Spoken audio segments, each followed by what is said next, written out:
It's seriously amazing, BO. Like, no matter how many times you explain it, it's like everybody reverts back to their usual thoughts, to their old ways. Which is actually the prime example of what we've all been talking about. No matter how many times you can address a certain issue, everybody feel like, okay, as soon as it's good, they all go back. Everything that you've worked hard on, everything that you've done your best to talk about, is forgotten. I mean, yeah, it does take a while to reprogram the brain, but mine has been reprogrammed within the matter of 2 months being in the military. Within 2 months of being in the military, I've already been reprogrammed. I'm like, how can it take anyone that long? And that's why I feel like maybe people just don't want to change. Maybe they just want to stay in their little holes. They rather accept things the way they are now, unless their life is on the line.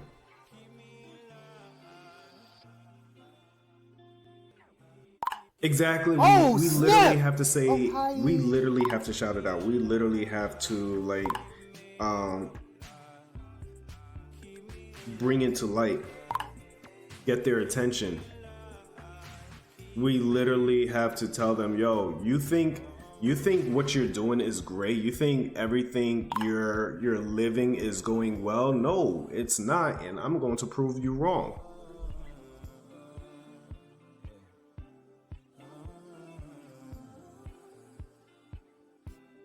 It's not.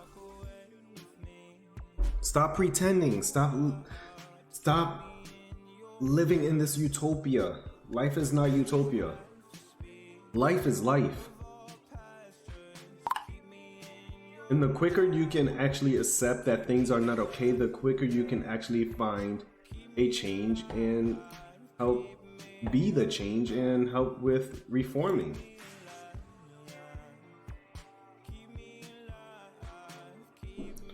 Oh man, my life was complete hell. I wanted to run away. On top of just like everything that I've been dealing with, I literally wanted to run away. Because I grew up in a very abusive household, so my parents were always fighting each other. They literally gone to jail over each other. My dad would hit my mom's and he goes to jail. My mom will burn my dad's face off, so she goes to jail. Like it was the domestic violence between those two was insane. Hold on, let me.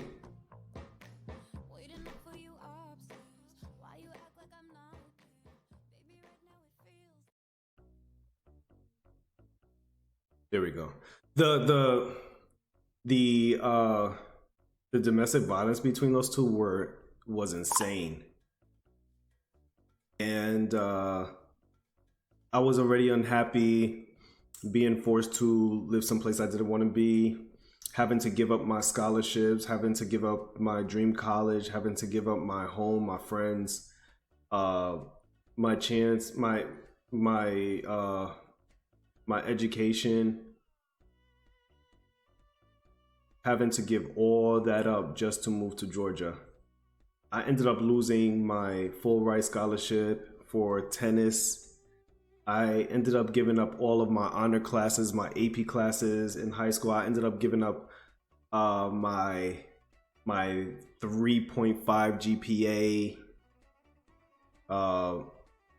giving up my friends, giving up my independence because I wanted to work while I was, preparing to handle my senior year in high school. I ended up giving up my chances of going to St. John's University to be a doctor. Just so much stuff.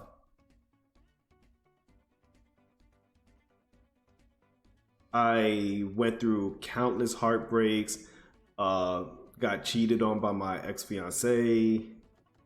It was like so much stuff happened ever since I moved down here that I said I can't do it anymore. And on top of that, I was very, very hateful. So it didn't actually help the fact that I was this hateful person on top of somebody going through so much pain and experiences. So when that moment came right at my doorstep, I said, I have to do this. So I ended up, at that time, I ended up calling my fiance and was like, listen, we gotta talk. You know, there's things that are happening right now and they're not right. There are things that needs to be addressed.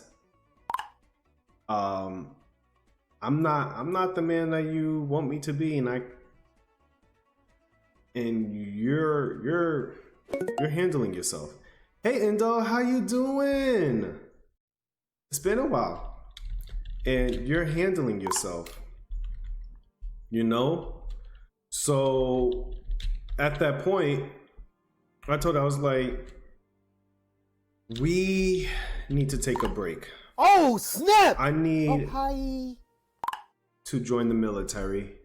It's not something you want to hear, but I need to join the military, and hopefully when I come back, I'll be a better man to you and your daughter. I'll be a better father. I'll be a better husband. I'll be just a better person overall. And after that, months later, I left. Months later, I left. And here I am, a changed person, a reformed person. So much happier, so much more knowledgeable than the past self. But so much more frustration because I see everything that people don't usually see, and I thank the military for that because it allows me to open my eyes in ways that I never thought I could. So I see things from both sides, from both perspectives, and having to witness everything that's going on, and you feel like you're the only one paying attention to the world because no matter what you say to the world, they will not listen to you. It's like, oh my gosh, now I feel like I'm living a life of insanity. I feel like I'm in the wrong. I feel like I'm crazy. Yo, Angel, thank you for the follow. What's up? Your fish looking like, how are you doing? I know. Oh, snap. When? I was following you. Okay, well, looks like I just lost my follow age to you, sub. I mean, to you, Indo. That year follow age I have with you just went down the drain. Sheesh. Okay. Thank you, Mixer. I just lost another follow age, a year's worth. Damn. But yeah, you said you dated white women. Was your ex? Yes. My ex-fiance was white. Majority of my exes are white. Majority of them. Your family has military background too? See, that is amazing. So that means you grew up with the knowledge and just the, respect and determination and the strength that most kids didn't even grow up with. It's so easy to actually talk to those with military background or those who were part of a family with military background for some odd reason.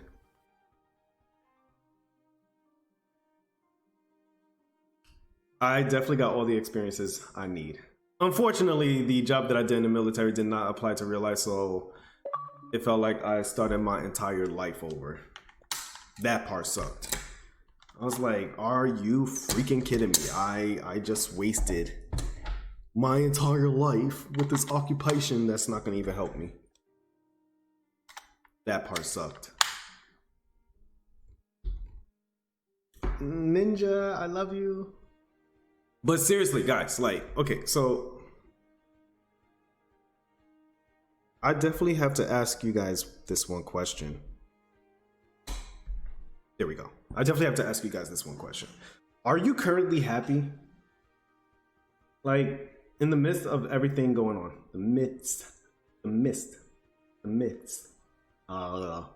In the midst of everything going on, do you guys actually feel happy? Are you guys actually happy? Like genuinely happy?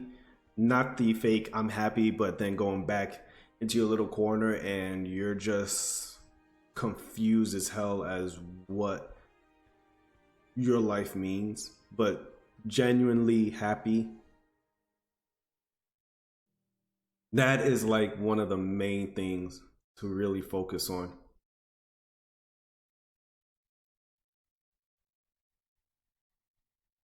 Which is okay, B. Like, seriously, it's okay.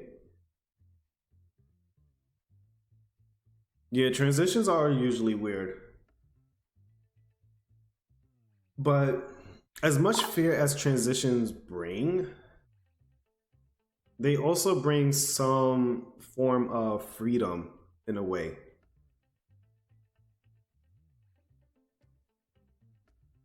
See, Ninja, that's one of the things that can really affect you, especially with everything's going on, everything that is going on. I cannot English correctly today. Oh my gosh. Yep, this is gonna be an interesting day for me.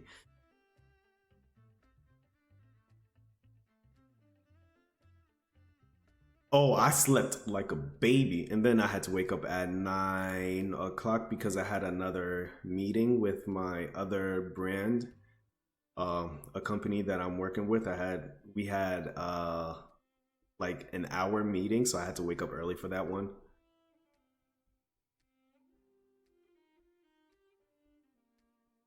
I slept at 3 o'clock. No, because I finished at 2:39. I went to sleep at 3:30. I went to sleep at 3:30. I think. Shoot, I can't remember. But I feel great today. I feel great. I feel happy and wonderful and all that good stuff today, to be honest. But the reason why I was asking you guys that question, Indo, if you're still here, you can feel free to chime in as well. The reason why I was asking that question was just the fact that our overall happiness affects everything around us and how the world uh function. Like, you have to be pretty unhappy to want to hurt anyone. Oh, my bad. So Angel, I was just pretty much asking everybody a general question. Just be honest. If you actually feel happy right now, pure content, regardless of what's going on around you, are you happy? And the reason why I was asking that is because you have to be extremely pissed off to want to spread any level of hatred, sadness, and turmoil around you. Because I know those who are happy, they're able to just extend love no matter what. You know, when you get so happy, you're going to Taco Bell or Domino's Pizza, or not Domino's Pizza. You're going to Taco Bell, McDonald's, Burger King, Chick-fil-A, Starbucks. You're going out, right? You're going out, and you see you have people in the line in the drive-through. You're going ahead and you're getting your food. You pay for your meal, and you're just feeling this overwhelmed joy and happiness and love. And you're like, hey, I want to take care of the last two people behind me. What do they both order? And I will pay it forward. Oh, this one ordered that. Okay, I got it. Go ahead. Run my card 2 more times for those individuals.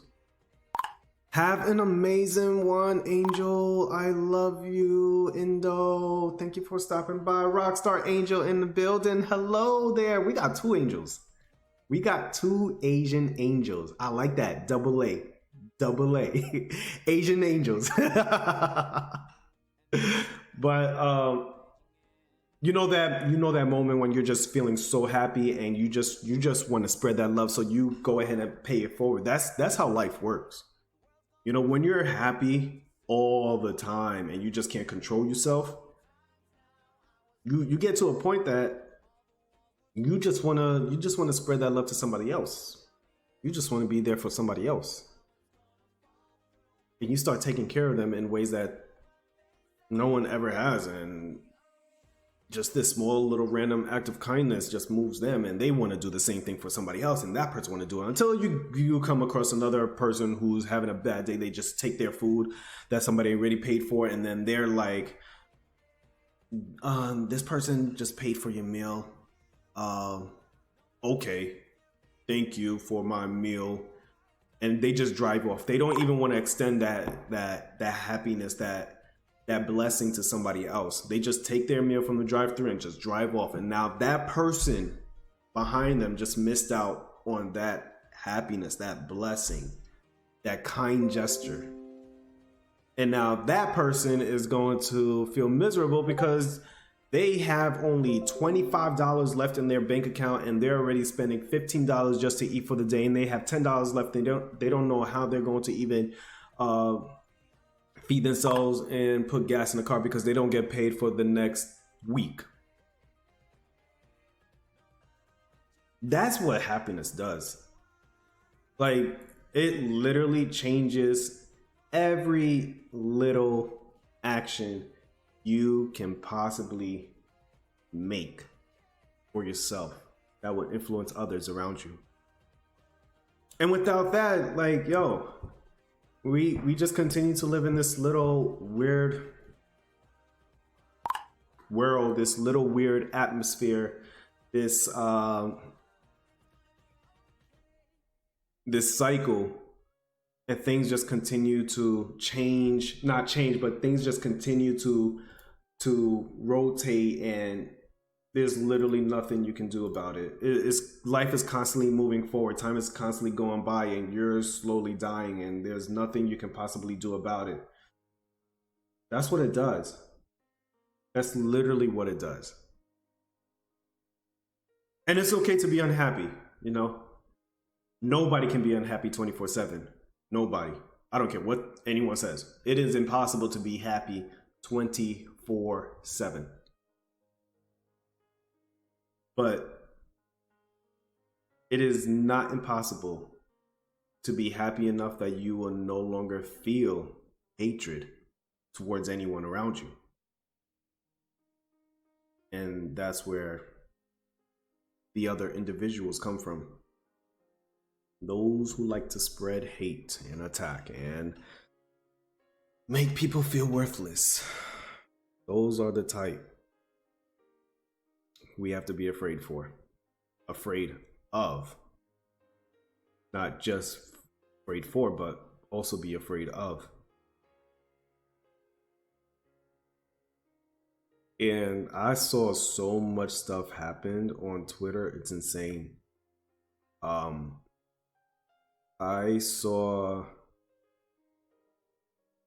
I've witnessed content creators who were once friends hating each other now, putting each other on blast, not wanting to deal with each other anymore. Like, these are people that you consider to be friends for a year, 2 years, and went straight down the hole because hatred, racism, Black Lives Matter, all lives matter, white lives matter, blue lives matter, all of that stuff has just created a split. And it's not even their fault. It's just the fact that people have a lack of understanding towards each other. People have a lack of understanding. Like, this is literally what I said Tuesday. Like, I think you guys think you know me because we've never had any issues before. And when you finally have issues that revolves around the civil rights of anyone, now all of the stuff you guys thought you knew, especially about me, you don't know. Now you have people who are literally not understanding each other. Before all this happened, we were all a family. We were friends. We were best friends. I want to go. I want to be at your wedding. I will make you my best man, my maid of honor. And cops kill people and everybody's hating. All lives matter. No, Black lives matter. Screw all lives. It's about the Black life right now. Why would you post all lives matter? I thought we were cool. I thought we were friends.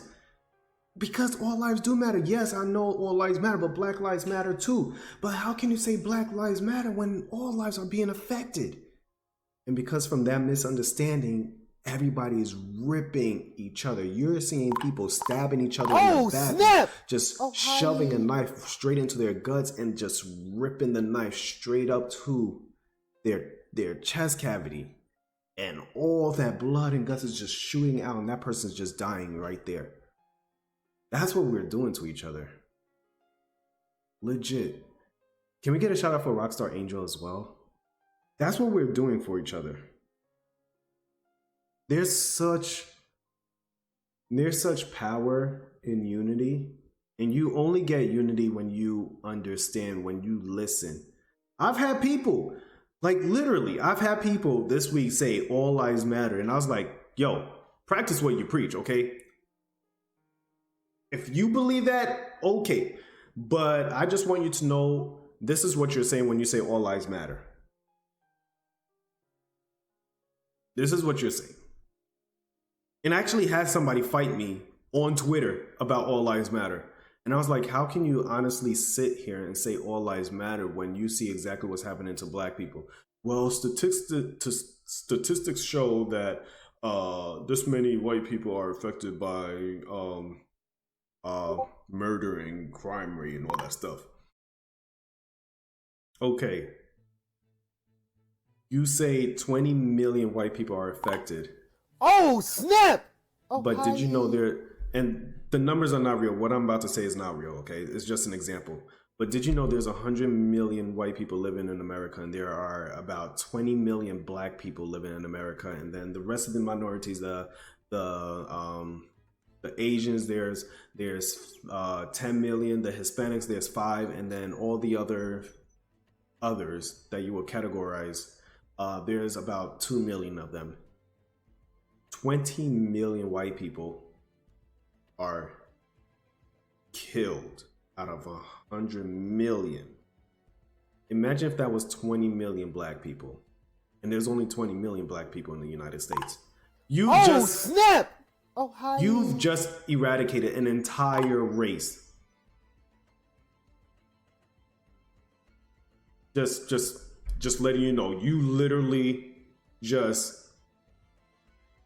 eradicated an entire race. You think because the numbers are high within a race is going to affect their numbers? It's not affecting their numbers because this country is mostly whites, Caucasians. The amount of minorities in this country still will not equal the total amount of Caucasians in this country. Just letting you know right now, that's how many there are. So to be upset over the 20,000 deaths, yeah, everybody dies, but it's like saying you have 10 worms for every bird. You are the bird, we are the worms. You can pick us off as much as you want. We go down faster than you because you have all of this advantage, all of the power, the size, the privilege. You can fly whenever you want. All we have is just the dirt ground. And as soon as we wiggle our way out, you immediately swoop down, pick us up, feed us to your other 3 little birdie kids, birds, whatever. Wait for the next one to come out of their little hole and do the same thing over and over and over and over and over until there's just nothing left. And that's what people fail to realize. They see these numbers and they think it's a lot. It's really not a lot.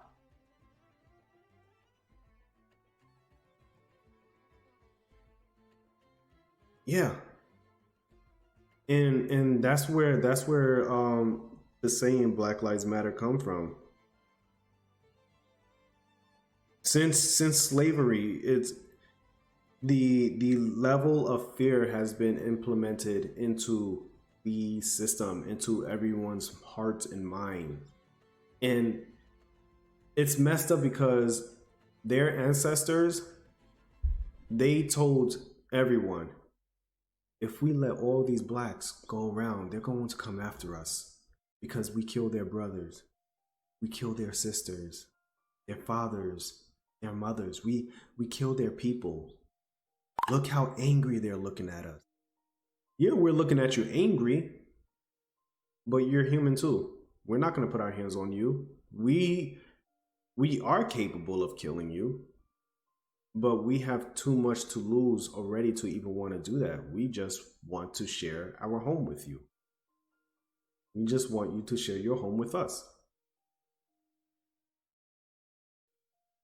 And that's where all of this is coming from. You know, I grew up black, and there has been so many moments I wish I was born white. There were so many moments that I would filter the hell out of my photo because I didn't want to look black to anybody. There were so many moments I would literally only take pictures outside when it was sunny because it made me feel whiter. I've seen so much violence, racism, and prejudice and discrimination towards black that I didn't even want to be black anymore. I thought if I can find a way, like I literally wanted to participate in bleaching my skin. I wanted that so much. I thought if I started dating white women, if I started talking proper and dressing up and getting into computer science like all the other white men, that it would make me more white. And then I'll have enough money to bleach my skin and never have to worry about anything again. I'll be in complete heaven, that I'll be okay. And that wasn't the case. Like I wanted to perm my hair. Okay, I didn't want an afro. So I'll go to the store and get the conditioners and all that stuff, and I'll put the perm in my hair, and I literally had my hair like I have to find the photos, but I've literally had my hair where it was slicked back. And I felt cool, and I was happy with myself. I was like, yes, I got that light silky hair like white people. Now I can shake my hair all I want. You can see all the hair strands just going out. Like I literally hated myself because the hate was so strong towards people of my color. But eventually you begin to stand up. You begin to see the truth that you are just as amazing as everyone else. And it's not towards just black people in general. It's not towards just black people. It's towards the Hispanics, the Middle Eastern, all of them. Everybody who does not have that skin. It's towards them all. Like, you guys are beautiful people. You guys are some freaking amazing, beautiful ass people. But the world is not going to say that because the world fear other ethnicity, other people of ethnic backgrounds being beautiful. Because they feel like they're going to lose the ideal image of what the world should look like. And it's amazing because everybody feels like they're perfect. They feel like life is going well, but guess what? Hitler wanted to kill everybody, not just the Jews. Everybody who was not white with blonde hair and blue eyes. So there are people who are walking around, well, you're black, bro. And guess what? You have dark hair and green eyes. You think he was gonna want you too? Nah. After he's done with the Jews, he's coming after you next.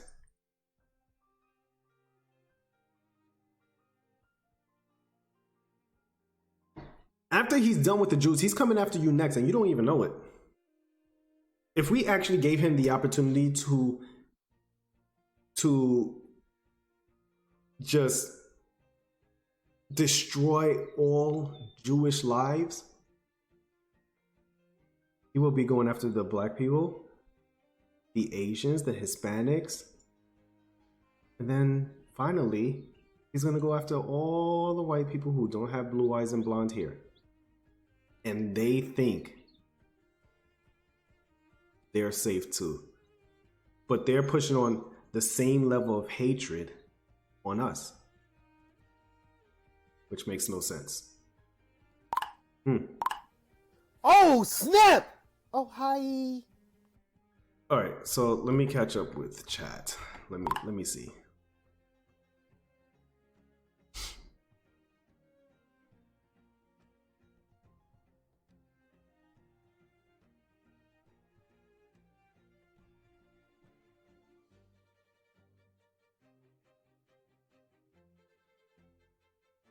All right, so yeah, the whole conversation just went left in chat. Okay, so let me address a few stuff. The heck? Okay, so let me address a few.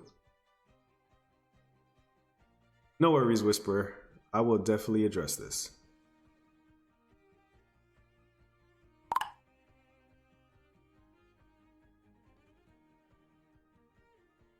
Okay, so here we go.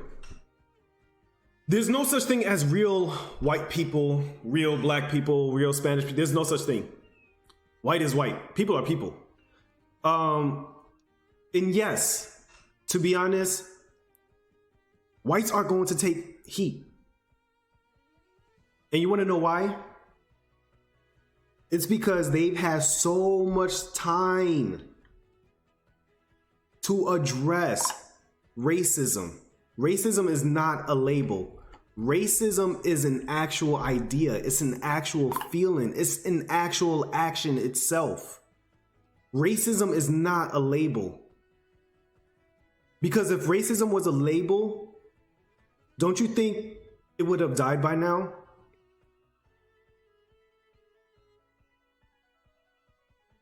Because I can just say, hey,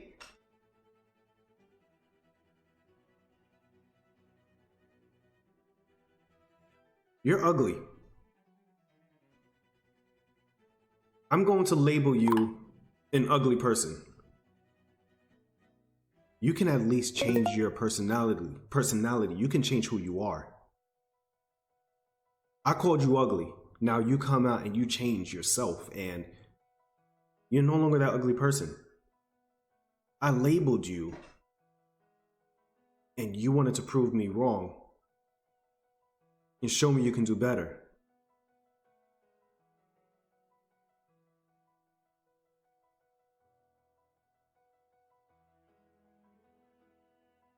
Wait, when you say you wish you were born white, I can say this, I was. Yes, but you're missing the whole point of this topic right now. I wish for it because of racism itself. I no longer wanted to be black anymore because of racism itself. Fear itself made me want to change my looks so I don't have to be categorized as an animal, as someone evil or anything of that sort. But you can't say racism is a label because it's not a label. Racism is a system. Racism is a culture. Racism is a lifestyle. Oh, Racism snap! is an action. Oh, Racism is a feeling. It's an idea. It's a population. It's a society.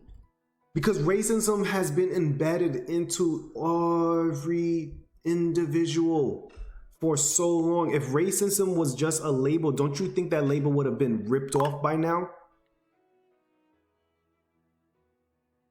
If racism was just a label, don't you think it would have been ripped off by now? No. Because at the end of the day, broadcasting, you can walk the streets of America at this very moment and be as white and proud as you possibly can. And I can walk the streets. Here, you know what? Here's a perfect example. Here's a perfect example. Give me a second.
So here's a perfect example. Here's a perfect example of how it works. And you're literally by the end of this example, you're going to understand. I forgot one more thing.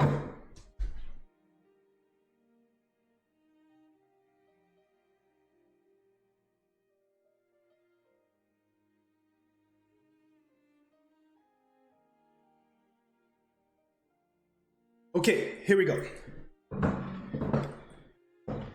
Now, if you didn't understand, you're about to understand. So, here we go.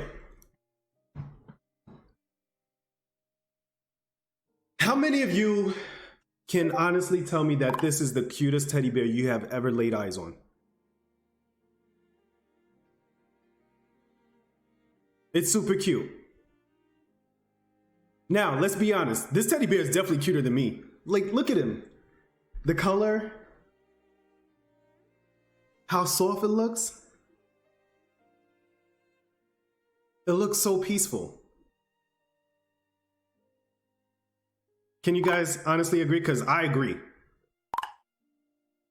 This teddy bear is so freaking adorable.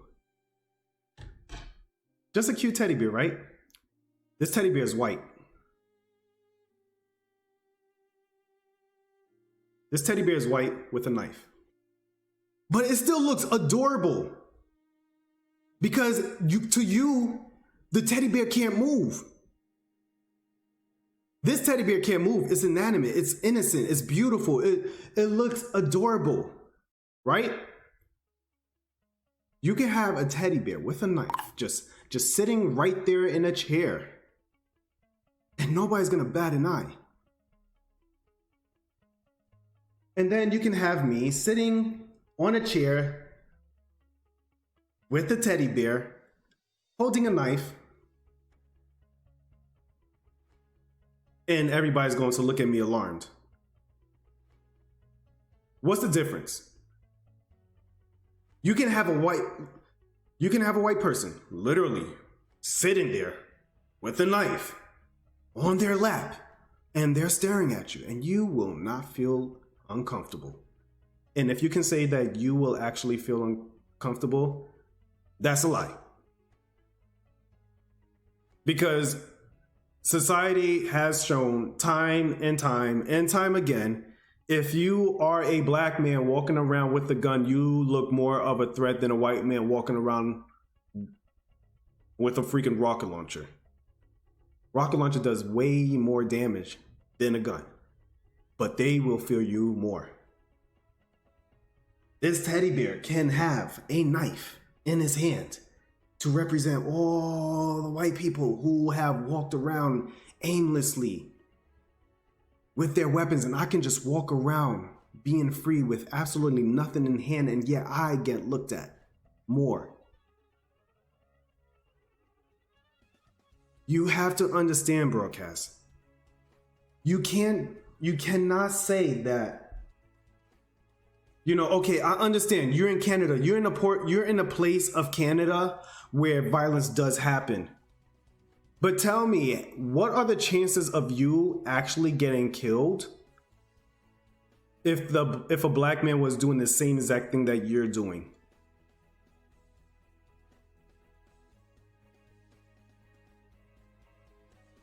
What are the chances? I bet if you grabbed a black man and you ran towards the police, they'll shoot him first and then they'll hold you down. They'll shoot, then hold. One of them might actually have bad aim, or maybe they will finally just, see two humans just running, put you both down. But there's a strong chance that they will go for him first and then isolate you.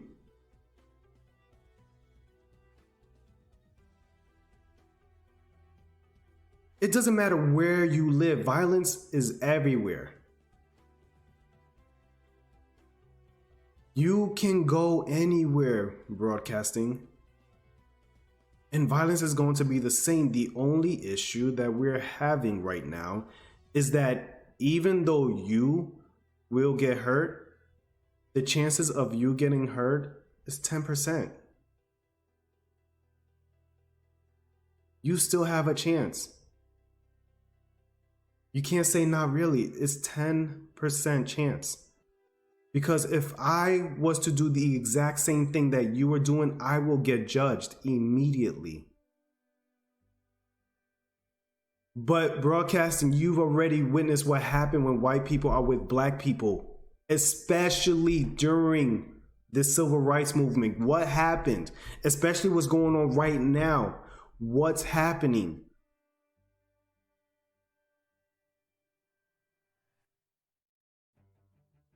The KKK don't care if you're white.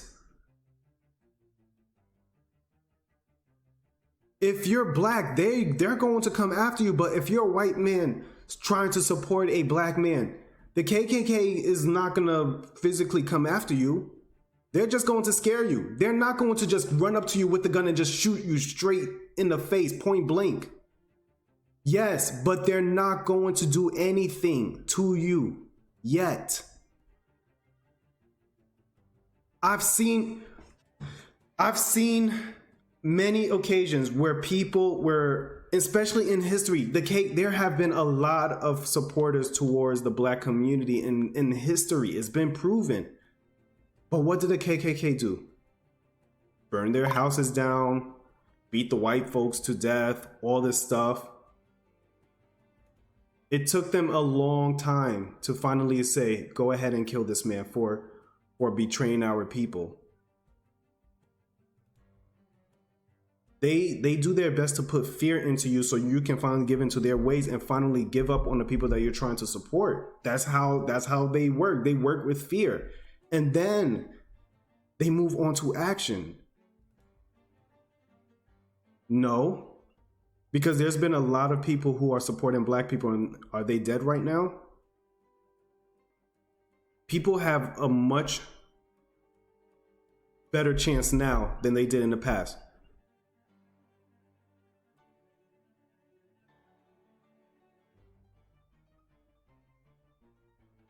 In the past, people were trying to support the black community, but they did it in secret because they were afraid. Like I said, the KKK put in a lot of fear into people. If you wanted to support a black community, you did it in secret. Because what they're going to do is they're going to take everything away from you until you finally give in to white supremacy. That's how they operated. Tell me when's the last time you saw any member of the KKK actually killing somebody for supporting a black person?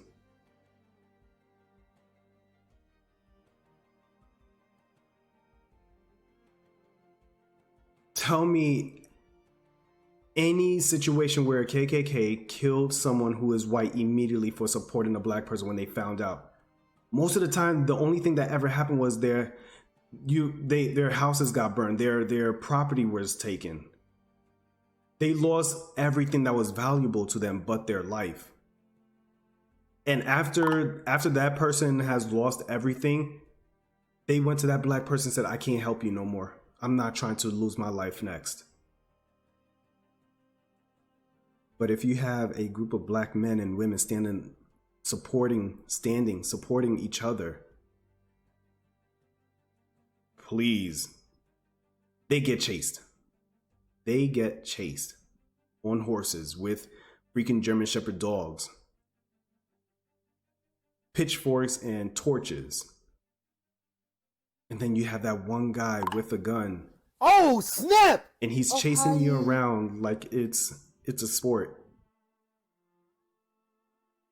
We don't have to be, like Bio just said, we don't have to be afraid now. So you don't see it.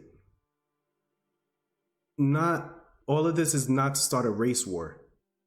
There's no such thing as a race war when the civil rights has never ended. There's no race war because the war has never ended. It's been going for so many centuries. We are still fighting. This did not start a race war because race war has started 200 years ago. And yes, the war will end. The war between people will end. But broadcasting, you cannot discredit anyone else. You cannot discredit any Asians. You can't discredit any blacks because you feel like you've gone through much worse. I've already given you my story on Tuesday. I've already told you how I almost died in the back of the cop car. And they just did not care. I haven't even begun to share you any other stories that literally would have painted an entire portrait for you.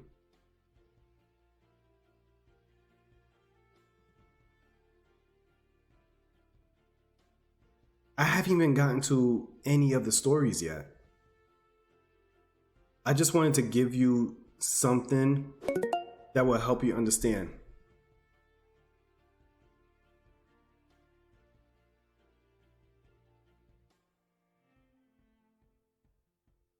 Exactly, Rockstar. Like, we all go through some form of hatred. Women go through more hatred than men in some aspects, especially in the internet, the digital world. Women go through way more. Men go through stuff on the internet, but women go through way more. Would I ever discredit the danger that women face every single day? No.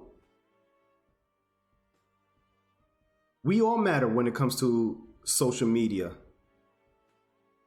But women, 9 times out of 10, women are abused, harassed, to the point that they can never speak in a public lobby. That's what I want you to understand, broadcasting. Yes, you've gone through stuff. But you haven't gone through stuff to the point that you question your own existence. And I'm not talking about, depression or anything like that. I'm talking about the level of fear you've been uh, feeling since you were born. Oh snap! That's what I'm addressing. That's what I mean. None of us are discrediting the life you lived broadcasting. Everybody understands you've gone through stuff, but you can't say that you've gone through worse than black people when the entire world has shown how they felt about black people. Broadcasting, I just gave you my story on Tuesday when I had to act like a white man in all shape and form, when I had to dress up like them, when I had to stop cursing, when I had to talk more intelligent, when I had to literally groom myself. I gave you my story where I completely got rid of my own image so I don't ever have to walk around being a target. Oh snap! Oh hi. You've always been given the option to be yourself. You've always been given the option to be yourself.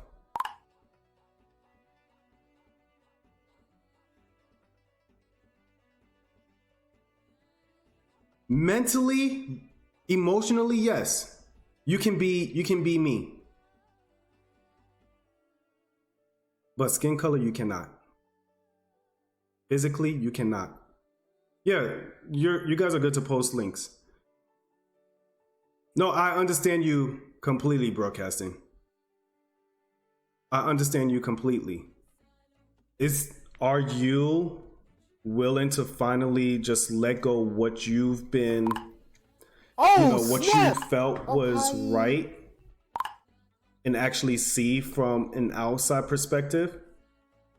Because trust me, I understand what you're saying completely. I'm trying to come up with different ways to help you understand and see things, because you're going about it the right way, but at the same time, you're going about it the wrong way.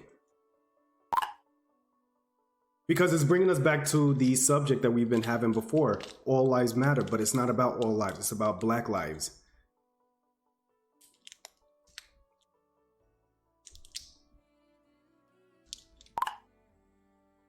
I don't know what life is like in Canada. I don't know what life is like in Canada.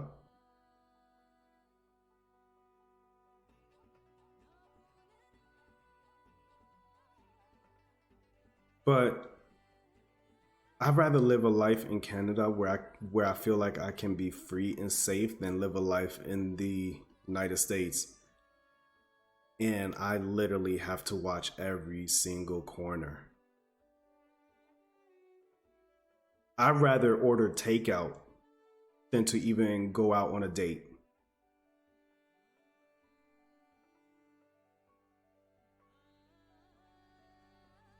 I'd rather do online schooling than to even attempt to drive 45 minutes to go to school and continue my education and being a doctor just to get shot down because I'm walking around with a scalpel with my medical equipment. Somebody's automatically assuming that I'm chasing them down, trying to hurt them when I just got out of class, and trying to put all of my medical equipment back into the trunk of my car so I can finally drive home and just rest in peace.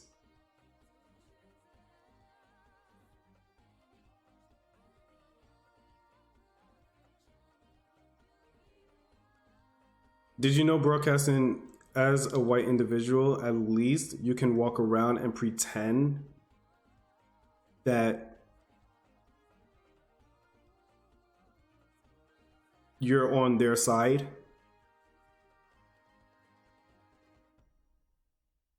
You can literally be a double agent for both sides. They will see you hanging out with me, and then they'll be like, yo, what the hell are you doing with this man? Oh, he doesn't really mean much to me. I'm just I'm just paying this guy to help me do some stuff, and then he goes back to his side of town, to his people. He's nobody important.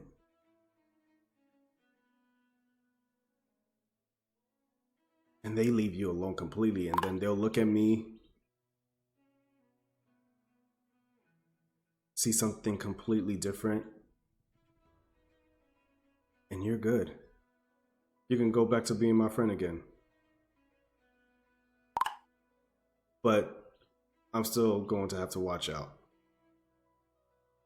I'm still going to have to be, nervous about how I look to others. At least you can walk around in pajamas and still be seen as a beautiful human being.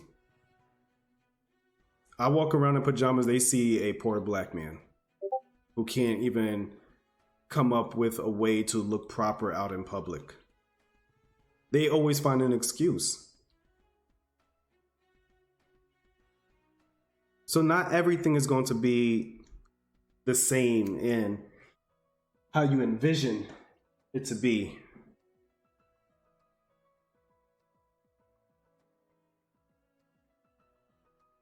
Hold on, let me pull up that video.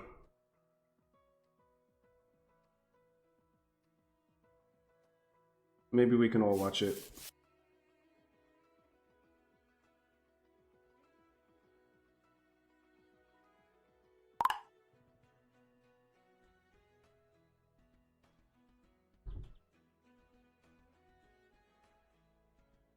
Right.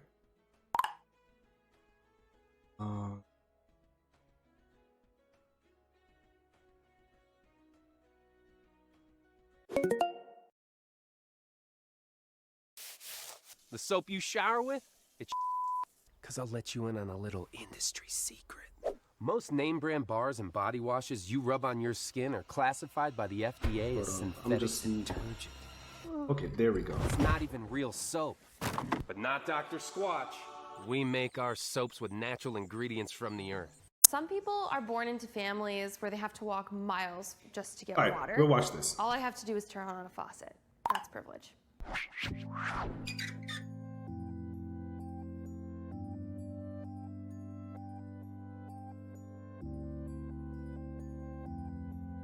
If you have ever tried to change your speech, if you were embarrassed about your clothes or house, if you would never think twice about calling the police when trouble occurs. I think privilege is when some people have some things and other people don't have things. I feel privilege is something that you don't even really have control over. I think it'd be silly for me to say I don't have a fair amount of privilege, considering like the country I live in and the job I get to do and the college I was allowed to go to. I suppose being a white male will help me end up somewhere towards the front, but I'll take a few steps back from being gay. I don't think I'll make it to the front. I think I'll maybe be in the middle. That's just the gut feeling I have.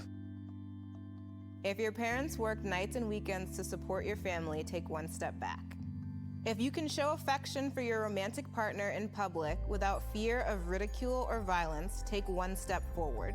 If you were embarrassed about your clothes or house while growing up, take one step back. If you have ever been diagnosed as having a physical or mental illness or disability, take one step back. If you have ever been bullied or made fun of based on something you can't change, take one step back. If you get time off for your religious holidays, take one step forward. If you came from a supportive family environment, if you can see a doctor whenever you feel the need, if you are able to move through the world without fear of sexual assault, if you took out loans for your education, if there were more than 50 books in your house growing up. So these are your final positions.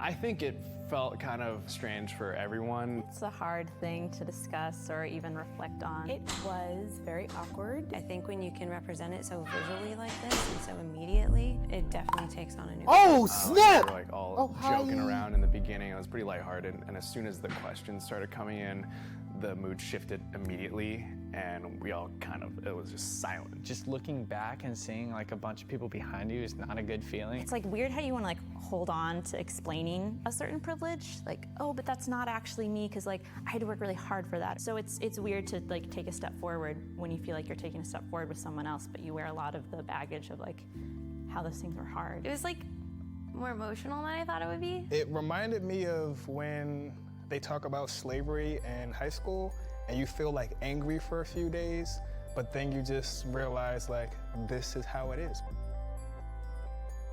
For me, it was kind of frustrating almost to look back and see how much further some people were behind me, and realizing that, you know, a lot of that stuff, no amount of hard work or even legislation can make up that gap. It's interesting being an Asian American because you're not really sure where you fall on the spectrum of privilege. I know that for me, one of the reasons I ended up so far back was that there are questions around safety as an African American, as a woman, as a gay woman.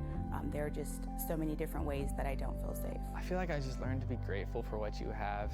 You know, we're in such a huge society where it's always complaining about what you don't have. It just shows you that for some families, like each family, you're meant to do better. My grandparents did good, my parents did good, and I'll do even better. I do think if you're not like aware of privilege, you should do this exercise, but it's more complicated.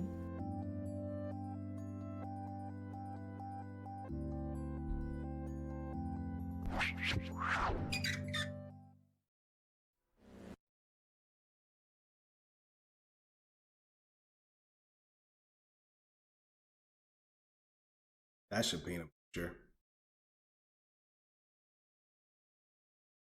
Ouch.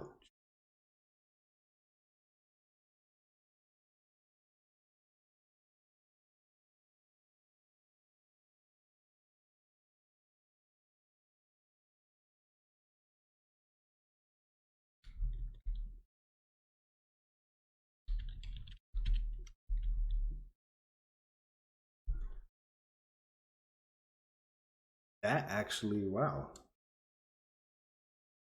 And you know, here's the funny part about it. Some of the questions that they've asked,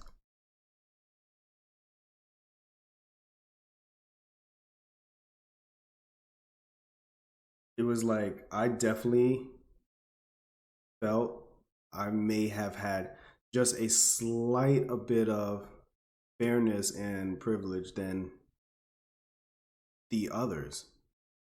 But when you actually start seeing how others were getting ahead and how others were falling way behind, it opened your eyes to seeing that there are people who are dealing with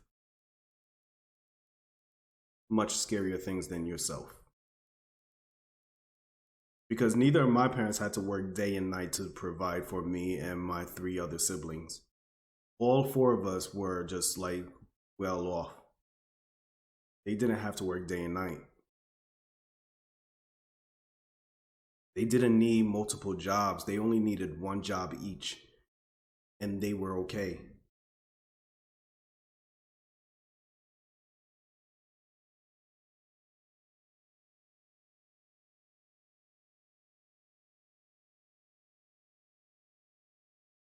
But to see others going through that sucks.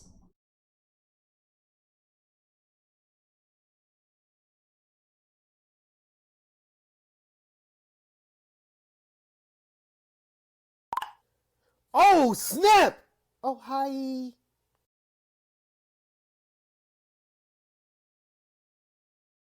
Broadcaster, I have to ask you this question and be honest with me. What was the most traumatic experience in your life being white in Canada?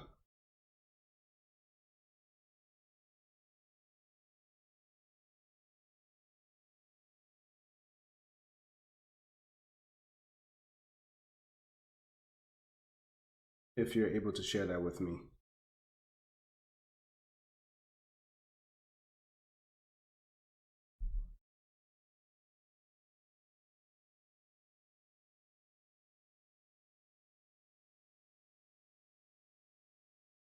I'm honestly not angry at you with your opinions and your feelings and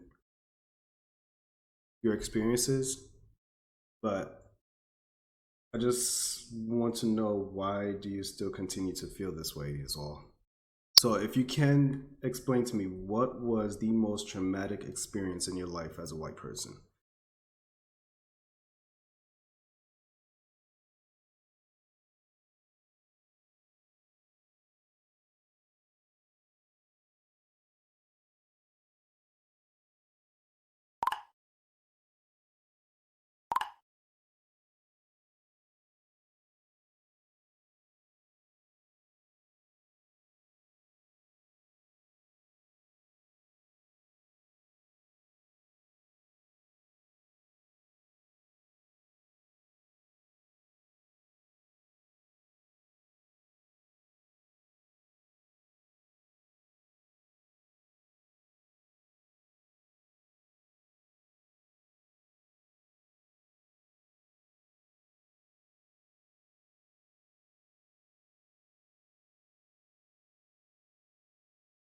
And it should flare up white privilege.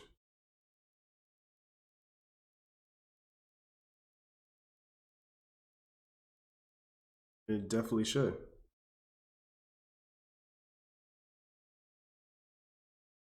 Because if people continue to walk around as if white privilege doesn't exist, then racism will still continue. People would just ignore racism. But what was the most traumatic experience in your life as a white person, if you can answer the question for me, broadcasting?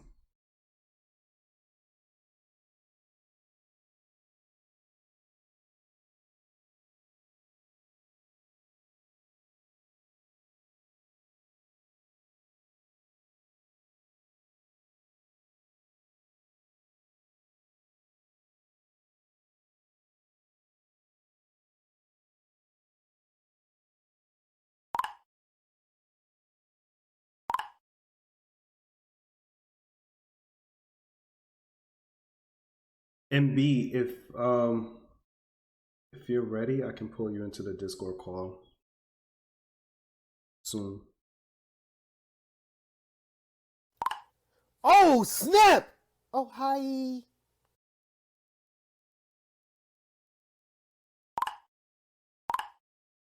Yo, Don Solo, thank you for the host. Mario, thank you for the host. Appreciate you guys. Oh, snap! Oh, hi. It hurts.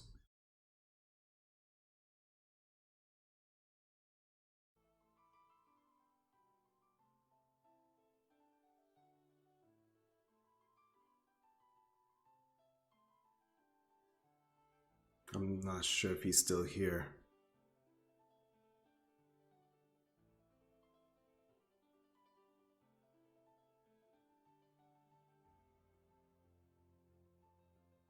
Unless he's still typing. So we'll continue, and then once he gives his reply, we'll go back to that subject. Ah, it's doing it again. Hold up, give me a second, guys. I need to close my mix it up. Yay.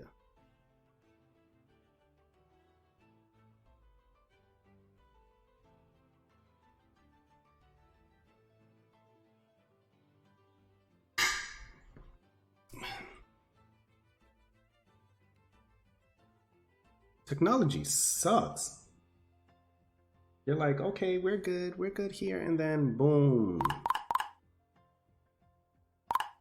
Your bot just dies.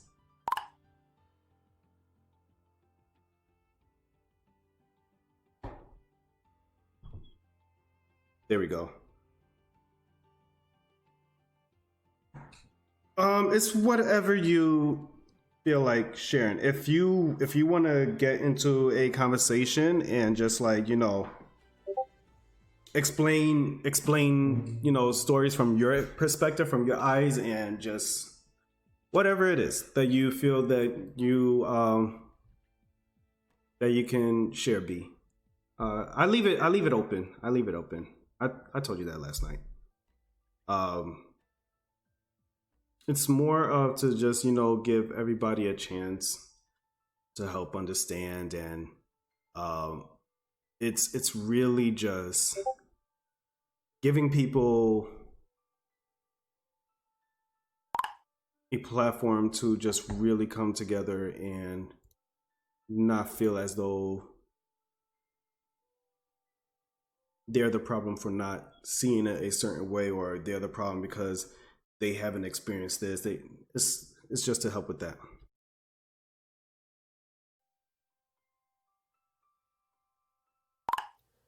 Oh, snap! Oh, hi.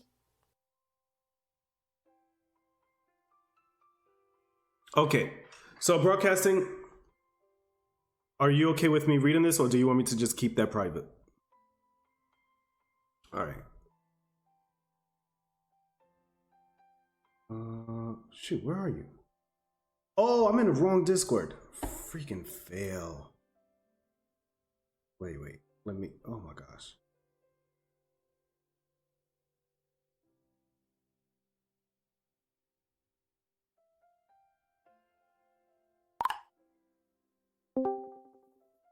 All right, I'm in the Discord call. There you are. Okay, just give me 1 second, B.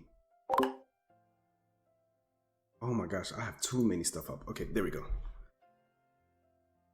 Broadcast, are you okay with me reading it to everyone, or do you want me to keep it private?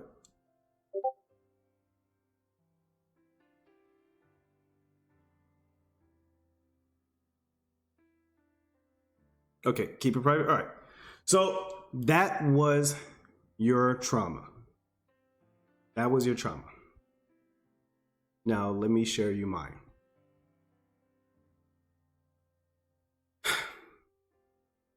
I've been bullied by everyone. I've been bullied by the internet.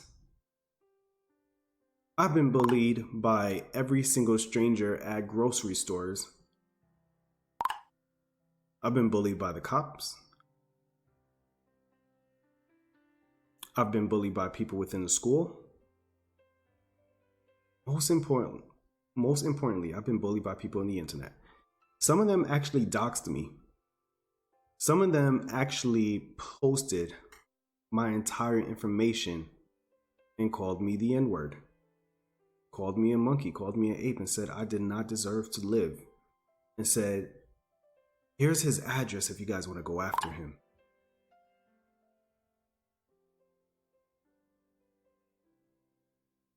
Now, for your second portion, I've been abused. I've been abused by everyone as well. Even by my ex's family. Because they hated black people. But she was dating me. And I had to absorb their love for having a president like Trump. She literally had to warn me, be careful of my family. Do not say anything about Obama. Do not even talk about your dislike towards Trump. Because they will attack you. I was like, well, why am I dating you to begin with? And why can't you stand up to them? If you love me, you will be able to stand up to them. Why can't you do that?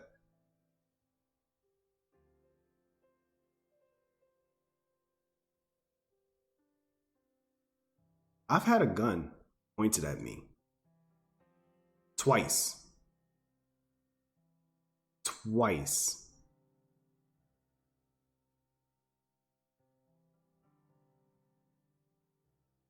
I've actually had Indians at a gas station who told me to get the hell out of their gas station if I'm going to wear a hoodie, or they were going to call the cops. Because to them, I looked like a criminal, even though I was sick. We've all been punched in the face before. We've all been into fights and we've lost before.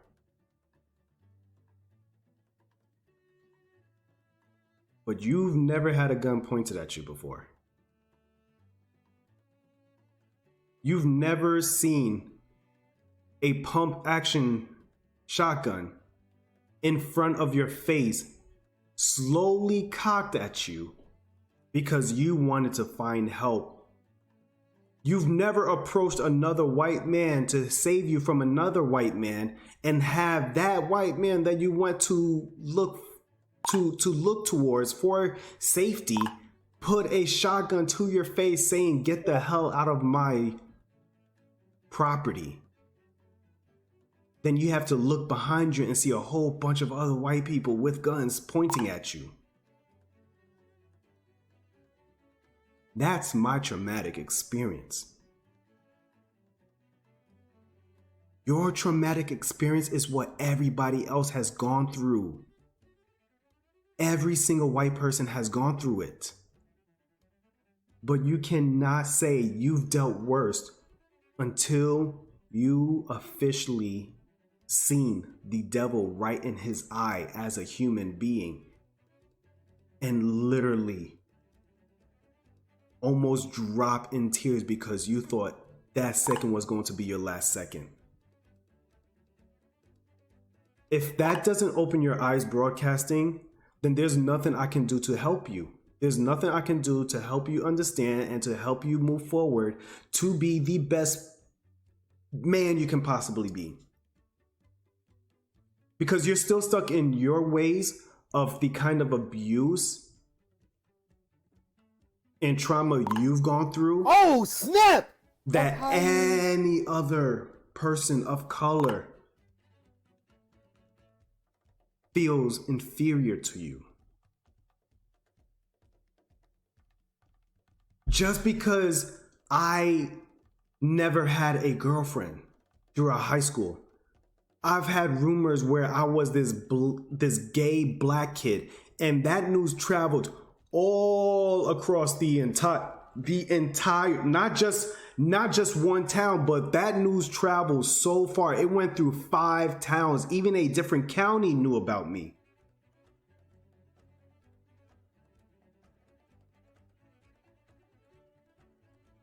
It went so far that as soon as I moved to Georgia, the news traveled to Georgia too. Because the same people that were there when it happened in New York, they were there too in Georgia. And as soon as they saw me, they spread that rumor all over again. I've gone through trauma a lot more worse. I've gone through trauma a lot more worse. But I'm never going to discredit anyone else's. Because the trauma that I've dealt with, I can only imagine the day-to-day attack that women go through.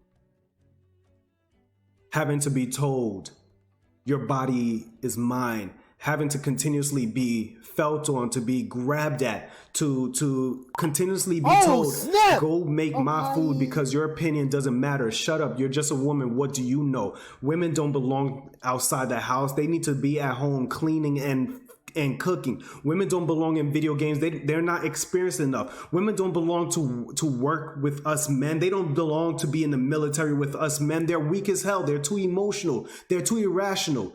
They're too unstable. You bleed out of your vaginas. You're just going to slow us down.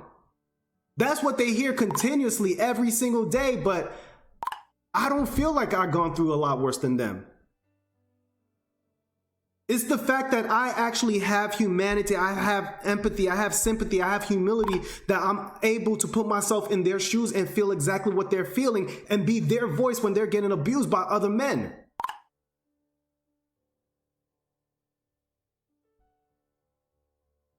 But you can't say that you've gone through traumatic experiences like that and it's worth way more than what black people have gone through. And that's why I've been trying to get you to understand why Black Lives Matter. That's why I've been trying to get you to understand, until you have our skin, you can't say you've gone through so much worse. There are people, homeless people, white, black homeless people, they've gone through a lot worse than me.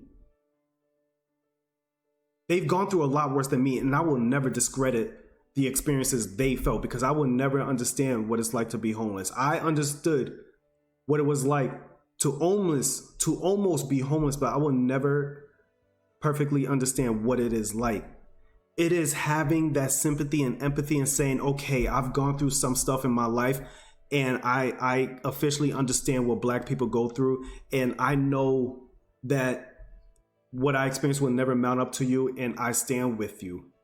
But you don't say that I've gone through worse than you and I feel like we are the same. We are the same people.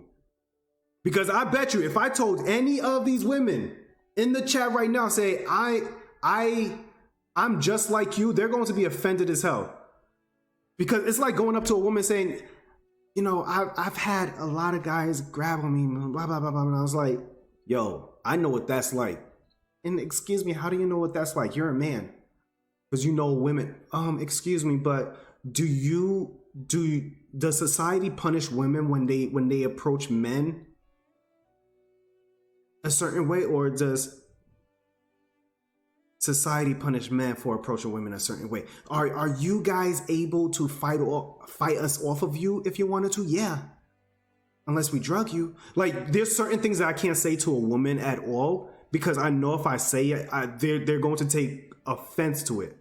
For example, when women go through abuse, they're like, I'm sick and tired of men beating on me, all this stuff. And you come in, not all men are like that.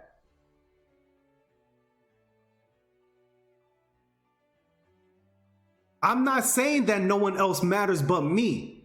I'm saying that everybody matters, but right now it's not about just me, it's about them. If you've been in a lot of my streams, I put myself below everyone else because nothing I do is about me. Nothing I do is about me.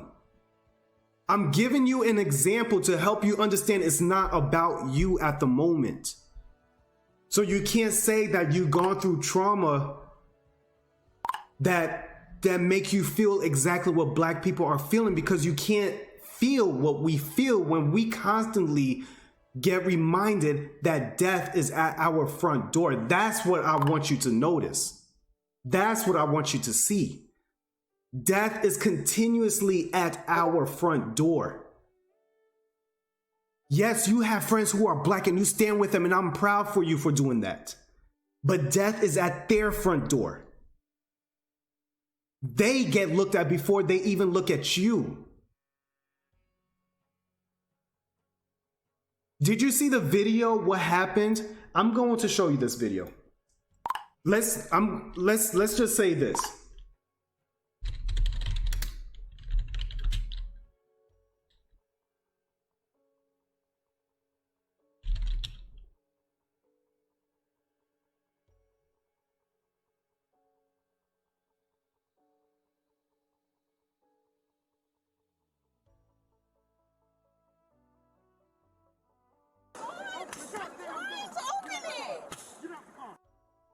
All right, I'm going to show you this. I'm going to show you this. And in this video,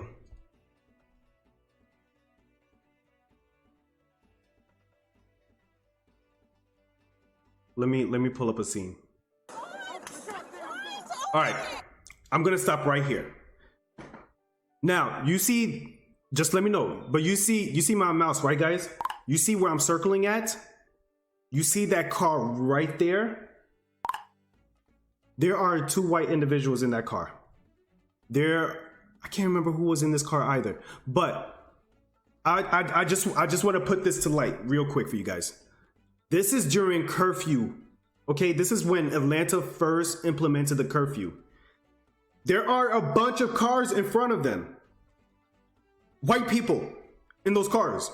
One of them actually, right before the cops opened this door, she stuck her hand and head out and waved at the camera.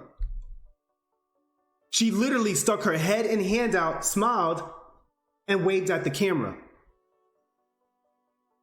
And as she was doing that, the cops decided to look into this car. And you have this.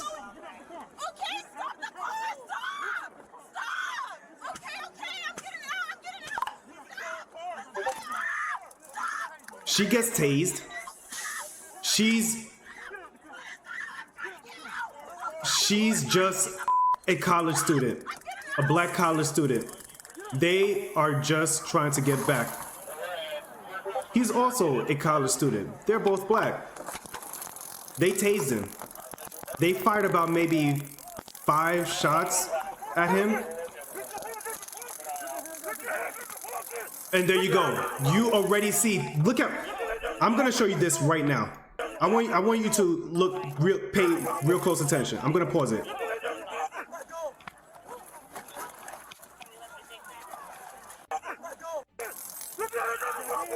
Hold on. Okay, guys, look how many guns are already being pointed at him. You have one gun right here. You have another gun right here. You're gonna see a shotgun being pulled out. There you go. There's another gun right there. There's a shotgun right there. He's already tased. He's an innocent kid. A black innocent kid.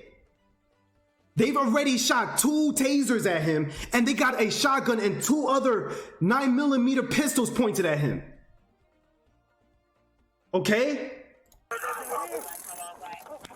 And then, keep watching. Look how much force, look how much people they need for this kid.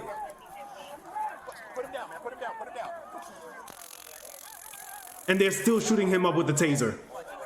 Still shooting him up with the taser. And can you honestly tell me, broadcasting, that you've gone through much worse than that you've actually know what it's like to just be a kid? They are not even 20 years old yet. And this is what they have to go through. You walk with black people, but that will never make you understand what black people go through. That is what I'm trying to get you to understand. You may have gone through trauma, but have you ever gone through this? Have you ever gone through this?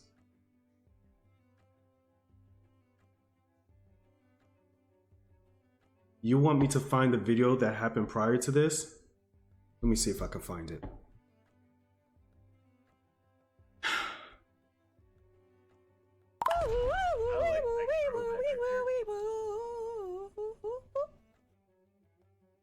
me see if I can find it.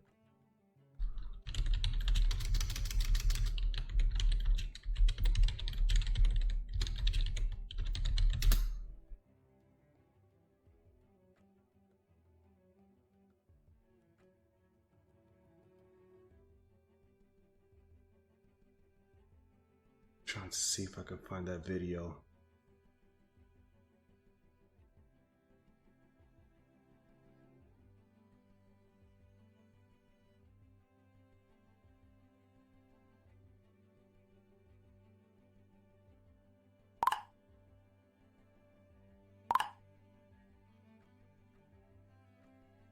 Right now they're only showing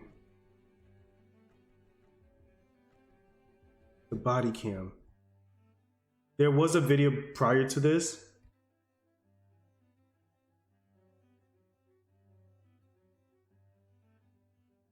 Shoot. It's being drowned by the body cam videos now. Damn it.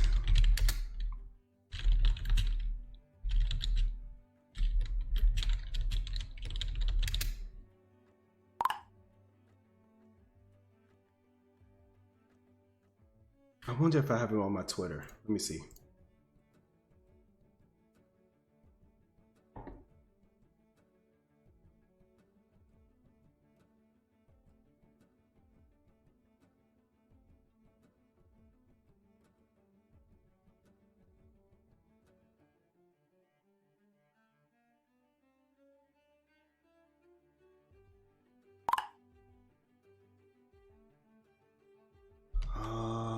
Where are you? Where are you?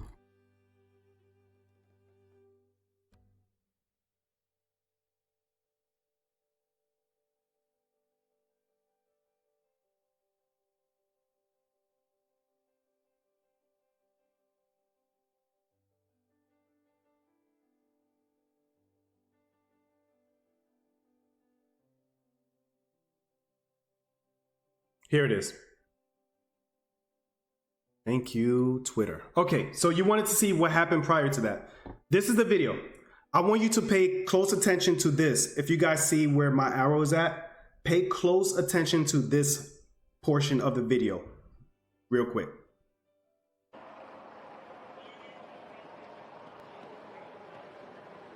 And now this is where, if you guys can't say, like, if you can't say that this right here, why do you need 10 cops at that car? And you have cars all over the place. You're blatantly ignoring. Yes, this is the body cam. This is this is not the body cam. This is actually a news reporter filming this. Was it a news reporter filming this? Somebody else is filming this, that they're watching this video right there. They're filming this this scene right now. The body cam that you guys saw is this gentleman right here. This is his body cam. This is his body cam that you guys are watching it from. This is not a body cam at this point. This is what happened when I showed you guys the last clip. This is where she tells him to stop the car. Come to me right now. This is a woman. She's trying to tell everybody to drive to her. Come to me right now. Why do you need 20 freaking cops at one car for 2 black kids who are unarmed? You got the National Guard. You have the SWAT team. You have the Atlanta police all on one car.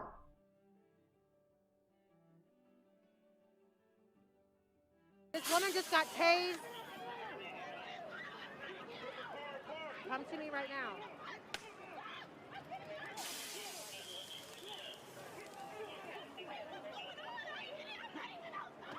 Come to me right now. At this current moment, this man is being tased, and look out there tugging him.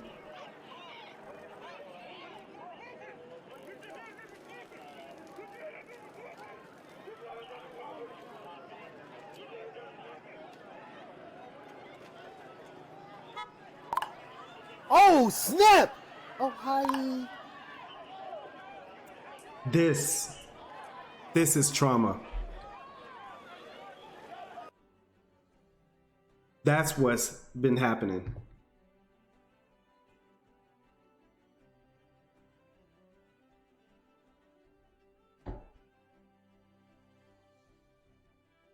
That is literally what I've been trying to get you to understand, broadcasting.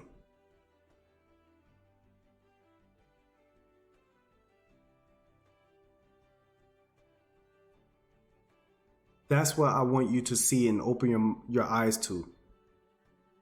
It's not because you are white and you're walking with black people that you are a greater threat. No. Because when they see you, they still see an innocent man right there. When they see those two, they see a threat. So broadcasting, you can walk with me wherever you want to go. You can walk with me wherever you want to go. But I promise you, everybody will look at me before they even look at you. They will question me before they question you. They will ask if you're okay before they even check to see if my safety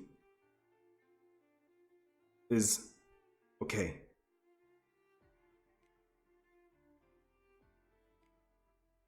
It's not about being white or black. It's not about me being friends with white people, you being friends with black people. It's not about any of that. It's about opening your eyes to make you see what we go through on a daily basis. And if this is not enough for you, I have much worse than that. Oh, snap! Oh, hi.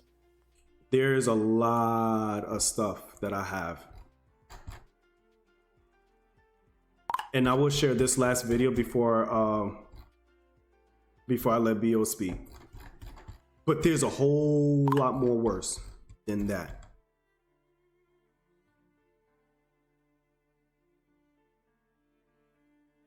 Now, I want to show you guys, this is the reason why.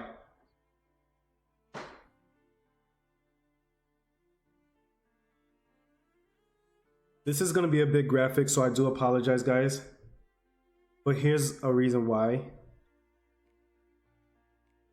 us black people do not want to deal with cops when we're getting pulled over. The 25-year-old officer shot the man after a traffic stop. The cop is a university police officer, but it happened off campus. A university police officer following a black man outside of college campus. And look what happens. Early on the evening of July 19th, University of Cincinnati policeman Raymond Tensing pulled over 43-year-old Samuel DeBose for driving without a license plate on the front of his car. I'm asking you a direct question. Do you have your license on? That's all I did. I understand. What did you pull me over for? Again, the front tag. When DeBose failed to produce a driver's license, a routine stop turned tense. Well, until I can figure out if you have a license or not. This video from Officer Tensing's body camera shows what happened next. As Okay. Tensing tried to open the car door, DeBose, who was unarmed. All right. I want you guys to pay close attention to where his hand is placed, right? Look at his hands. You're going to see this man try to open up the door to step out. And you're going to see what happens next. Resisted and began to slowly roll away. Tensing.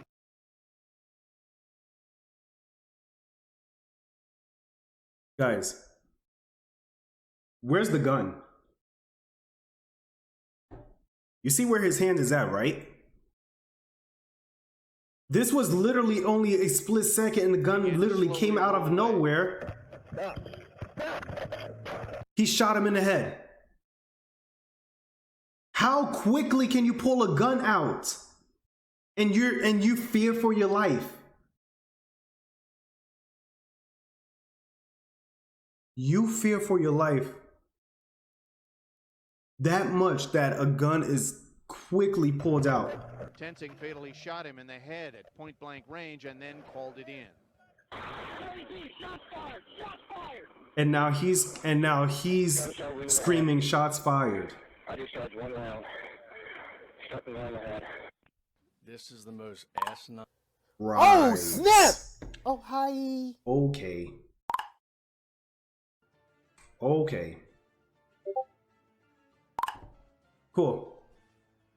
So, broadcasting, no one here is attacking you. No one hates you.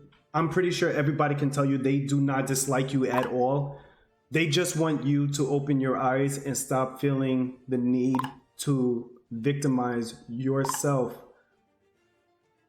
when others of skin color are going through 1,000 times much worse.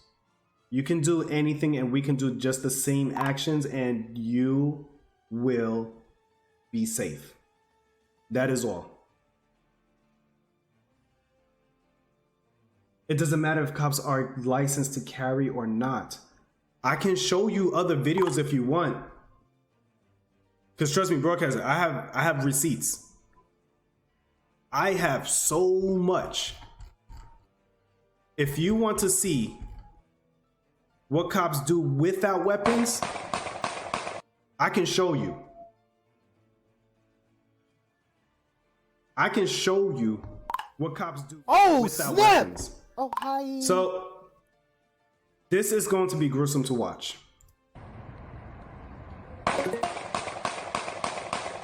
This is with a gun. You don't need a weapon. You don't need a weapon.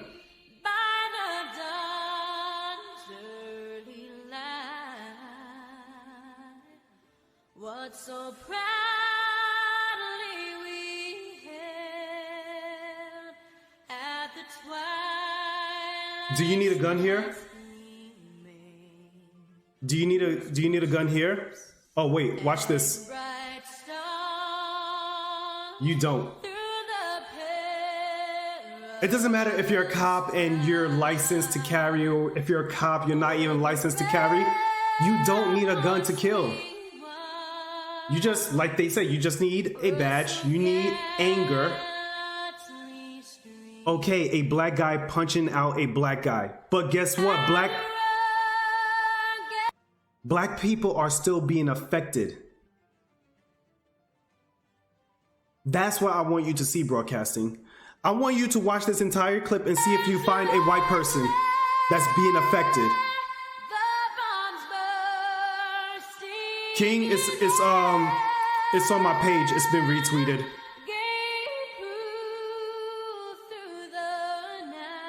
They use animals.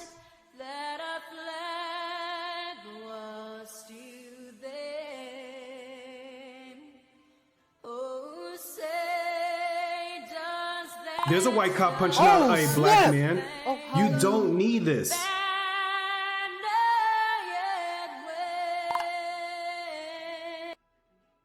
Broadcasting. Cops have been running over all protesters. Do not use protesters. Do not use black cop on black civilian as an excuse to discredit what black people have been going through. Okay, cops are running over protesters. Okay, they're running over protesters. They're running over protesters. But how many other white people do you see in this video right here that are being affected? How many do you see that are being killed, being hurt? How many? I can show you my entire feed if I want to. I will keep scrolling. I will keep going through my timeline and show you how many people are being victimized that are not colored.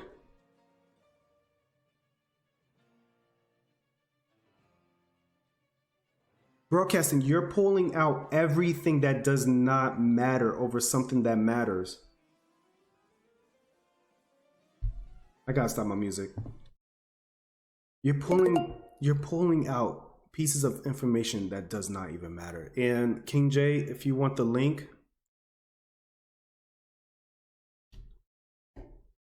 I'll get it for you.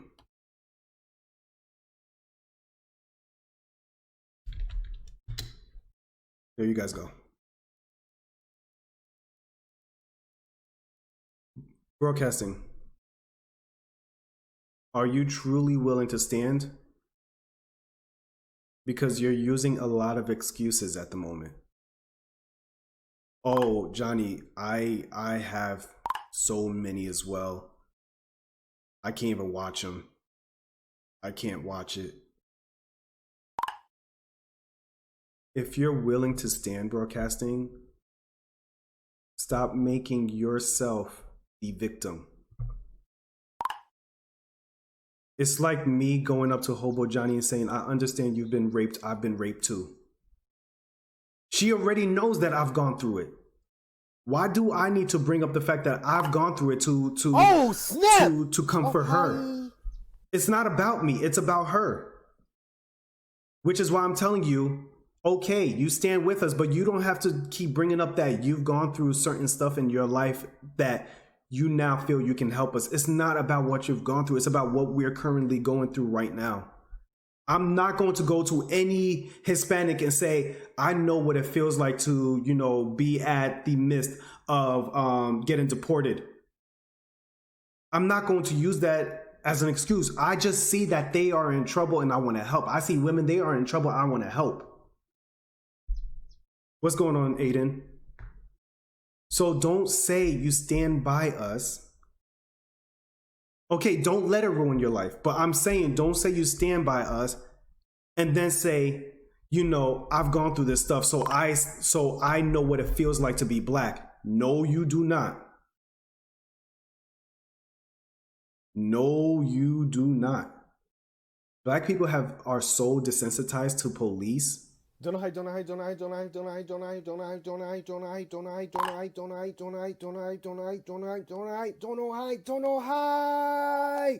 I love you. I am proud of you. Your hurt, your love. It's Dream, by the way. Gay Dreams, you didn't have to send a dono, but thank you. It's very much appreciated. I freaking love you for that. You guys don't have to send anything. I just, but I do appreciate it. Today, I just wanna focus on the topic at hand. This is Gay Dream. So if you can,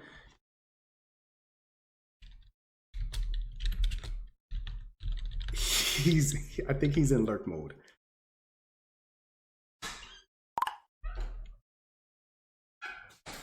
Oh, dang it. Oh my gosh, I keep getting his link wrong. Wait.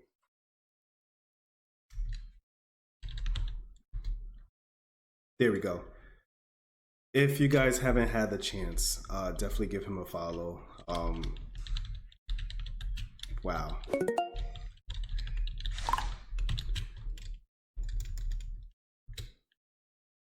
Seriously, thank you. Oh, snap! Oh, hi. Why do you need to see civilian racism? Okay, you know what? We're gonna move on. We do not need civilian racism. Racism is racism. We don't need that when we already have all the racism we need. Do you need to see more black people getting hurt by white people to help you confirm that racism exists, that racism is real? We don't need to see it anymore because we see it everywhere we go. Oh, snap! Oh, hi. We see it enough. Why do you want me to pull up more videos? Do you want me to pull up Ahmad? Do you need to see Ahmad right now? Why we talk about it is because we are hurting. If you stand for black people, stand for black people. Accept that you are wrong. Accept that your people are wrong no matter where in the world they are. Hold your people accountable. Say, I understand what you're going through, and I'm sorry that my people don't respect your kind, and I want to stand with you. You will not hear me berate you. You will not hear me degrade you. You will not hear me beat you down to a pulp and make you feel less than who you are. I stand with you. I love you. I want to protect you. Let me talk to my people and let them know that they're all assholes for killing you. That's all. I don't need to show you videos. Oh, snap! But if you want to see a video that bad, I will literally pull every single video for you. And not only the people who are watching the stream are going to feel pain and hurt, but you're going to sit there and you're going to feel even more worse than you already felt when you first came into the stream. It's not about all the other excuses that you're bringing up. It's not about having a license to carry a gun. It's not about running people over throughout a protest because they want to stand with black people. It's not about whether you stand with black people and you're still going through stuff in your life that you need to bring forward. It's not about whether there's civilian racism or police brutality and racism from the police themselves. It's not about whether the government wants to continue their racism through everybody. It's not about whether the KKK is around. It's about people getting hurt, period, from their skin. It's about people still trying to find excuses to justify. It's about people trying to justify what is going on. It has always been about color broadcast. I've been trying to show you. It doesn't matter if you walk with black people. They will not touch you. Oh my gosh.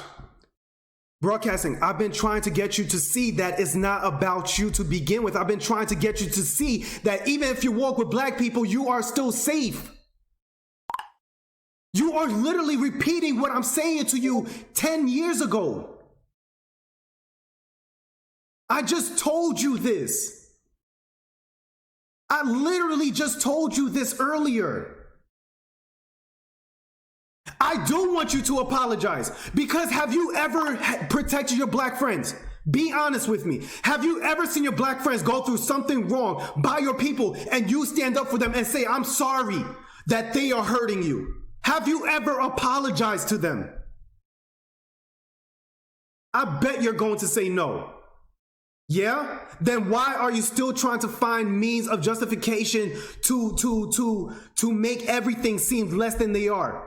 Why are you saying, well, this guy, here they're not licensed to carry guns, so we don't see how people get hurt? I showed you videos, and then you said, well, police are running over people in the protests in New York. I show you another video. Oh, well, now I need to see more civilian racism. You want me to show you why I need you to apologize? Because of your people.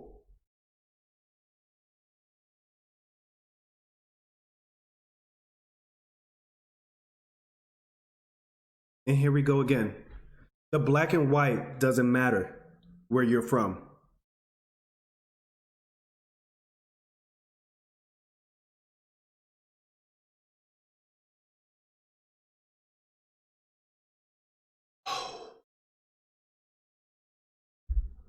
You don't have to do anything in real life.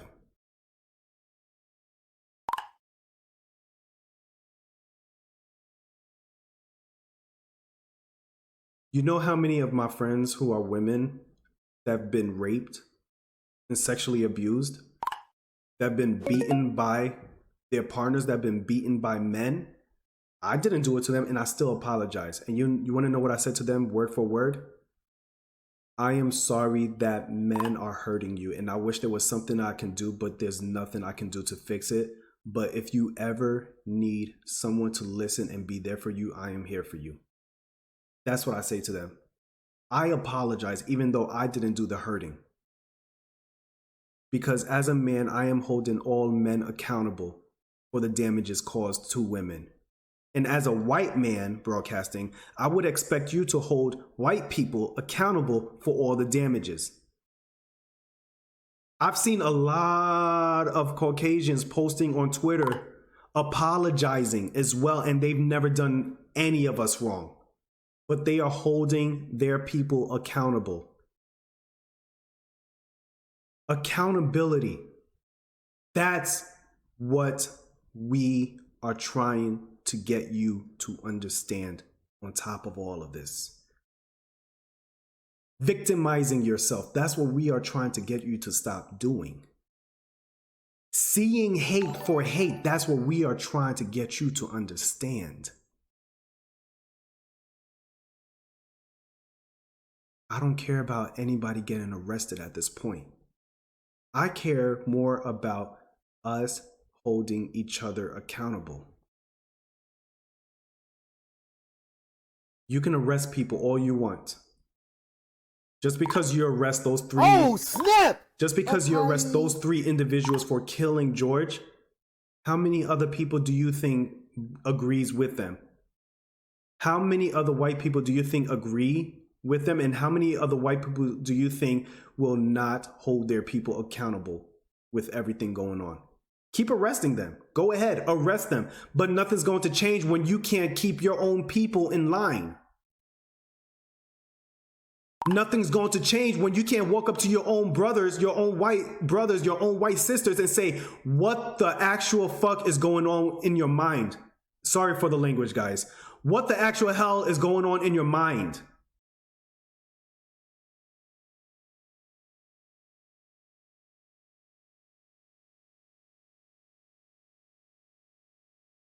For example, there are a lot of people who will attack you broadcasting. But I already told everyone from yesterday's stream, I told them on Twitter, I told them on Discord, no one is to attack anyone. I will put you... Oh, snap!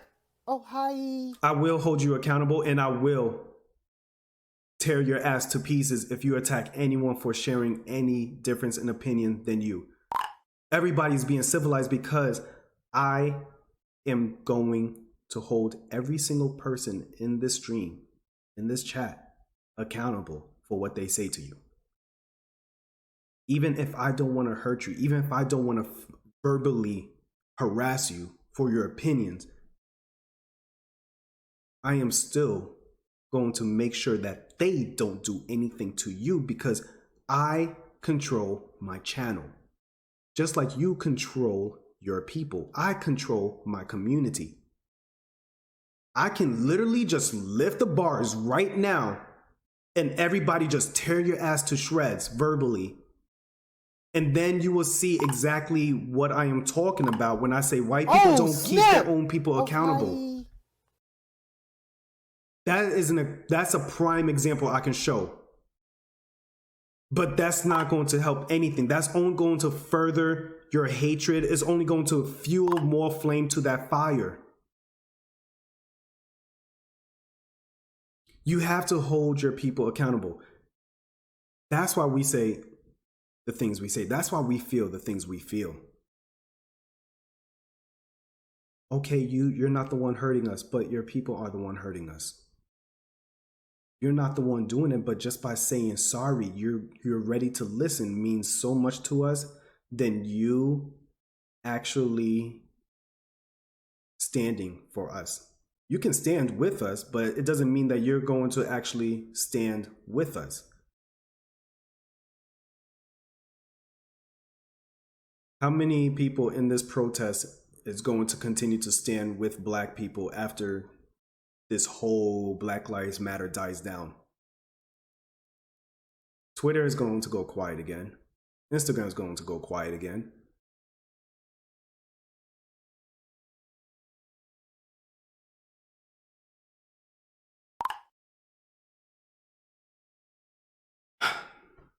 All right.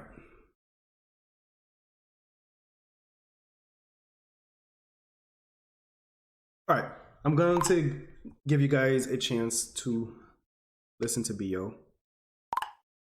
I need to rest my voice right now because that was a lot of screaming. I'm sorry for screaming in your guys' ears, and I probably broke my mic after I accidentally just swung at it by accident. I do apologize. Usually I am very calm in deliveries there, but sorry for that.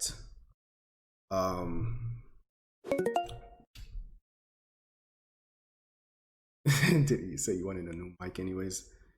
Yeah, I said that, but it doesn't mean I'm going to treat this mic like crap. What if I want to give somebody a mic that they can't afford? I want to make sure this is in top condition to give to somebody else. I love you guys too.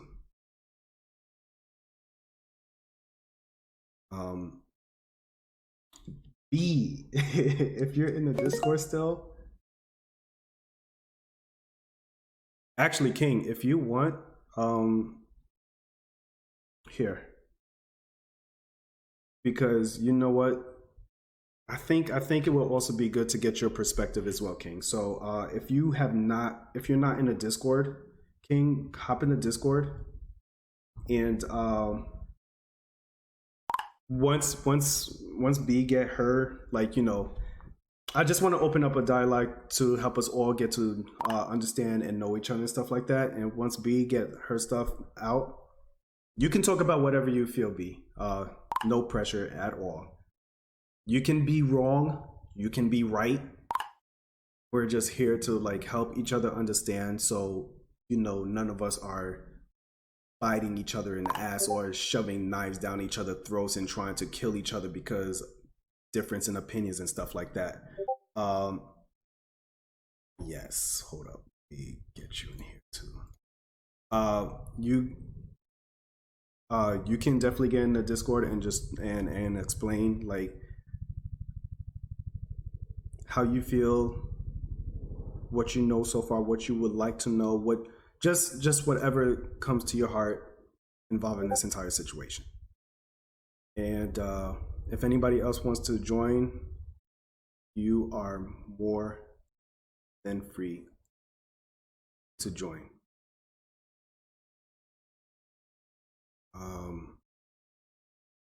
Let me get the roles in here. Just the only thing that I have to say, guys, is if you do come into the call, it's going to be Starfleet talk. Just mute your mic, and then we'll just, you know, we'll just go one at a time, just listening to everything and then speak and all that stuff. So yeah, guys, this is B. She's an amazing. Oh, you heard the helicopter? Oops. Yeah, that's a helicopter. I did not know you guys actually heard that. Wow, this mic picks up everything. Okay. I did not know you guys actually heard that. I thought it was just me. So just whatever you guys feel, and all this is just opening up a platform so we can all get a better understand why Black Lives Matter is there, why it's dangerous to say all lives matter, just whatever you feel in your heart that you want to share. So I'm gonna mute myself. Guys, you're gonna be listening to B, an amazing friend of mine, partner streamer on Mixer as well, an amazing human being. Can we give a shout out to B.O.? An amazing human being, such a bright star in the sky. You guys will literally love her. She goes out of her way to make sure everybody is okay, even if she's having a bad day. She does ASMR streams. She does a lot of indie games. Very, very calm, very sweet, very supportive, very down to earth. Yes, Bio is amazing. Very down to earth. So you guys will definitely hear her, and I will mute myself right now. The floor is yours, B. Oh, wait. No wonder I couldn't hear you. Oh my gosh, I'm stupid as hell. Wait, hold up. All right, can you talk again? Yeah, can you hear me now? Okay, there we go. Oh, wait, stream heard you, but I didn't because I'm stupid when it comes to my sound. All right, guys, I will mute myself. That's okay. These are. Here's B. Thank you so much, TightKidd, for inviting me to hang out today and talk with you all and learn. Sorry about the birds. They've been quiet all day, and then of course I start talking. I hope you all are doing all right. So I don't really have anything planned to say. I figured we could just have a conversation, or I guess maybe share my experience from my perspective. So I grew up in the South with conservative family, and my town had no Black people. Like, if you saw a Black person, it was like once in a blue moon. And like, even when I was in high school, we had one half Black kid at the school, and they always had to make a point that he was only half Black. And so I had an upbringing where I didn't have a diverse group of friends or people around me. And sometimes when you come from that, it doesn't mean everyone around you is racist. You're just not exposed to other walks of life. And when I moved out, well, actually, I'll go back. I remember the first Black person I met. This might be a weird story, and if I say anything off, let me know. Correct me, please. I'm more than happy to be corrected. Right. My aunt had married a Black man and had 2 sons. And the first Black person I remember meeting, I was probably 4 years old, 4 or 5, really young, very early memory. And I remember him, the minute I met him, he just had this wonderful smile, and he helped me. He took my hand to help me go up some stairs. It was a big flight of stairs. I'm little. He grabbed my hand to help me go up the stairs, and I just remember seeing his hand holding my hand and the drastic difference of our skin tones. But I was a small child. I didn't think anything was wrong with that, right? This is my cousin. This is cool. People come in different colors. That's neat. I just remember that very moment, though. It just stuck in my mind of just the drastic difference of our skin tones. But he hung out with me the entire day. He was older. He was probably 14, maybe. He was a young kid. Maybe he was younger than that. But he took the time to hang out with me all day. He did magic tricks. We played with Hot Wheels. I just thought the world of my cousin. And that's like the innocence of a child, right? You're not born hating people, but I think we do have a natural instinct to be weary of things we're not familiar with, cultures we're not familiar with. As a survival mechanism, you resort to caution before acceptance. There was an experiment done, and I think I'm going to share this because I use it to help people understand why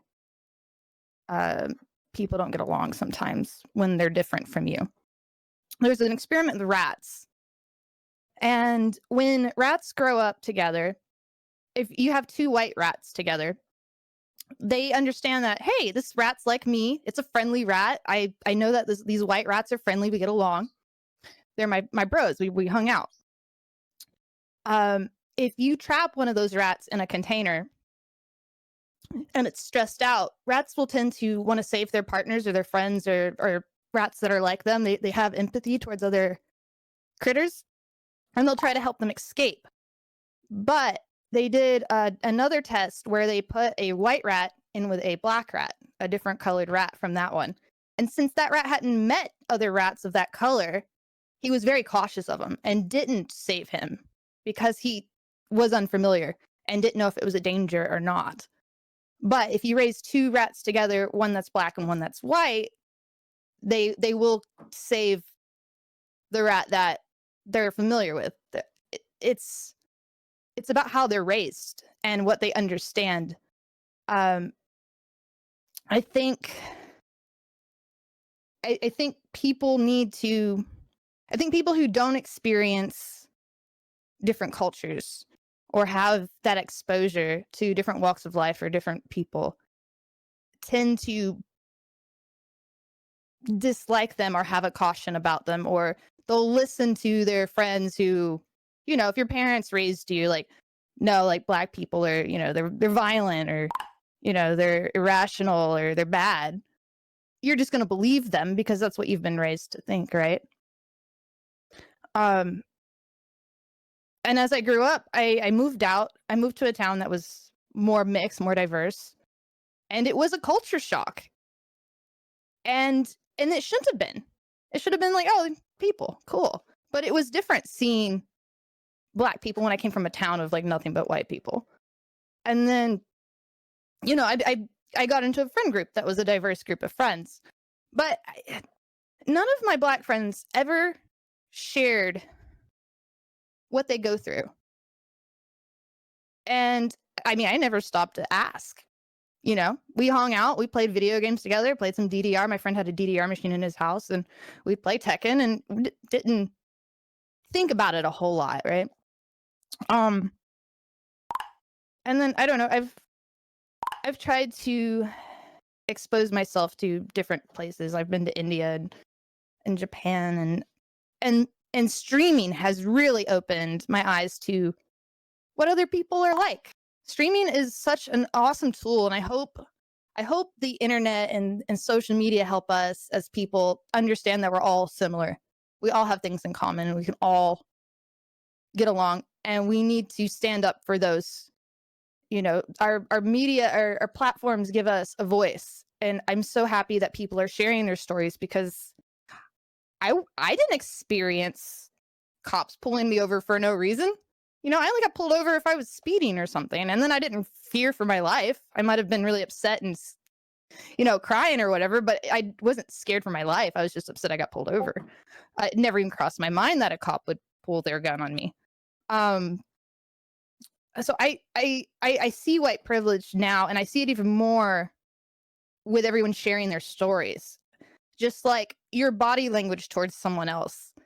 As a woman, I'm scared of everybody, but now I'm like, whoa, if I was acting scared of a black man and my body language was even more, are they going to think that I'm scared of them just because they're black or because they're a man or, like I want to be aware of my actions that maybe were subconscious that I'm doing and things that I can change. And I'm just really glad that Mixer gives me a place to be friends with people of different cultures. And I don't have any black friends around me, and it's nice to have people online that I can talk to and be like, oh wow, like they're not different, like they share the same stories and they play games with us and they're not a separate thing. We're all here together, and you can understand people and be more comfortable around them the more you're exposed, right? So I don't know what else I have to say, but I feel like that was kind of my summary of my experience.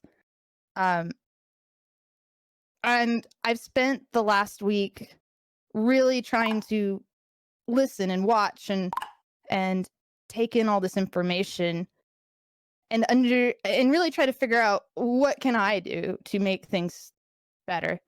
What is it that I can do to not contribute any more to the silence? But yeah, I think that's all I have to say, TightKidd. So if, I mean, we can conversate about it. Oh no, you're good. You're good.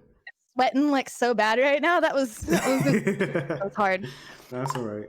I mean, the same thing happened with me when I left New York. I was around a lot of Black people, a lot of Hispanics, because you know that's where we all reside. Like almost every single person I've met, besides teachers and doctors and all that stuff, they were Black or Hispanic.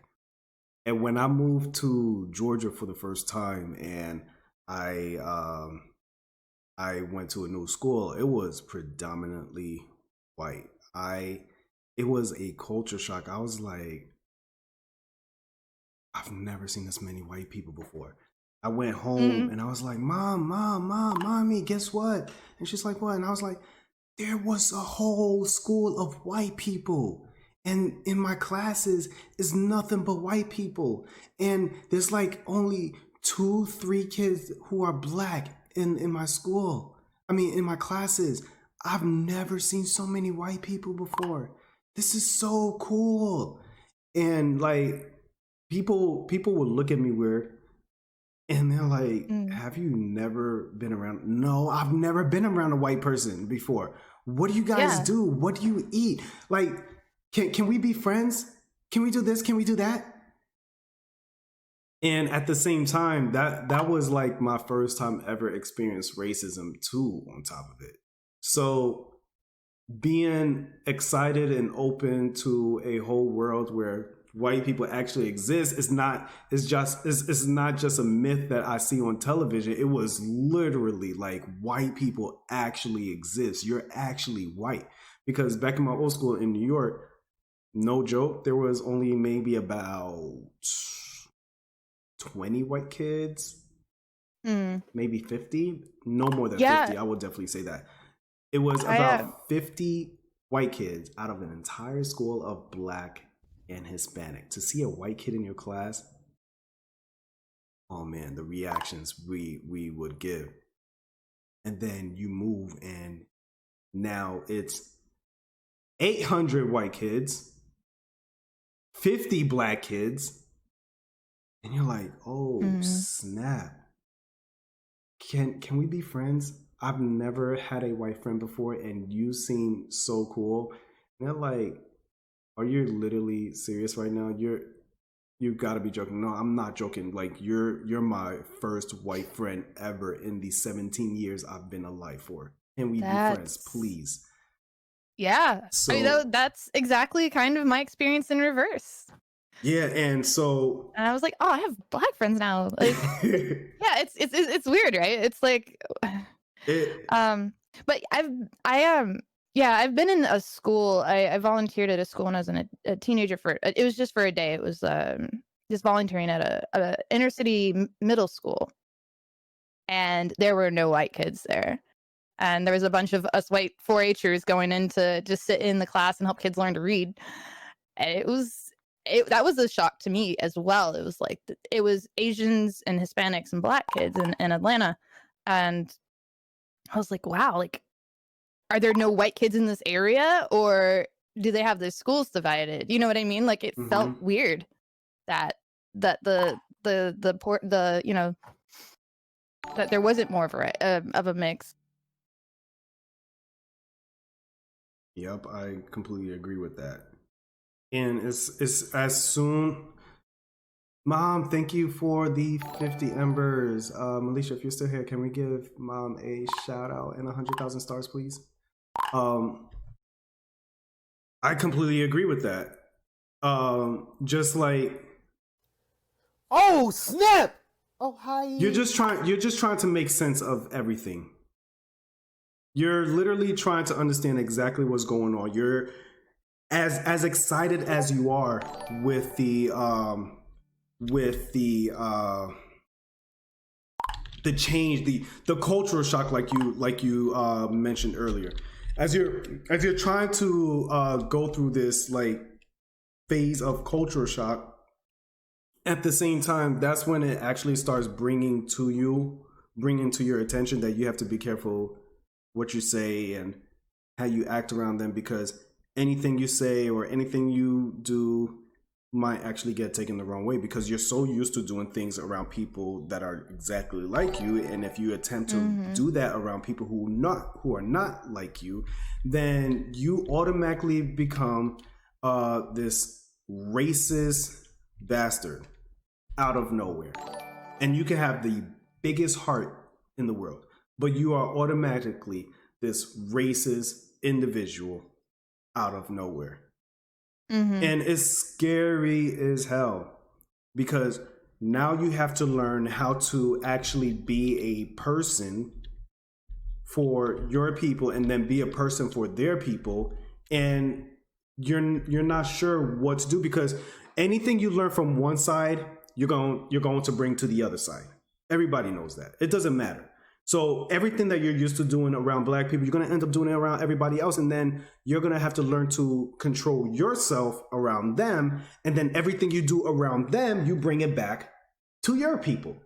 And so then you're not being yourself, right? Exactly. You're not being yourself. You're constantly having to like keep your eyes open, keep your ears open, but at the same time, keep your mouth shut, because anything you say or do is going to hurt someone else.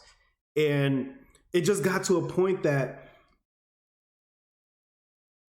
racism came from our families, whether everybody wants to believe it or not.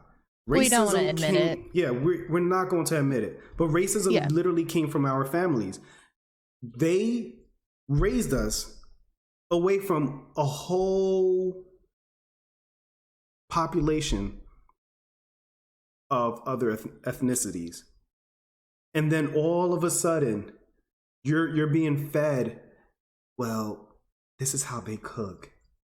This is how they walk. This is how they eat. You don't want to listen to that type of music, because look at all the violence in that music. They don't pull out all the other violence and the womanizing that happens in other music, but they're so good at pulling certain things in other music. When I grew up, my family only made me listen to Backstreet Boys, NSYNC, Britney Spears, Christina Aguilera, Daft Punk. I never grew up listening to black people before, except for Tupac when Changes came out, except Michael Jackson when Thriller and all of that stuff came out. But I never grew up listening to black people before. My family forced me to never listen to my own people when it comes to music. They only wanted me to listen to white people, because they felt if I listen to black people, it's going to put me in harm's way. It's going to speed up the process where I become part of the system, where I am now being judged like all the other black people who are being thrown into prison, whose lives are being destroyed because I'm listening to my own people. And it's the fear of the government that put them in that position. But at the end of the day, if they had trusted me, if they had understood that their influence will help me be a better person, they wouldn't need to find a reason to shut me out from an entire culture that would have helped me understand what it meant to be black growing up in America. But the fact that they said that don't listen to black people music because it contains violence, sex, drugs, killing, gang banging, I didn't listen to it. And when I heard my uncle listening to those type of music, I was like, Uncle, you're not supposed to be listening to this. You're going to go to jail. And he literally looked at me like, what the hell are you talking about? well, mommy said if you listen to this, you're going to jail because their type of music, it gets you in trouble. It's bad for you. It's poison. And he literally sat there and he was like, did my sister really tell you this? Yeah, and you're not supposed to be listening to, I don't know who this is, but you're not supposed to be listening to it. He's cursing. Don't you see he's a bad person? And now here I am, an adult, and I listen to the same music and I hear the message in their music and it's completely opposite than what I was told as a kid. Right. Like that should have been an issue of what the music had to say and not who performed it or what type of music. Exactly. It should have been like, hey, this artist has really bad message and glorifies, terrible things. Like protecting your kids from that's important, but protecting like making them not listen to an entire genre of music because just of a race. Because, yeah, that's so crazy. I grew up listening to all kinds of music. Even my dad was like, it was Snoop Dogg and Bob Marley and NWA and like, I had a huge diverse collection of music that I grew up on. And Jackson 5 was my favorite. I was probably 7 or 8 years old and I had this Jackson 5 CD. And I had the biggest crush on Michael Jackson. And this was before I knew he was like an adult and they were all adults and stuff. I just thought, they're still kids and this is great. And I love this music and I had the biggest crush on him. And then I remember the day I found out, it's like, oh, they're all old. But that I was never stopped, from listening to something because of someone's race. Yeah. But I was. And that was the crazy. Like, you know how hard it was to grow up? Exactly, Mom, not all. But you know how hard it was to grow up in school? And I'm in middle school. I'm in high school at that point. And people were listening to all these songs. And I'm like, who's that? I like the beat. What is this? And they looked at me like I was that crazy ass kid. And it was like, you don't know what rap and hip hop is? And I was like, what's rap and what's hip hop? And they literally all stared. It was like, you've got to be kidding me. How are you black? You're not black? And I was like, yes, I am black. I'm black like you guys. No, you're not. You don't listen to our music. And you dress weird too on top of that. And that's when the reality of it hit. That's when I finally realized like what was going on. I was literally being whitewashed by my own family because they were so afraid of society. And they were trying to protect you. Yep. Even though they were trying to protect me, but they didn't know that it actually caused greater harm because what's happening now is I've been captured by hunters. They bring me to the zoo. Now I'm being raised and I'm being taught to be civilized around this whole group of species. And all I know is what they've taught me. I only know how to eat because they feed me. I only know how to drink because they give me my bowl of water. I only know how to sleep.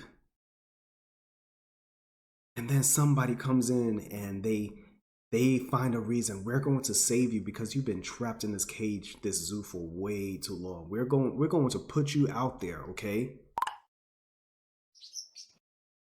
They've saved me from the zoo. They put me back in the wild.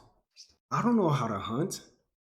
I don't know how to search for my own water. I don't know how to find another animal like me that I can mate and have kids with. I don't know how to actually lead an entire species like me.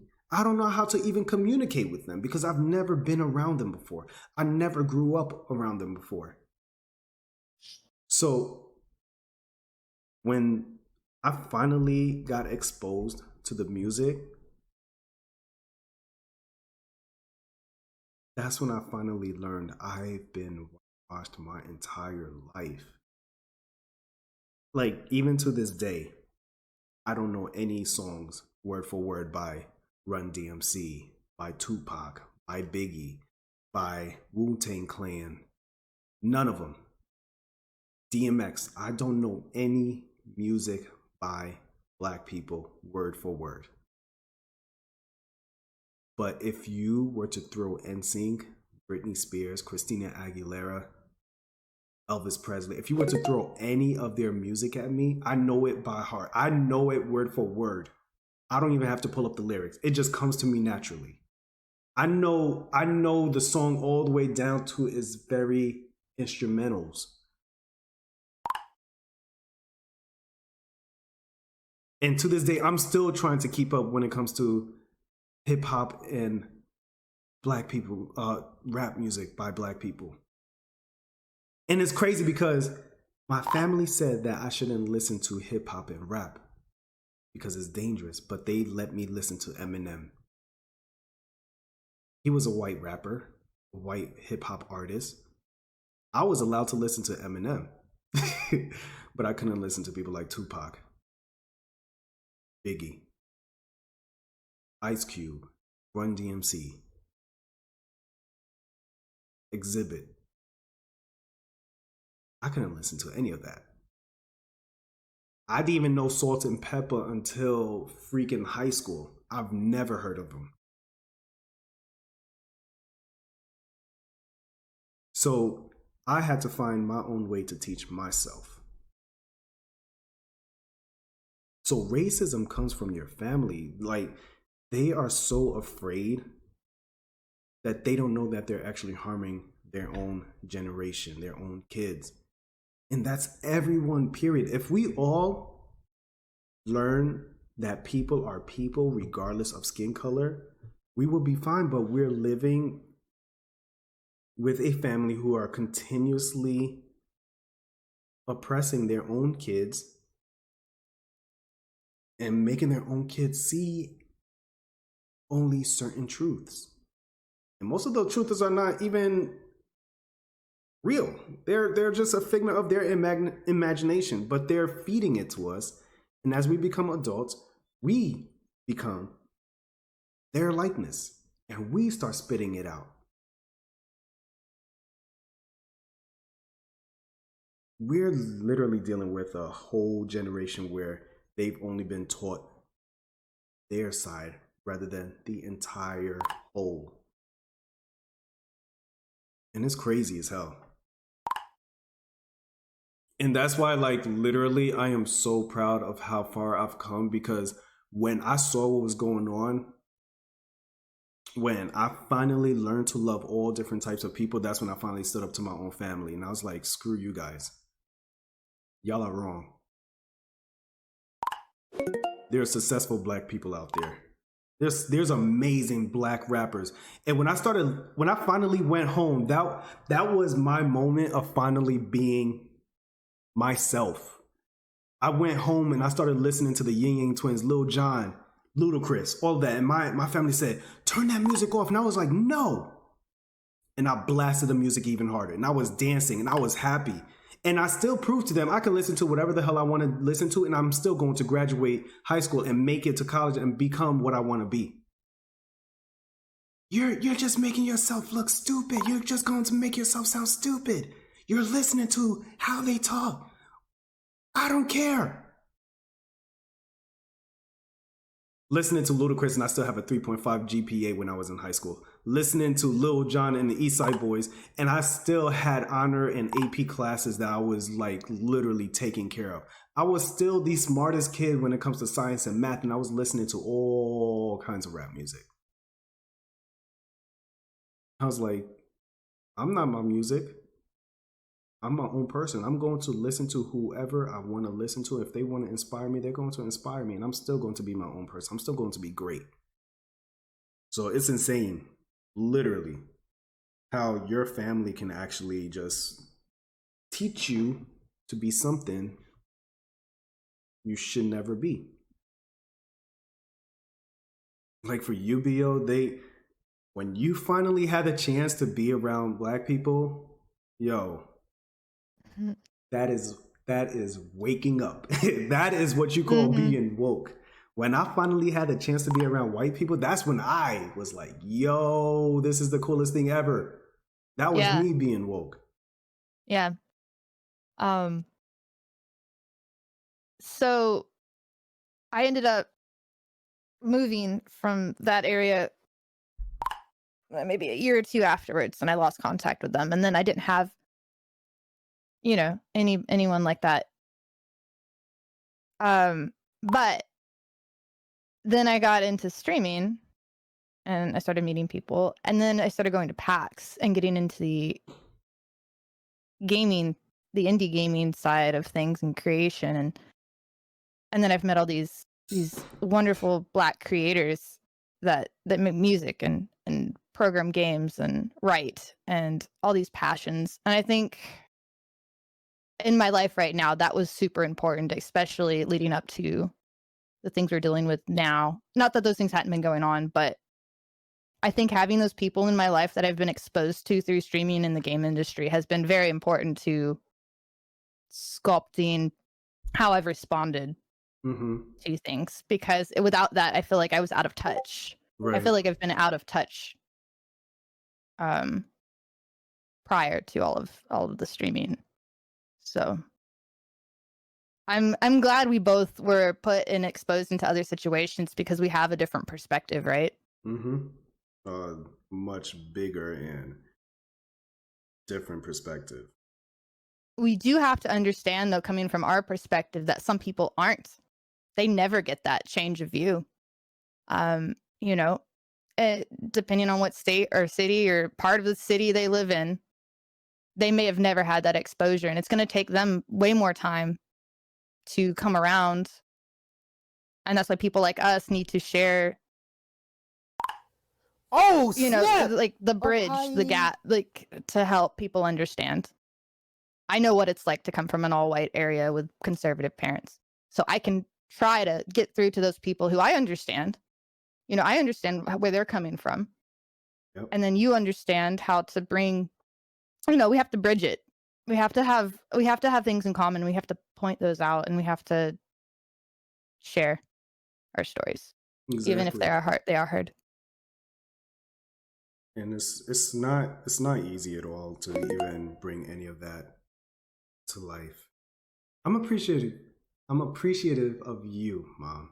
And Rockstar, if you're ready, you can hop in the call too. Because being an Asian woman, I can only imagine what that's like. So you could definitely join in as well. But it's crazy. And it gives us, like, just you and I, it gives us a huge responsibility, like you said, of, closing the gap.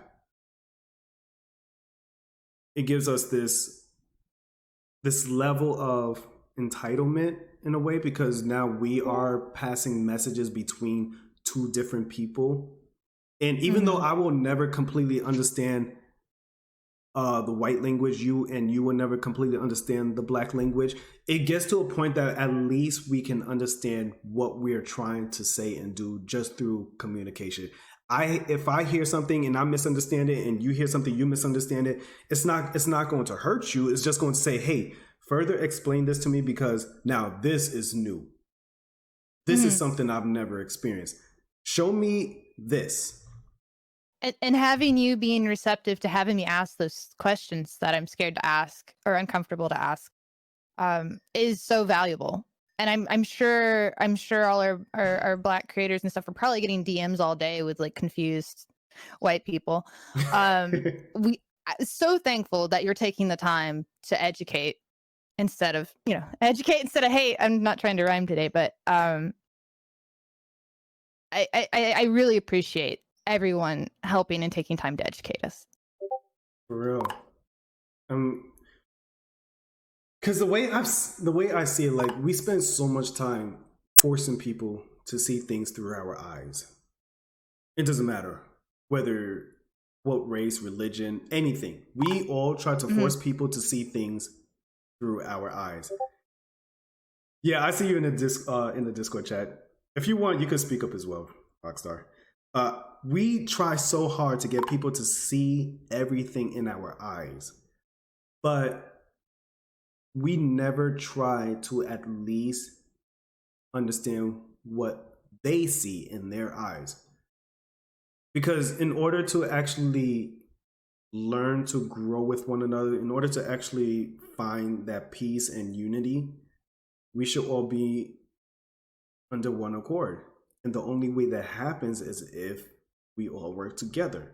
And the only way that happens is if we listen to each other. And the only way that happens is if we understand each other. And the only way that happens is if we're ready to open our ears, close our mouth, open our ears, and open our mind, and just say in our heads, I am ready to make a connection with someone who is not me. I am willing to make a connection with you. I'm willing to make a connection with you. Teach me your culture. Teach me your language. It's like what a lot of people have said. You know, I'm not sure if anybody's ever traveled to a different country before, like B has done, but everything you do in an American culture is completely opposite in another culture. And when I was in military, because I wanted to live in Japan. When I was in the military, they said, hey, people in Japan, China, the Asians in general, they are huge in honor. They are really big in respect and honor. How you talk to your friends and family back at the United States does not apply here.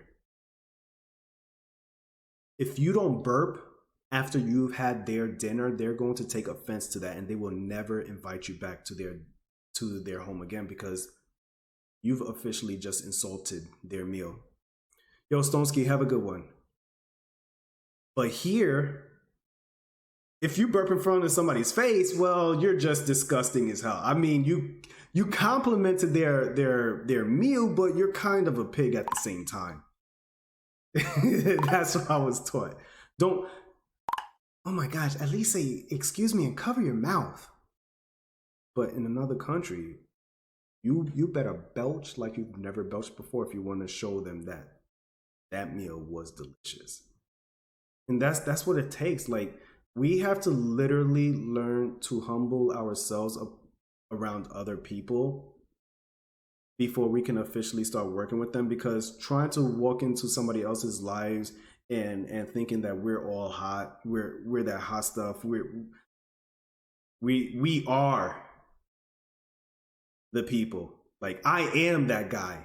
Okay, I came here to learn about you, so you should feel honored. Nah, you need to learn to humble yourself and really lower who you are as an individual and say, I am a child ready to learn your ways. And not many people understand that. So we just continue to go in this vicious cycle where we're just constantly insulting each other, offending each other, fighting each other, because nobody's willing to actually lower themselves to teach themselves and then spread that to other people. But like what I've been hearing from a lot of people and what I like telling people all the time, it starts with us.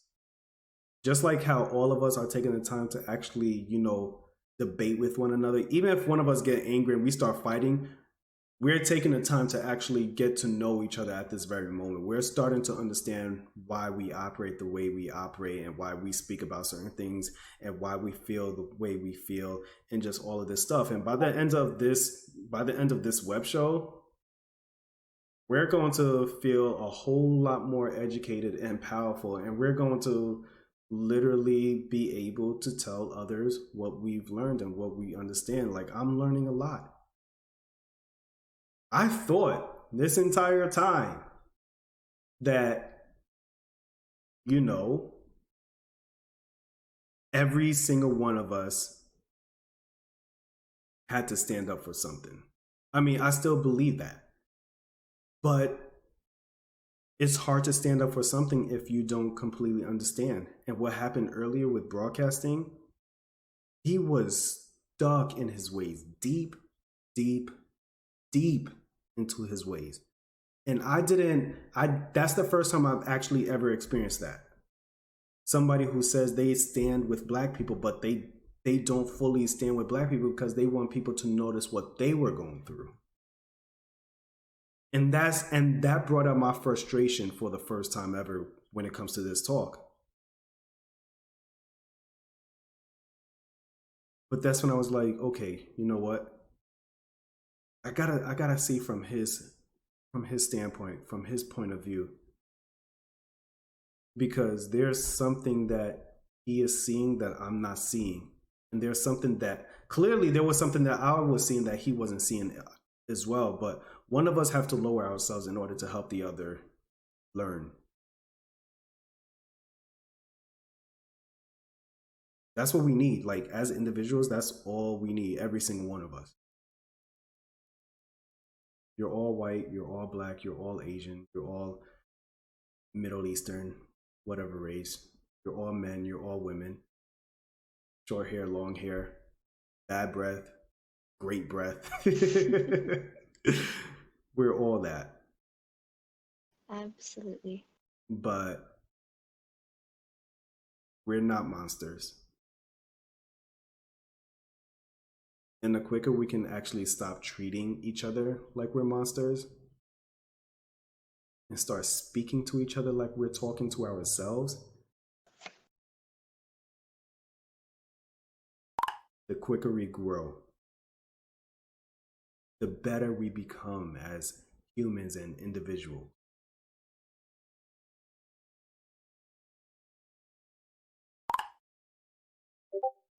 So, Rockstar, I will let you share your, all your thoughts and feelings, your opinions, your experiences, just whatever you feel like sharing. There's no wrong or right here. Hi everybody. This is Rockstar Angel. This is what my voice sounds like.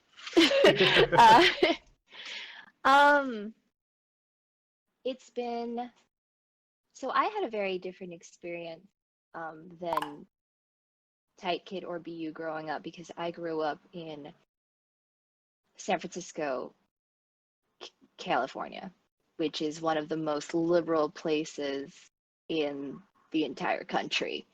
I grew up in Berkeley, where UC Berkeley is based, and so I grew up with one of the first public high schools to ever have an Asian American Studies department. And that's after they had already had a Chicano Latino Studies department and an African American Studies department. And it was a public high school. And in Berkeley, if you grew up in Berkeley, it's like, you always have somebody protesting something because it's Berkeley. So I am really grateful that I had that experience. I'm very grateful that I grew up in a place that educated us on things that were not just like they looked beyond the history books, and my public school education actually taught me a lot of really so I grew up recognizing, even though my family's immigrants, my mother's from China, I grew up understanding a lot, like getting aware of a lot of these things, I think earlier than and probably a lot of my friends who grew up in other places in the US. And you guys are hilarious.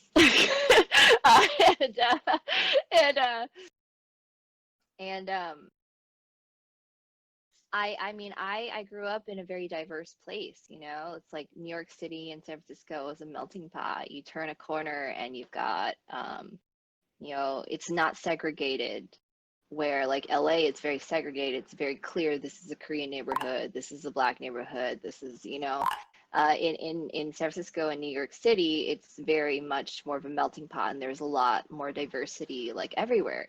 When I started traveling the country and going to different places for work and seeing what the rest of the country was like, and going to places where I was the only Asian person around or stuff like that, it just felt very strange. It felt weird. It just felt uncomfortable. And like, because I'm so used to having diversity, and I think that's a really wonderful thing. That's why I like staying in the Bay Area.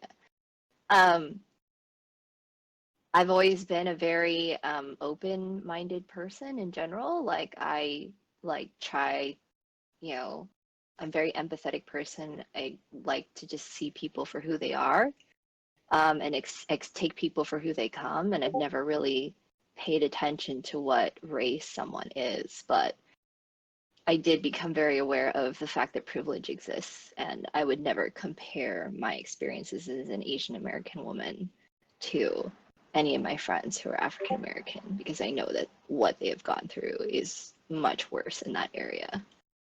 And when COVID happened and it got named the China virus, I mean, I've experienced a lot of different bouts of racism here and there in my life, being Asian, called chink, called whatever. I've also got a lot of sexism, that I've dealt with. But when COVID happened, it just kind of went to like a whole nother level, And I heard about an increase in hate crimes against Asian Americans. And I heard about the family in Texas. It was like 3 people. It was a family of 3. Sorry, I'm trying not to cry here. It was a family of 3, and there was a 2-year-old and a 6-year-old that got stabbed for being Asian because some white dude in Texas thought that they were spreading the coronavirus because this is a China virus. And I was getting a lot of trolls coming in and talking about, and I started having real anxiety about even going to the grocery store and stuff like this. And I'm not bringing this up to say, feel sorry for me because I'm Asian American or whatever. What this made me realize, I mean, my friend was held up at gunpoint and threatened in Los Angeles for being Asian. She's called a chink and all this other shit, right? Sorry, excuse my language. But here's the thing. I'm not saying this right now to illustrate, feel sorry for me because this happened to Asian Americans.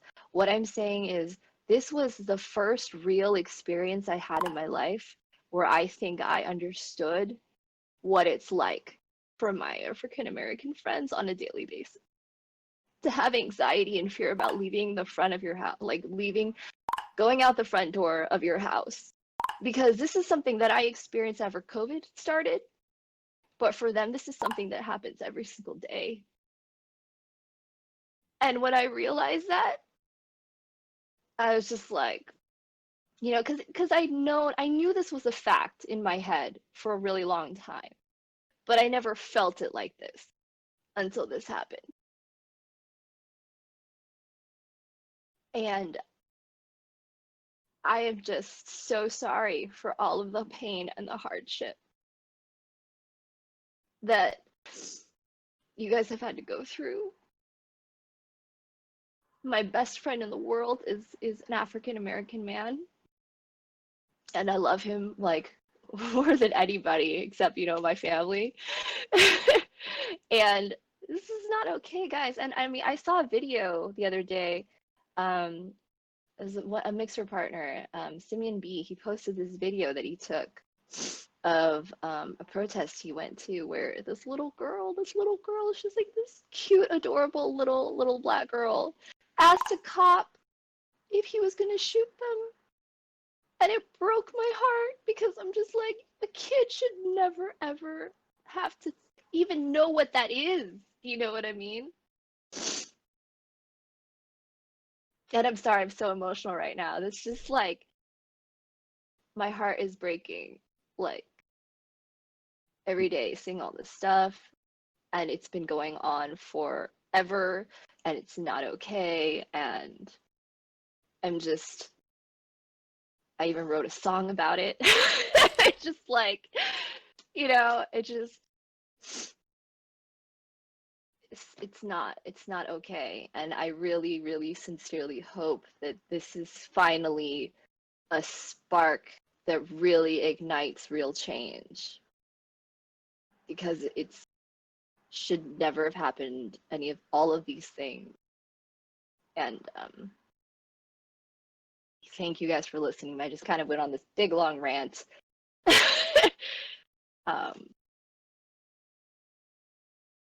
It's okay, honestly.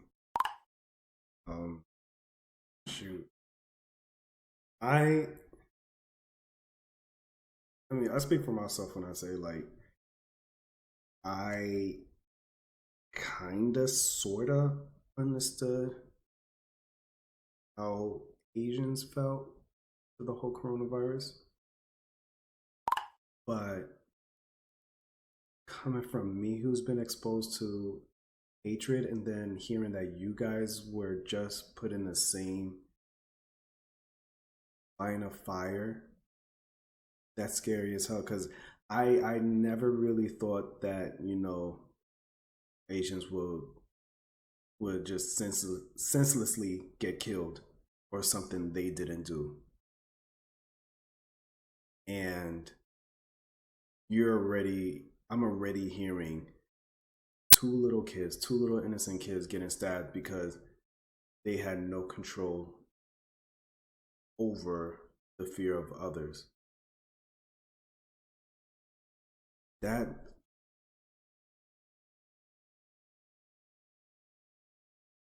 I don't even know what to say for that, but that freaking hurts. And I never even knew something like that happened. I'm just focusing on my own issues, like, yo, black people, we got this, we got that, we got this, we got that. This is going on, guys. And then freaking hell, kids are being killed because of coronavirus. Asian kids. They had nothing to do with. Oh, snap! Oh, hi. Fear is such a disgusting thing.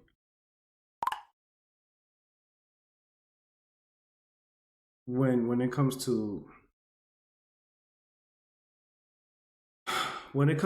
just fear not being handled the correct way, it is a disgusting thing.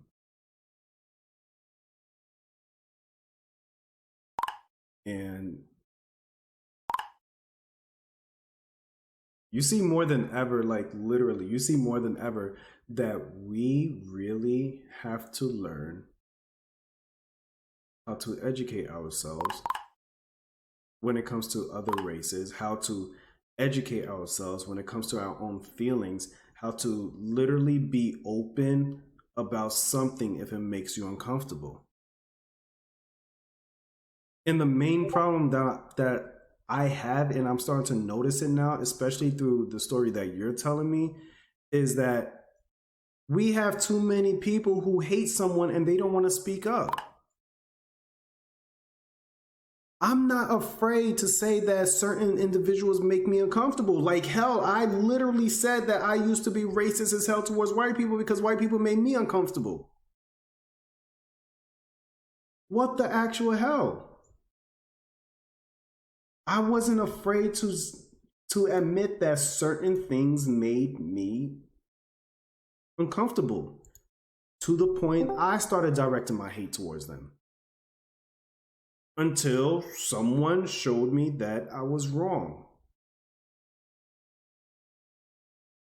And you guys deserve to know. You guys matter. I mean, coronavirus is coronavirus. It's another form of the flu, influenza, the swine flu, mad cow disease. Every 5 years, we get hit with a disease that kills a massive amount of people. But you know what? Here, let me make everybody extremely uncomfortable. Everybody wants to blame Asians for coronavirus, but did anybody held?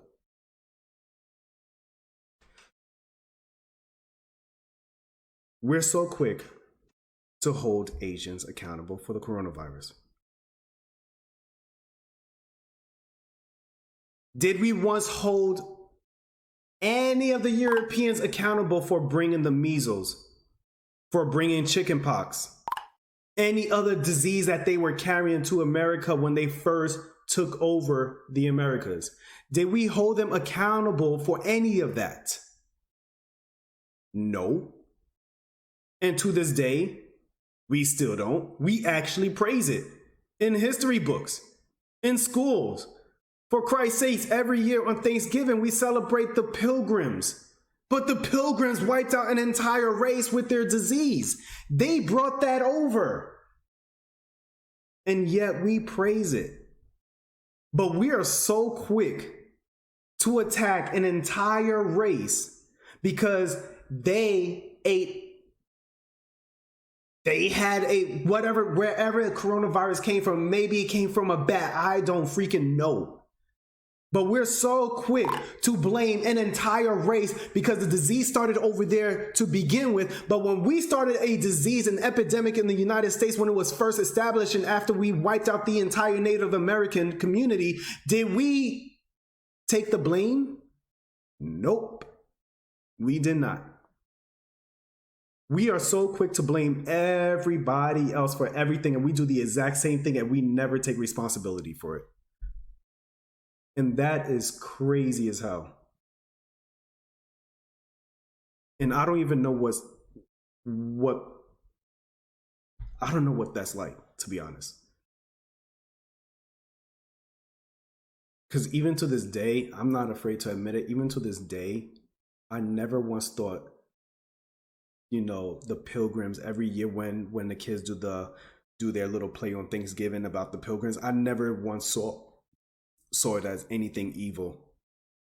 And people get mad, and I was like, you need to calm your ass down. This is just a regular play. Like, I've been ignorant to other people's feelings about the actual truth.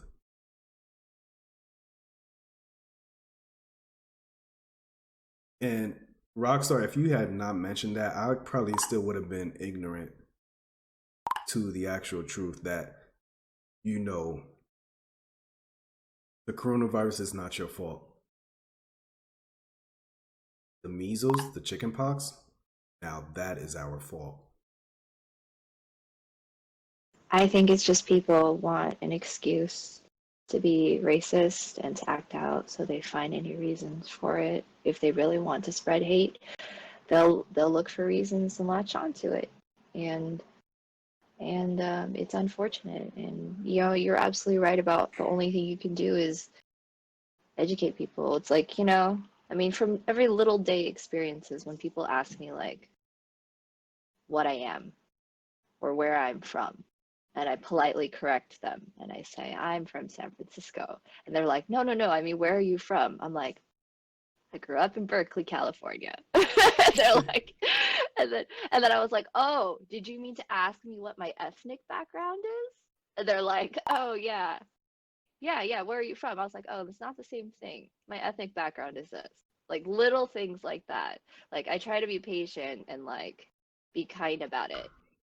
But yeah, but like little micro, when they're not even realizing that they're being like, that's like almost like a micro, you know, stereotype, micro racist comment or thing, you know. And then like, yeah, and oh, you are? That's so cool. I do dishes and cook. That's a funny name. Yeah, and then just like, I mean, I'm never afraid to have hard conversations with people about this kind of stuff. But I've had conversations where I'm trying to talk to somebody about it. Like I've had conversations where I've had I had a white friend who was literally in tears because she did not want to believe that she had privilege and she did not want to accept it. And she was literally crying about it, you know? And it's, you know, it's tough, but at least just, I think, being kind, listening, trying to educate people, you know, and honestly, one step at a time. Exactly. Yeah. And honestly, there's nothing like that's one thing I would love everybody to understand. There's nothing wrong with having white privilege. There are actual pros to having white privilege. One of them is hey pal, One of them is you actually have an entire world that will listen to you and believe anything you say. So instead of lying, share the truth. White privilege can allow you to build an entire stage, grab a mic, and scream everything out. And you can spark an entire community. You can spark a generation. The only issue when it comes to white privilege is knowing you have white privilege and pretending that you don't know you have white privilege and pretending that white privilege does not exist, and then continuing to use your white privilege to get ahead while it hurts everybody else. That's when things get really, really bad. But if you know somebody who has that power, shoot, that's a perfect time to share the news. That's the perfect time to spread everything and just actually do something about it.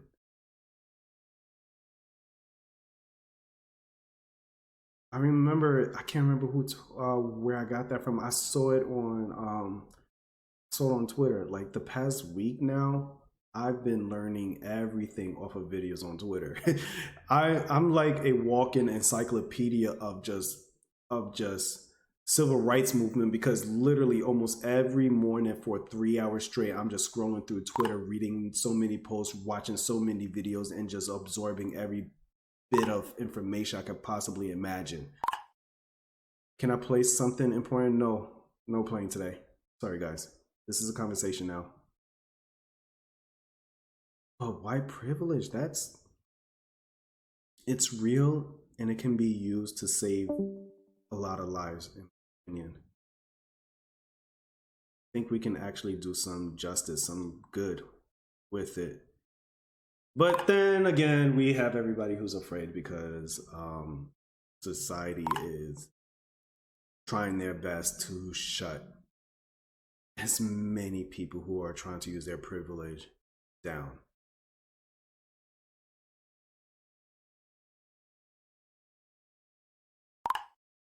Oh, can I say something? Listen, guys, okay?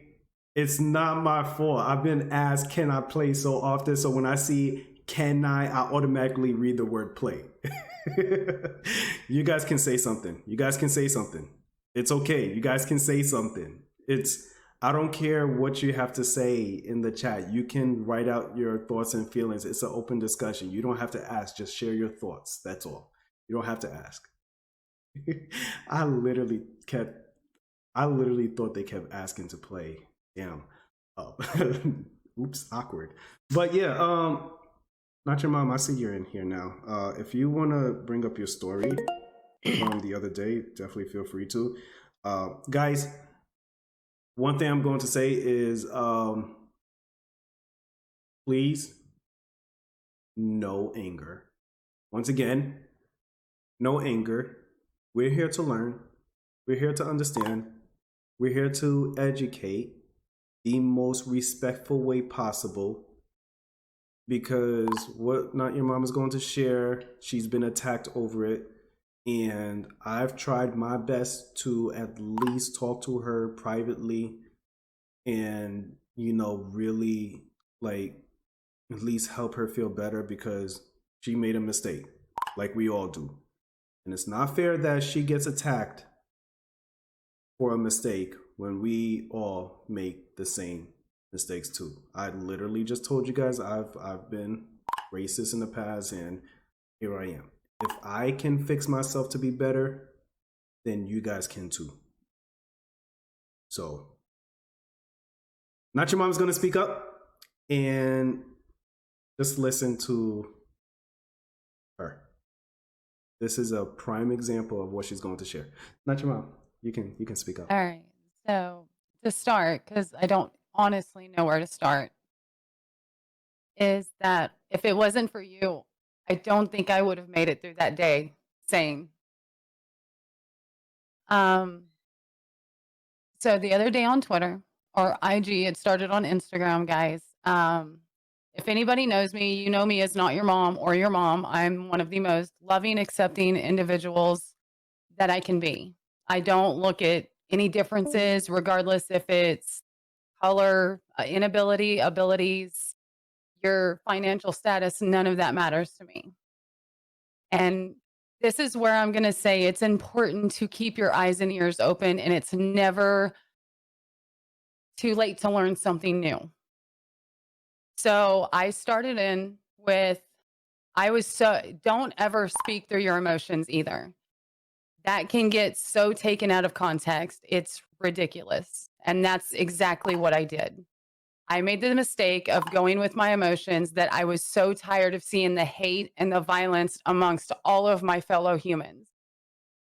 I don't like racism. I've never been racist in my life. But I felt the need to put all lives matter on my Instagram. Oh, snap! Oh, hi. Of course, it started a big controversy that I honestly did not understand myself, because I'm like, what do you guys mean? I'm like, we all matter. No matter who we are in this world, we should all come together and protest this. And I did not express it or word it tactfully to where it was understood of where I was coming from. And I'm all for the BLM movement. I will stand there in the Atlanta streets with my fellow humans to make sure that the violence against all people of color comes to an end. But it was not worded correctly. And then people started saying, pull out facts, look at your history lessons. And that's exactly what I did, not knowing that it was going to make me look like the complete opposite. And in doing so, it was all over Twitter that all of a sudden moms are racist. So it's because of TightKidd that I better understood what or how I said what I said hurt people. And I lost sleep. I didn't sleep well that night because I hurt my fellow humans, and that is not what I'm here for. So the lesson that I took was that, and like TightKidd said, believe in what you believe, but understand how you word it could hurt people in the process. I'm like still upset about it. And I thank you so much for being there for me, dude. Because without you and without somebody reaching out, I was a mess.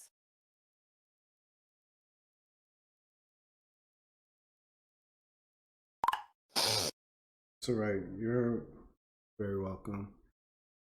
I mean, I saw the post too, and the posts were hurtful. And I won't lie, I immediately reacted as well. I was like, wait, whoa, you are one of the most positive people. No. And when I saw the comments being written under it, I immediately ignored your post and was like, I can only imagine what she's going through. I didn't even care that you at that point. I honestly didn't even care that you said all lives matter. I mostly cared because you were getting destroyed publicly on Twitter. Yeah. And it's because I didn't understand. You know, from my perspective, I'm thinking we need to stop hating. We need to stop being so angry. Yeah. And that was literally the main reason, because it was funny because after I finished my stream and I saw it on Twitter, that's when I came, like I saw it before Twitter, but I didn't think anything of it. I just completely ignored the entire situation. And that's when I got on stream and I started my web show and we spoke. And as soon as I finished, I still saw it floating around even more. Oh, yeah. And that's when I was like, you know what? I need to talk to you and see if you're okay. I'd even approach you in any way to try and educate you or bash on you. I just asked if you were okay. I saw what was going on, if you were okay, and that was it. And when you explained exactly what was going on, I was like, okay, let me try to talk to you and let you know why everybody reacted towards it. But at the same time, I was literally hurt and afraid for you, because everybody, I knew from that moment when I went into your DMs and spoke to you, you were not a racist at all. You just worded everything completely wrong. You were not Because racist. I spoke through emotion. Exactly. But for me, I felt I'm going to come to you as loving as I possibly can, hoping that it's going to help you feel better regardless of what you said. And it did. Like I said, that night I lost sleep. I woke up feeling like complete crap. And my day was not good. Until you just offered that kindness of not being angry with me and understanding the type of person that I really was, and that I messed up.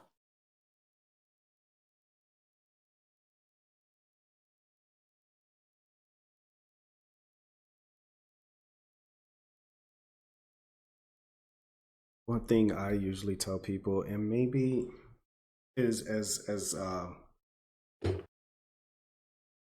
messed up as it will sound, all of this happened for a reason. Everything that literally happened the past few days after that message, after your thought, it happened for a reason. And honestly, if that didn't happen, I think you still would have just felt the way you felt when you posted it. And it's better it happened now than later. Yeah. Because if it happened later, when all of this dies down and you say all lives matter, everybody's going to look at you as though now you're really racist. But in the midst of everything happening, you know, we're still fresh into this. We're still in the middle of this.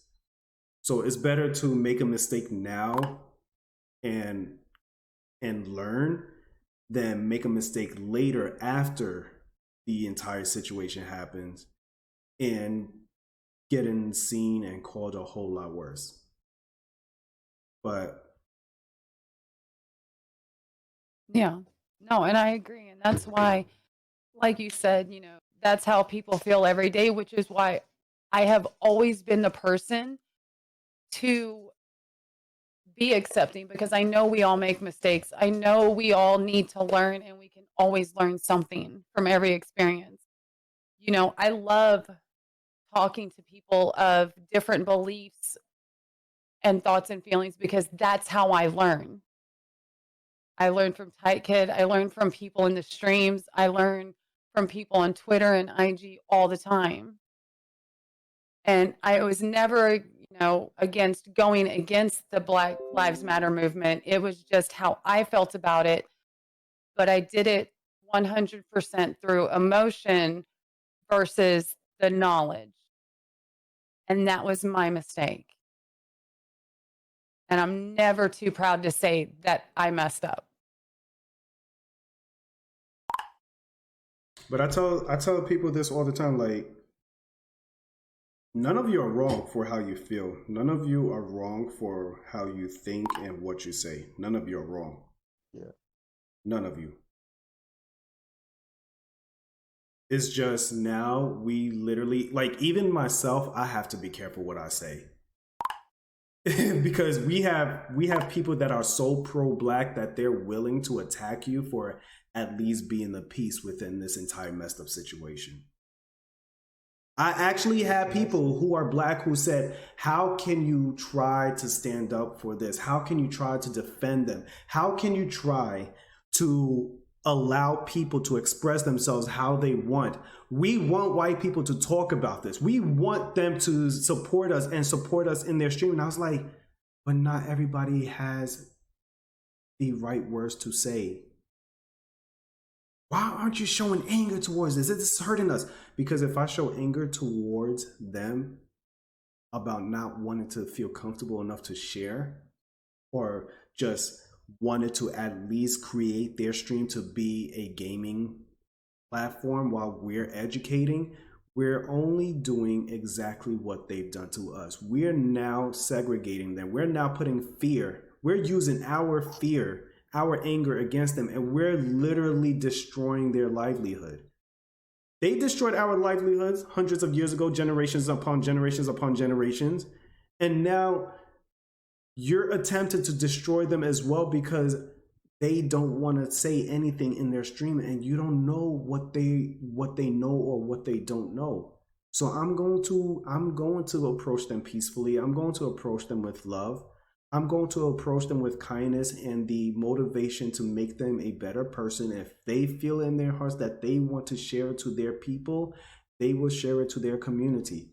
But I'm not going to force them into anything that they're not ready for, because you getting upset that they're not talking about anything, you're getting upset that they're not speaking up, is only going to force them to speak up, and it's only going to force them to ruining their image. And yes, image means a lot. And if anyone says that, you know, people who were content creators who worry about their image, you know that they only care for the brand and not Black lives. No, that's not what it means. It means that at any point, if I was to go into my stream and say, and I'm white, and I say all lives matter, I'm going to explain to you why all lives matter. Yes, Black people are hurting, but when Black people are hurting, we're all hurting. So all lives matter. If I was white and I was to say that, you would literally see clips of it spreading all over social media. Everybody is trying to get my channel destroyed. They're now trying to go after me. They're now posting my address that's putting my family in harm's way. You don't know what I know and what I don't know. You can't get upset that I'm not willing to share yet, because no one's taught me how to say anything. If I force myself to speak up just for you, I'm going to hurt everything and everyone around me. And it's not about the brand. It's about people who are close to me. You're going to have followers say, hey, your friend is racist as hell and you want to support that? Screw you too. Cancel culture is going to come in. People willing to dox each other is going to come in. You can't help people if you don't know the situation. Like I said earlier, it's like me coming up to everybody talking about how women go through oppression through streaming and video games, how women are constantly getting raped, and I don't even know what women actually go through, because just because women talk to me about it doesn't mean I know exactly what goes on in their heads, what goes on in their bodies, what goes on in their mind, what they still feel, what they don't feel. So I'm not going to speak for them and continue to, you never know, maybe I might say something, I'm going to look like a womanizer, I'm going to look like a complete asshole. Now they have the ammo, I just try to help, and now they have the ammo to destroy me and destroy everybody who's associated with me. And that's why I approach Not Your Mom with the way I approached her with. I don't care if she speaks up. I don't care if she doesn't speak up. I only care that when she's ready to talk, she's going to know exactly what to say, like everyone else. There are Black people who still don't understand what Black Lives Matter mean. There are Black people who still don't understand how deep-rooted this entire situation is. I'm still going to approach you with love and be there for you and protect you. I already look like a jackass to a few people. I've already had few people that I supported, who supported me, who unfollowed me on Mixer because I decided to protect another white partner when she said she didn't want to talk about Black Lives Matter in her stream. But you guys don't know how often she talks about racism and discrimination in her stream whenever we have certain real discussion. This was way before Black Lives Matter just ignited today. And I still defend her. because it's not in her place to talk about something that she's not 100% familiar with. And it's like what I told Cabby and a few other people. At this point, this is what we need. And a lot of people are going to disagree with me, but this is what I believe. You have an entire community ready to talk. Leaders to their community ready to talk. And you have an entire community of leaders who are willing to continue to play video games. Why can't we work together? If Not Your Mom, Bio, and Rockstar Angel want to be the ones to be vocal about the situation on Twitter, but make their stream strictly video games to at least ease their audience, why can't I help them out and say, hey, I see you're doing this. If you have people who need education on the matter, send them to my channel. I have people who are bugging me to play video games. I'm going to send them to you. We have to work together here at this point. You provide the content, I'll provide the education. Can you imagine how much more of an impact we'll have to the entire community, to the entire platform, to the entire cities and kids out there? Because now we're doing something that we know best. I know how to talk. I know how to educate and provide information to people. So don't force yourself, just send them my way. I know you guys know how to provide information without distracting yourself to have a conversation, so I'm going to send them your way. Why can't we just band together as a community of streamers and help each other out? Why can't we find somebody who will compile a list of those who are willing to educate those for an entire week while others are willing to provide content for an entire week, and we work together and send people back and forth to each other? Hey, I see you're frustrated right now. This streamer right now is live talking about the issue. If you want to get that knowledge and want to understand, go to their channel right now. Hey, I see this streamer playing video games right now, and I know you keep bugging me to play, and I told you I would, but I cannot, but I will send you her way. She's an amazing content creator. She will help you. She'll probably even let you play. Go to her channel right now. Let's start sending people to each other instead of using our communities to attack each other. Because we're just as much monsters as the rest of the world by pinning our communities against each other because we're not ready to make content in the midst of this situation. We're not ready to talk about it, the world within this situation. It's stupid. It's really stupid. I love playing video games. Bio love playing video games and doing ASMR. Not Your Mom love playing video games. Rockstar Angel loves singing more than playing video games. So why can't we just gather a whole list? Somebody take charge, gather a whole list of which content creator is doing what. And we pass that list around to all streamers. So all streamers are well aware of who to send their community to if they need something. Don't try and hang on to those viewers. Let your viewers find healing. Not all of us can heal our own community right now. I even told people to go to Monster Within's channel when they came to my channel. And they were saying, you're not playing video games? And I said, no, but Monster Within's playing video games. Go watch her. Everybody in the stream, if you want more gameplay, follow her, go to her channel. Because I'm going to be talking about this today. I'm not afraid to give my people away, my community away, to make sure that they're okay. We all need a break. I need a break from this. You think I want to talk about this every single day? No, but I feel like I have to. because no one, to me, it feels like, I'm not saying that no one wants to, but it feels like no one cares enough to try and help their community or any other community with the situation. Everybody's too busy being angry. Nobody's willing to actually help others understand.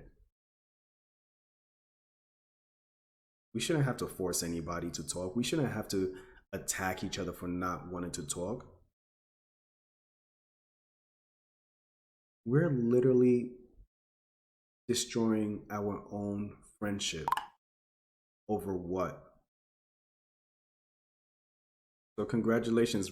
Once all this dies down, we're officially going to have an entire platform on Mixer where a whole set of content creators are now at war with each other. We did that because we felt we all needed to voice our opinion rather than working together to see what we can do to bring healing to the platform. When this first started, I actually got upset that, you know, other streamers weren't talking about it. But when I finally understood, I was like, yo, I see what we're doing now. If you continue playing video games and you continue to distract them, you're actually helping them escape because you don't know what's going on in their own home. Maybe these kids are actually going through an abusive relationship, watching their parents abuse each other, and then they have to deal with the COVID-19, and then they have to deal with Black Lives Matter, not Black Lives Matter, but they have to deal with the protests and the racism going on around here. And then they're going to almost every single streamer. This is the picture I'm painting for you guys. Then they come to Mixer and they see every single streamer talking about it. They already hear from the radios. They already see it from the news. They already hear in their homes. Their friends are talking about it. They can't watch certain TV shows because certain TV shows are starting to talk about it. Now they're going on Mixer. They can't find anyone on Mixer, so they go on YouTube. They see nothing but Black people getting killed on YouTube. So now they're going on Twitch. Now you have an entire platform of Twitch streamers who are also talking about it. And they're like, oh my gosh, I don't know what to do. I don't know what to do. This craziness is driving me insane. I just don't want to live anymore. And they kill themselves. Now, everybody would think I'm pretty much going way out there, but you don't know how everybody react to that level of stress. Or we can have this. The protests and Black Lives Matter, everything is going crazy out in the world and everything is going crazy within their home. They're still seeing it all over on the TV. They're hearing it all over on the radio. Their friends are talking about, their family is talking about, they're going on Mixer, and they now see a whole platform of people talking about it and playing video games. Now they go on YouTube and they're like, okay, I can't go on YouTube because all these videos are being posted. They go on Twitch too because now they see Dr. Disrespect playing video games while Pokimane is talking about it. Now they have that medium. They can get the entertainment that they require. They can get the education that they require. They come back on Mixer. They see Jared playing, and then they see Quantica's talking about it. Now they can get the content that they want to watch, and they can also get the education they need. They said, okay, I have enough education now. I can play video games. Okay, I'm tired of playing the video games because everything is stirring within me. There's so much trouble within my heart, and I just need to find a streamer who will allow me to voice every single pain that I'm feeling. Why am I suffering? Chronicus, help me. Please help me. Teach me. Am I wrong for feeling this way? Why is everybody dying? I'm home and I just can't handle it. And then they feel like, okay, let me educate you. Let me talk to you. Let me make sure that you're okay. Thank you. Thank you. I feel like I can go to my mom and dad and have this conversation with them. I feel like I can go to my friends and family and have this conversation with them. You don't mind if I have my mom and dad come to your channel? And boom, done.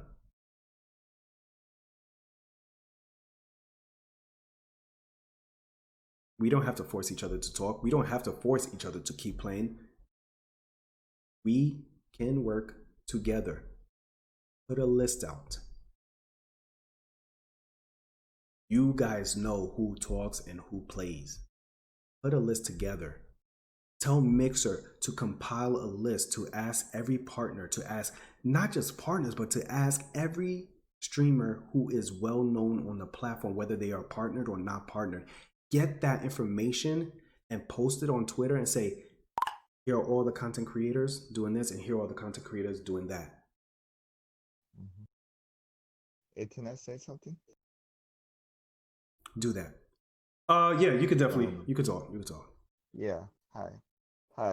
My name is Vinny Spy, and I'm from California, and I'm sorry what Sar said and other people said, and I heard a lot of news was going on, so I just watched the news. So, but it's making me sad what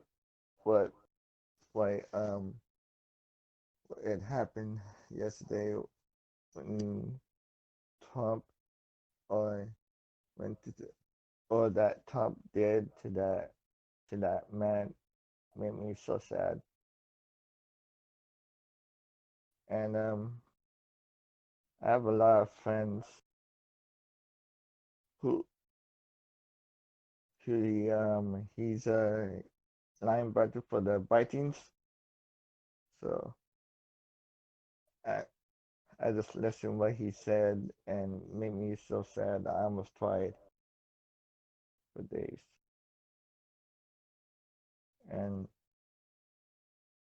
But I met a lot of people on Mitzvah, so but my mom always calmed me down. And what's why, and I'm sorry it happened. I wish this never happened. But people want to like looting the stores and everything. I wish everything go back in time. But I don't know, man. We need to fix this problem. And at some point we will fix it. And sorry it's hurting you. Thank you for sharing that. Really sorry it's hurting you. Yeah, you're welcome, man. I mean, I get emotional because it's hard, you know. I watch the news every time because I'm from California, so yeah. And you watch the Freedom Riders or the movie? What's that movie? The Harriet Tubman. I've definitely seen Freedom Riders. I remember that one. Oh, that movie made me cry though. That movie. So yeah. I can understand why that movie would. There's a lot of messages in that movie. I mean, like people actually share what is hurting them, what's hurting their school, their community, and nobody would listen to them, and the only thing that they ever had was a white teacher that would allow them to like write it all out on paper. This was a predominantly black school too in the movie. So that teacher was just exposed to all experiences. Ooh. Beautiful movie indeed. Oh snap! But oh hi. For you in general, girl, you don't have to hold anything back. Like if you feel like something is just tearing you apart, that aspect, it's okay to cry. I mean, we've all cried today so far. It's okay. I mean, I hate crying, dude. I hate crying. And it's the only way we can actually get people to understand us. When we, I don't know why, but people respond to someone who's shedding tears. For some odd reason, it now opens their heart to be more human to the point they're willing to listen to you. because they see you're breaking. It's honestly okay to cry. It's honestly okay to show people that it is hurting you. That's why I listen to music to help me calm down, you know. I listen to what in heavy metal, or I listen to what source music on Spotify. But music helped me to calm down. And if it doesn't, just know that, like, literally, if you look into the chat, if you see any of these individuals, whether they are streamers or just viewers, you can reach out to them. You can literally reach out to them. Rockstar Angel, Green, B, Charity, Bright, Not Your Mom. You can literally reach out to everyone in here if you ever feel like it's just too much for you, then not even music can help. Because at this point, I think everyone shares the same feeling you're feeling. We just want to wake up the next morning smiling, even though a nuke bomb just been dropped on us. Yeah. We all want to be that we all want to be that little girl who's singing London Bridge is falling down, and she watches an entire nuke bomb just being dropped behind her, but she's still skipping and smiling, and you see a whole basket of daisy petals in there, and she's just tossing them to the side, and she's giggling while watching the entire world just lit up in flames. If you guys remember that episode in SpongeBob when SpongeBob and Patrick were literally cracking jokes and laughing, and the entire town was just up in flames and everybody is screaming, people getting hit by cars and they're just flying all over, but those two were just like in constant celebration. We did it, Patrick, we did it. That's right, we did it, SpongeBob. They were just like literally celebrating everything, and you're just laughing your ass off because it was so stupid how they just ignore the word. If that's the feeling of happiness you want to feel, reach out to any of us, and we will do our best. I'm just happy I went to message, dude, because I know one of the swimmers,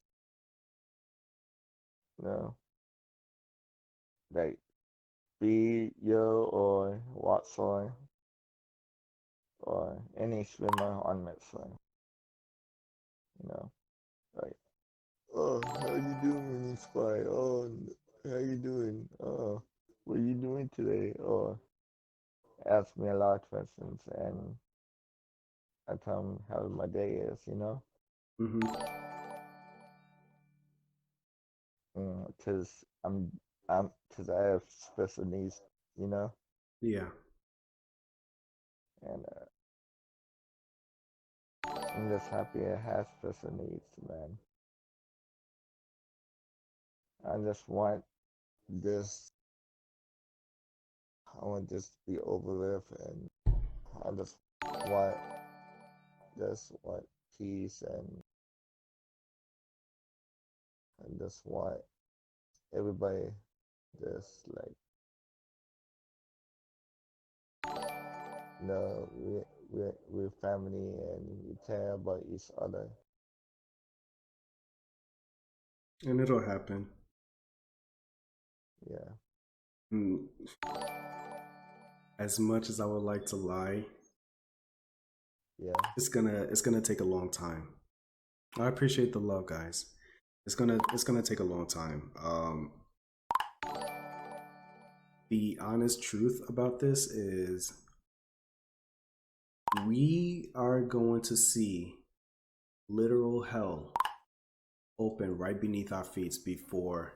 Oh, snap! Oh, hi. We are literally going to see hell open right beneath our feet before heaven decides to rain down on us. That is the best way I can sum it up.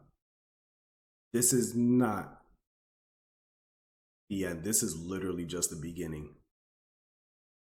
And everyone else around the world finally see this is literally just the beginning.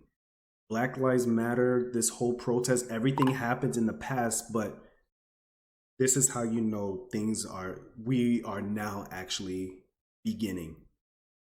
When have you ever seen the entire world stand up for us in the past? Hell, even in Greece, in case you guys haven't seen it on the news, even in Greece, they took Molotovs. Okay, if you guys know what Molotovs are, the little mollies, you guys know what that is? It's just literally a full bottle, a glass bottle of alcohol with a towel put inside of it. It's soaked, and they light it up and just throw it. Guess what? In Greece, they literally made, yep, just like in COD, they literally made Molotovs.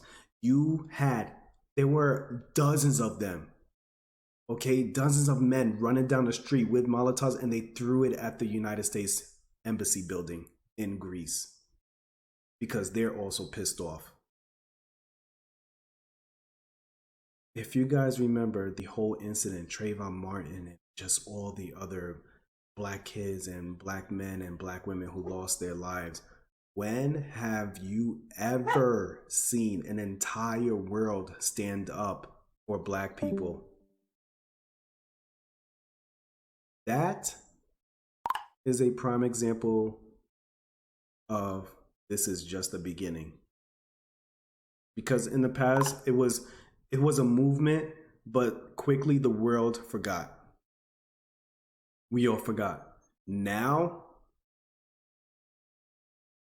everyone is standing up. Germany, Greece, Australia. They even shown a picture for the first time in history. Oh, snap!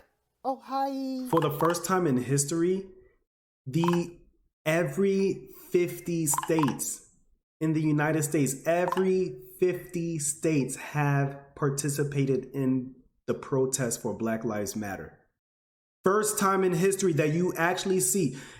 I wish I could show the picture of what it looked like before and what it looked like now. Before, you had little pockets of red states throughout the country. Now the entire country is painted red. They just confirmed it today, or was it last night, that the entire country is under protest, is protesting for Black Lives Matter. The entire world is protesting. So it is literally just the beginning, and it's only going to get worse before we can finally find peace, happiness, unity in our homes and amongst each other. So honestly, winning, it's okay to cry. Oh, snap! Oh, hi. It takes a strong man to cry. It takes a strong individual to cry. Cry as much as you want. Don't ever feel like you're never good enough when you cry. Don't ever feel like you're weak. It is definitely okay to cry. Crying means you care, and we need more people to care.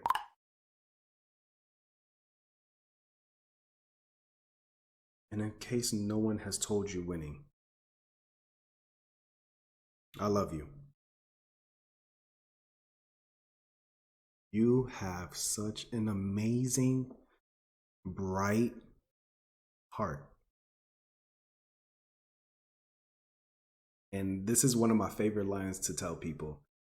You are the brightest star in the sky. That is you. Same to you, not your mom. Same to you, B.O. Same to you, Rockstar.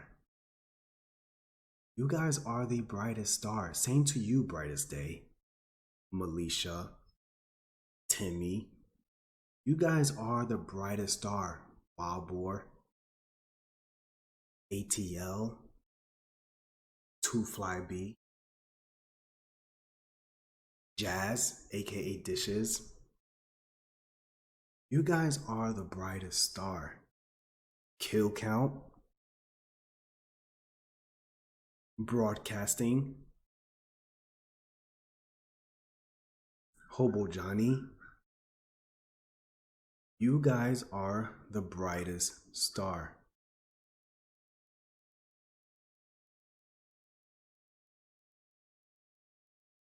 It is absolutely okay.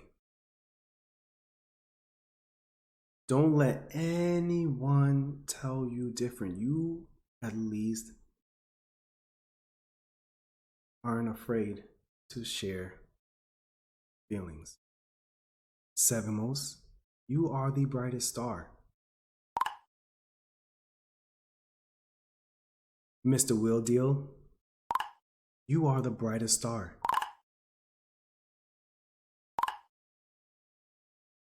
Every single one of you. Acidic Slime, you are the brightest star.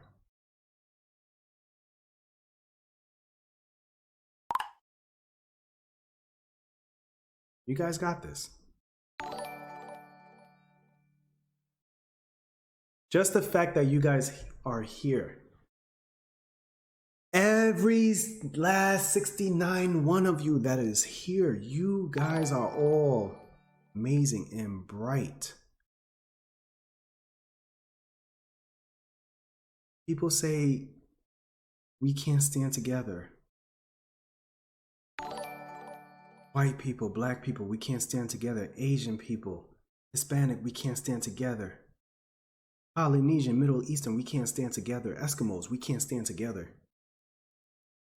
Atheists, agnostic, Christian, Buddhist, Wiccan, Muslim, Islam, we can't stand together. Low class, medium class, high class, we can't stand together. Doctors, nurses, whatever, we can't stand together. Female gamers, male gamers, we can't stand together. There's literally at least one of you who fit in every single category that I have named. And we're all here with the same objective. All just wanting to find someone who will love us, appreciate us for just being human. My heart hurts, my chest hurts.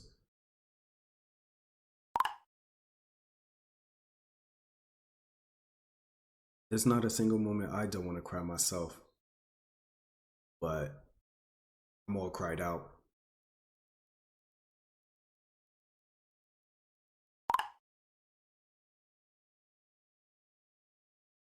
I love you guys. We can voice our opinions. We can be as frustrated and angry as ever and still care enough to protect one another. Screw every single person that says the protesters are the problem. No, they're not. The rioters, the looters are the problem. No, they're not. The Democrats and the Republicans, they are the problem. No, they're not. It's the lack of love that we had for each other that is the problem. The willingness to ignore one another and pretend that we do not hurt is the problem. The fact that you can actually look at me, fall to the floor and scrape my knees and cry my ass off and turn a blind eye to that 5-year-old kid, that is the problem. To look at him, the most educated man you'll ever come across, who comes with nothing but love and guidance and advice and just wants to see you do better, even though he has absolutely nothing to offer to you. And even though society destroys his image, he is still trying to do his very best and put himself out there on the line to make sure that you're okay. That is the problem. That deep-rooted hate.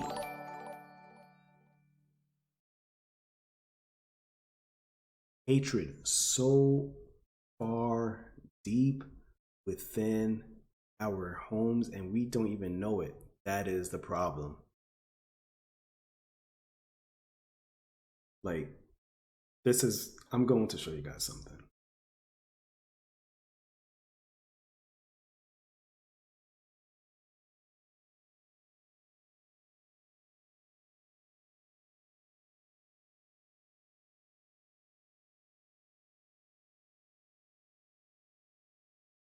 I'm going to show you guys something real quick.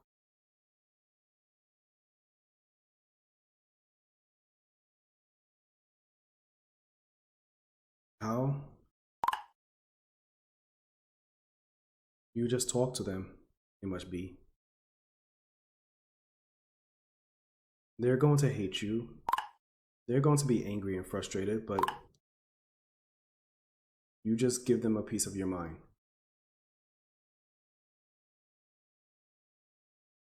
Mom, dad, brother, sister, uncle, everybody, family. I stand with black people. Black lives matter. I don't condone the way we've treated them. I don't care how they make you feel. They are human too. And I know you guys have somebody in your heart that you just can't stand and you would never wish harm on them. And if you guys can continue to look at them like they're less than you, you're not my family. Did you guys know that it was a black man that invented the traffic light? It was a black man that invented the telephone that we're using, that later on became the cell phone devices that we're using. It was a black man that invented the refrigerator.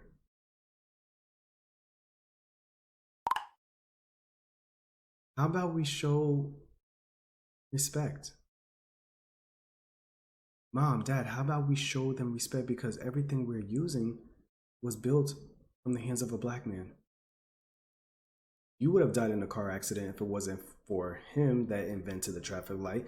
We wouldn't even be able to talk to each other or even have the chance to record any incidents on our phones if it wasn't for the black man who invented the first telephone. We would be eating spoiled and rotten food if it wasn't for this black man that invented the fridge. If it wasn't for those three, we would have still suffered. So treat them like royalty. Treat them fairly. I stand with them and I'm not going to be afraid to hold you guys accountable. I actually did that with my family. They used to make fun of me dating white women all the time and I shut them the hell up. And I was like, well, you wouldn't ever catch any of my white girlfriends talk bad about you guys. They actually speak highly of you. And it's sad that you guys actually like to trash talk them when they actually love you. And you want me to and what? You want me to stop dating them? I'm not going to stop dating them because they show me much love. They show me a whole lot more love than you ever showed me in my entire life. Hi. Show me I'm wrong. I shut my mom up. I shut everyone up. If you're truly passionate, don't be afraid to hold back. Give them a piece of your mind. Share your thoughts and feelings. Let them hear you. Don't ever be afraid. People have us living, our families especially, they have us living in fear and for so long that we don't even know how to approach anything anymore. Don't worry about it anymore.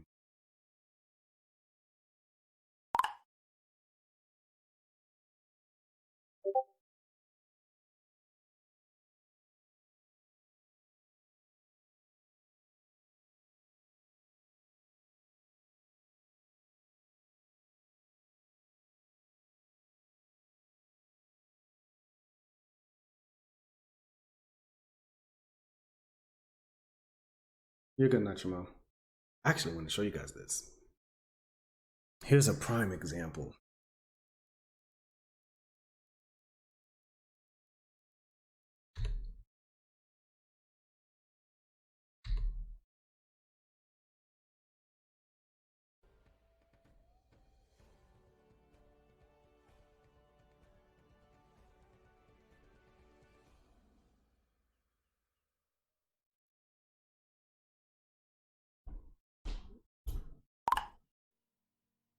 So I hit the button.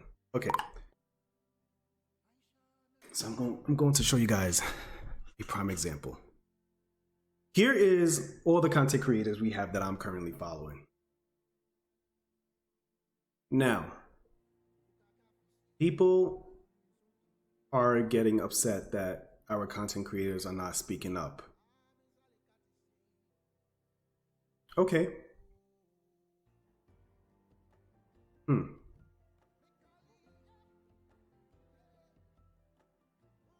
To make this work. It was awesome. You guys are great. So yeah, guys, just stay tuned for the host. And I will see you guys on later. Make She's sure you guys do been, follow well, she's me about on to end, but she had an entire discussion. From the looks of it, her entire community seemed engaged and happy with it, right? That's all that matters. As long as your community feels safe and happy, you're doing everything right. Oh, played To Kill a Mockingbird? Okay. I'm going to find, let's see. We're just gonna randomly pull somebody. Just randomly pull someone.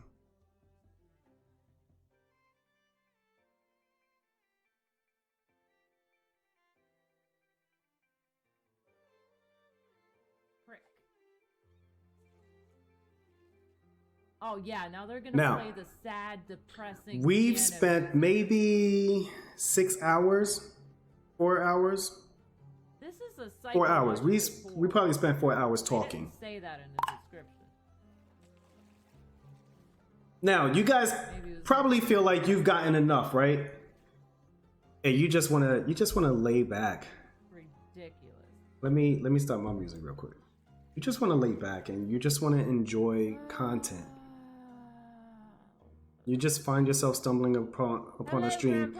You have this amazing streamer right here. She loves to do speed runs. When she does her stream, she loves to do speed runs. You can't tell me you don't feel at peace and you've already forgotten what we just talked about. Even here. The background music that's playing, I got so much shit going on. I hope you guys just her enjoying her game and just Lots of engaging. I will look it up again. I completely forgot about it. And then we are back here to my channel. Back here to my channel. And now we're gonna hop in Robot Giggles. And we just want that sense of I got shot off peace. this ladder in the firing. I was like, stop it, stop it.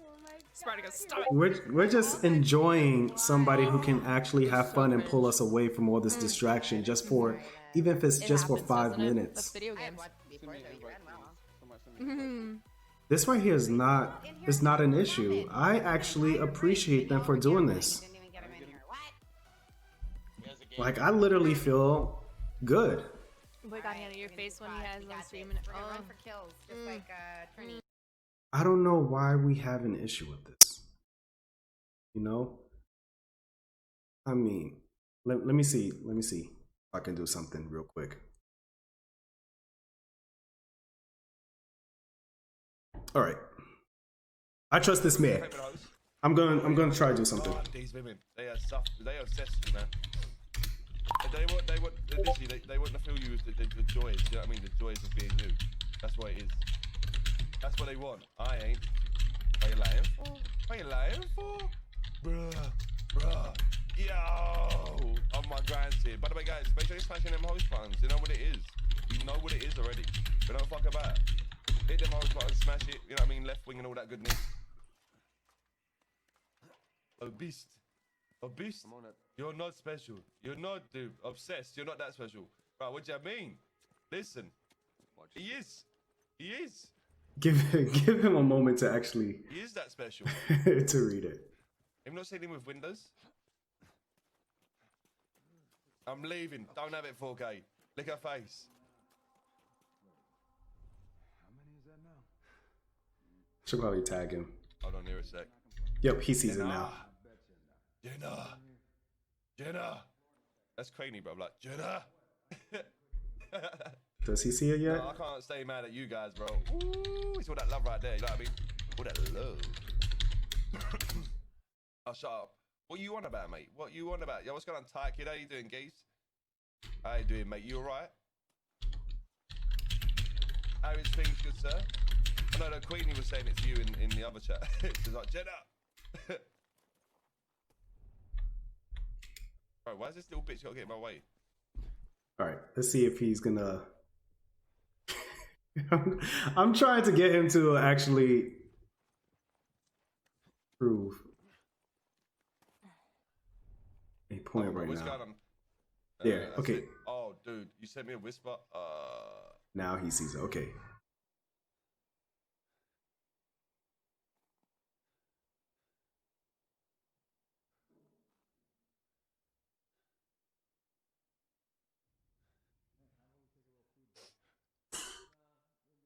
Bro, my jokes are savage.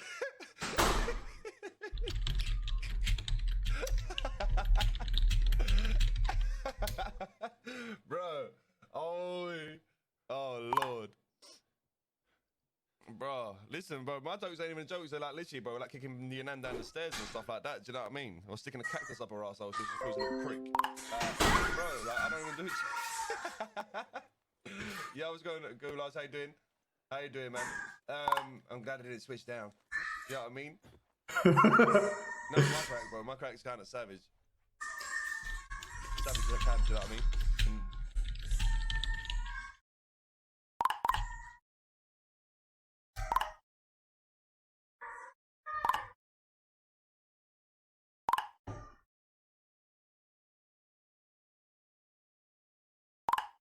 I don't tell me it broke. Okay.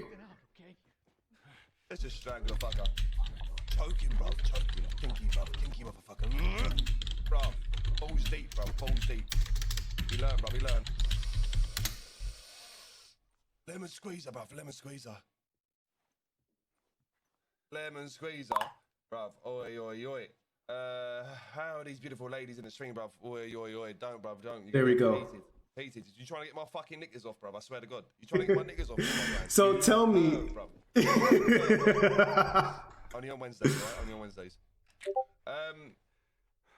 What's up, big titties? What's going on, your left nipple? What's going on? What's good? And you mean to tell me that this would make you more upset? Where's this brother gone, bro? Like, my guy playing hide and seek. I find it hard to get upset over this.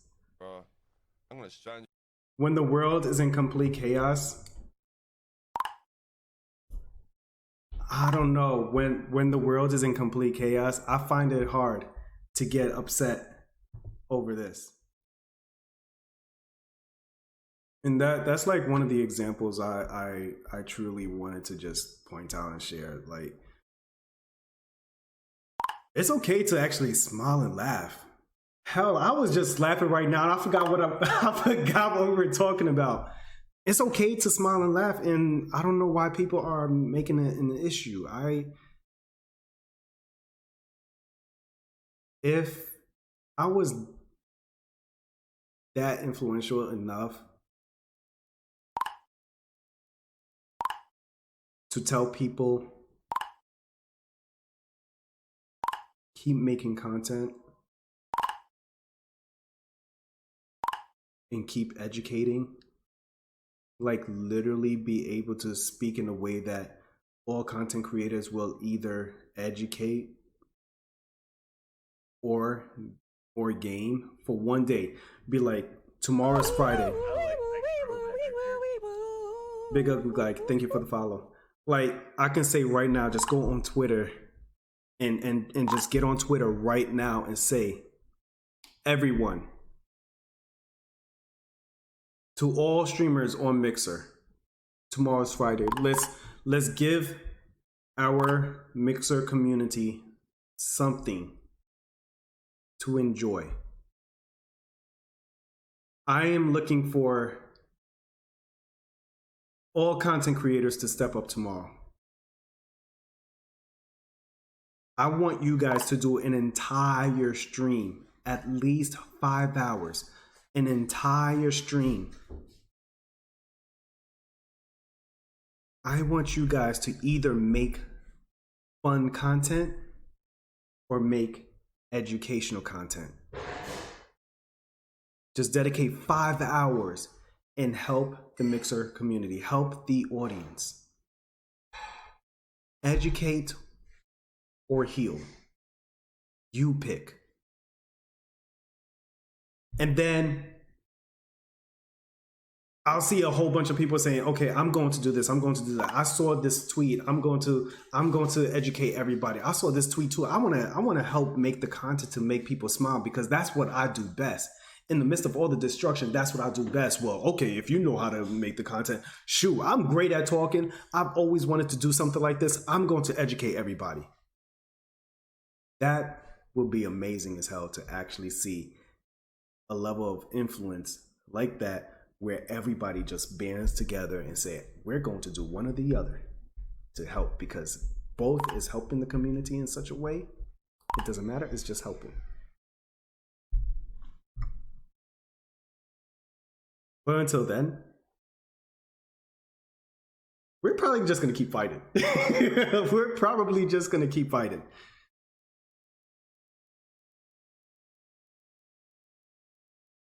But at the same time, at least you guys that were here for it, y'all will probably be able to stand up and do something. Oh, you're very welcome, B. You're very welcome. Thank you for stopping by, and thank you for talking to everybody.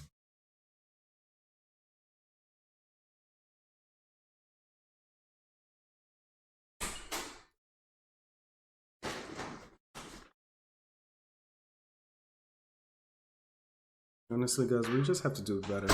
Overall, we have to do better.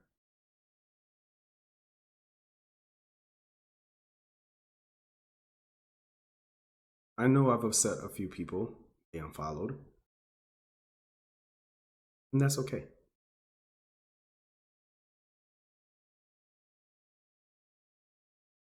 At the end of the day, I still had the opportunity to educate, to teach, to help. The few individuals who just couldn't handle not being, the center of all the attention. It's okay. Maybe I did gain way more people than lost. But I am happy that at least you guys found your voice.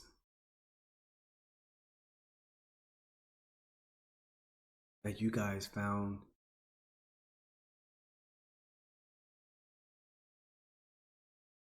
your motivation, inspiration, your passion, your love, your understanding. I'm literally happy that you guys alone found all of that. What's going on, Big Ugly Guy? How you doing? Sevenmost, what number are you thinking?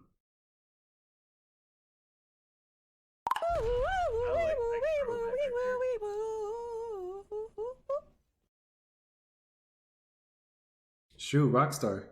If you want, you can come in here and share the song with the rest of us. I've missed it.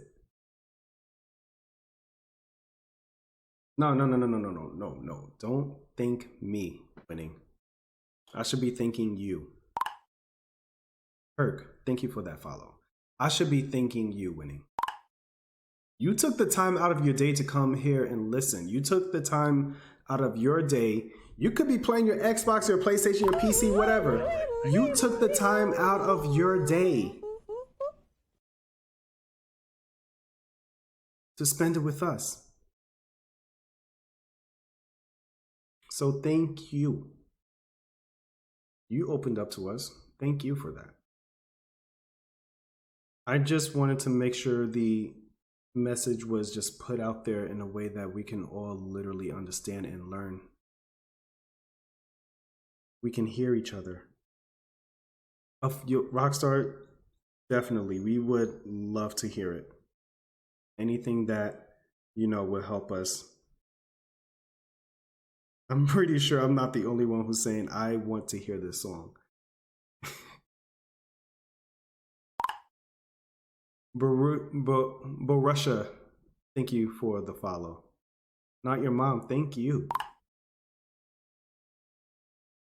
And if I was able to give you a hug right now, I would gladly give you a fat, giant, back-breaking hug. Like, literally, you deserve it. And now I know you live in the same city as me. So we might end up becoming great friends and meeting each other at some point in the future. Yes, I'm in Atlanta as well. No joke. I'm right outside Atlanta.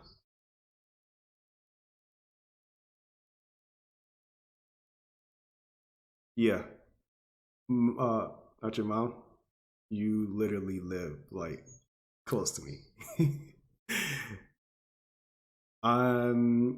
Let's just say that all I have to do is just turn left on one street and just keep driving straight, and boom, I'm in Stone Mountain. You're literally like no more than 30 minutes away. I mean, everything is 30 minutes in Georgia anyways, but you're no more than 30 minutes. I'm in Snellville, practically. I live on the border. So you're not too far. But if I could give you a fat, back-breaking hug and tell you it's okay, I definitely would. It's literally okay. And I think that's Rockstar Angel who just came in with, oh, we got 7 Most too. I definitely would, because it's not easy to, you know, admit your own mistakes.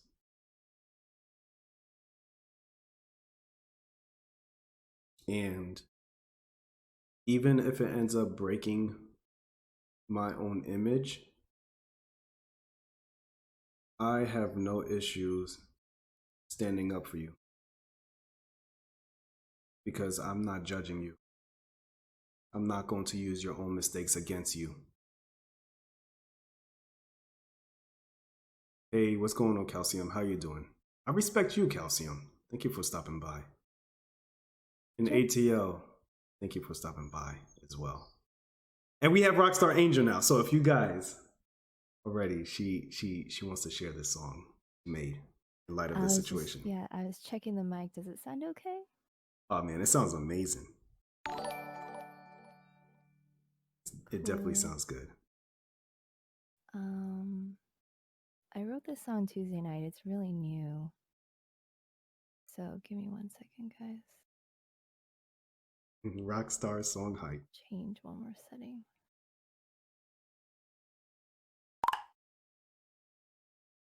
Yes, ATL is Rockstar.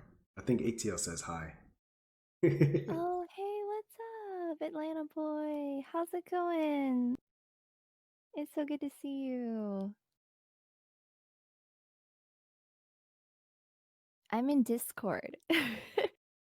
I wrote a new song Tuesday night. I've kind of keep debating whether or not I want to record it and post it online, because I want to be sensitive and not overstep, but I also want to be supportive. So maybe you guys can tell me if you think that this is a song that I should post, you know? Definitely. Hi, Atlanta boy. You guys can hear me okay, right? Yes. You guys can hear okay, right? Okay. And thank you for letting me share. And thank you for having this. TightKidd, thank you so much. You're very welcome. And I should be thanking you for sharing it. You didn't have to, but you did. I appreciate you for that. All right, so again, I just wrote this Tuesday night, so this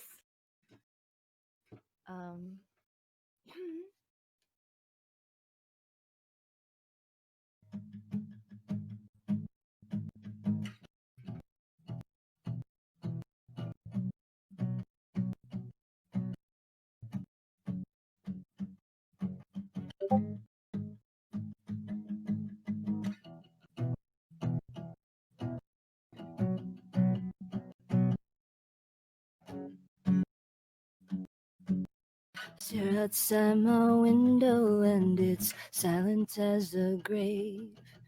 A killer creeps across the world and haunts each step we take, invading every part of us, so deep it's like it's choking us. It's all that we can do to keep on breathing.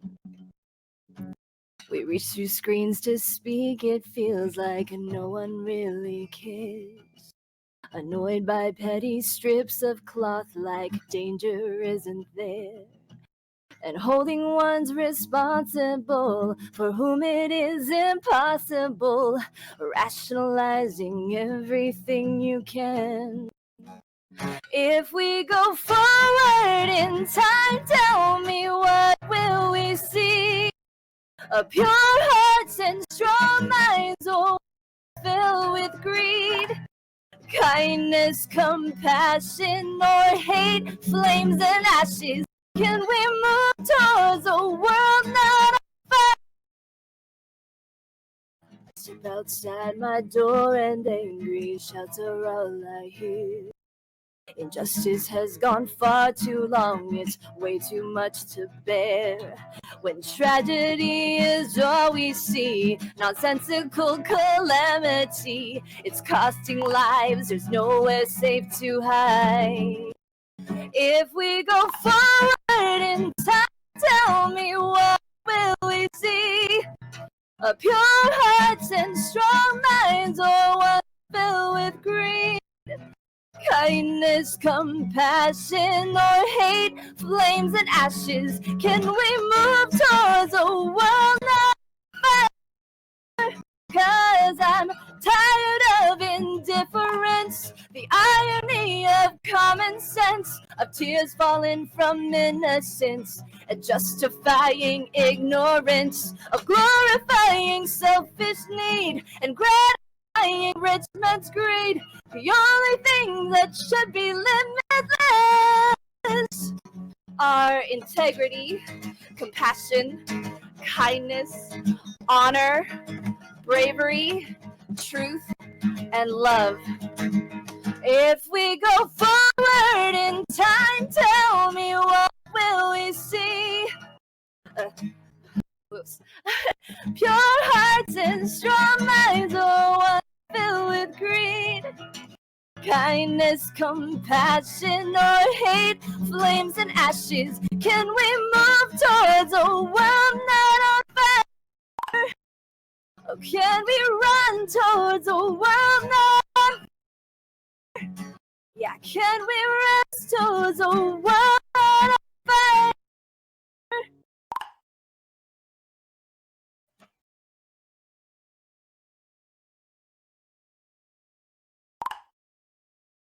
It's called World on Fire.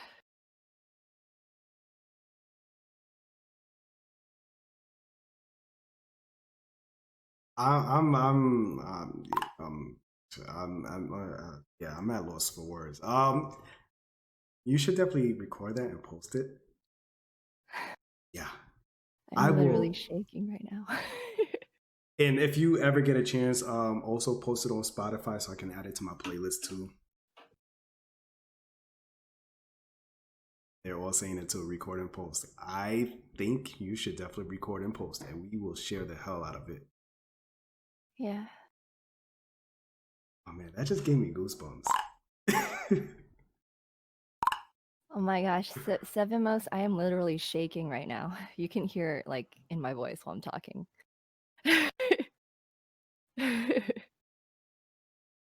Wow. Thank you guys for letting me play that for you. And yeah, I was kind of nervous when I wrote it because I was like, well, I want to post this, but I don't want to overstep, you know? But like, yeah. You definitely did not overstep at all. Yeah.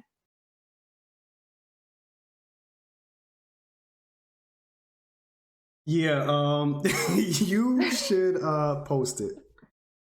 Oh my gosh. Yeah, we need it. We need it. Wow. I don't even know what to think. And that's not even a bad thing. Like I really don't know what to think. I don't know what to say, how to even compliment it. The only thing that comes to mind is wow. Post it. Wow. So when is this when is the that the the talent stream happening again? It's supposed to happen today, right? Talent stream? Yeah, you remember that post where all like the musicians on Mixer? Oh yeah, the St. Jude. Sorry, didn't mean to interrupt you. Oh no. You literally just finished my sentence because I was gonna keep stuttering there. I felt it coming. The St. Jude charity stream. It's starting tonight. I think it starts at 6 o'clock Pacific time, 9 o'clock Eastern. It's Games and Tunes is starting it. It's 72 hours of Mixer musicians fundraising and streaming for St. Jude's Children's Research Hospital. So they do pediatric cancer research. So we're raising money for that. Yeah. I have no objection towards you playing that song again for your team. No objections at all. Wow.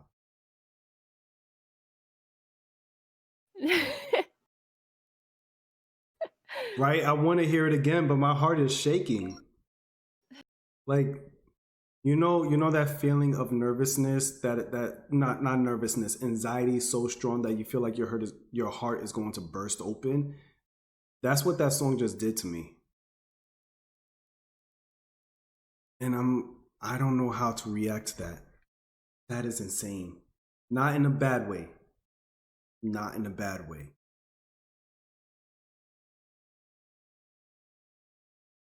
Yeah, you know what? You should definitely record it and post it. Yeah, I feel like I want to post the lyrics too when I do. Like I was thinking about recording a video and posting it with the lyrics. Yes. And I don't know how much of the lyrics you guys could understand if you could understand all the lyrics, but yeah. And it. Oh, thank you. Oh my gosh. I was not expecting that. I was not expecting that at all.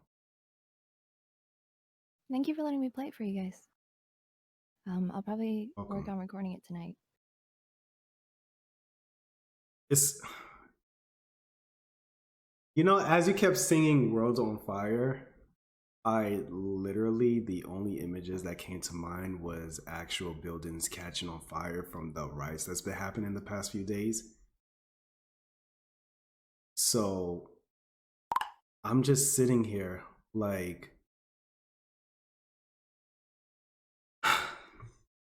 I'm just sitting here like, the song is playing, you can hear the anger in the song.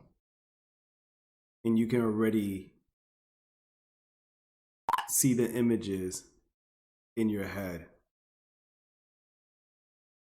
Buildings burning, people getting hit in the face with rubber bullets, tear gas is being thrown, cops running people over.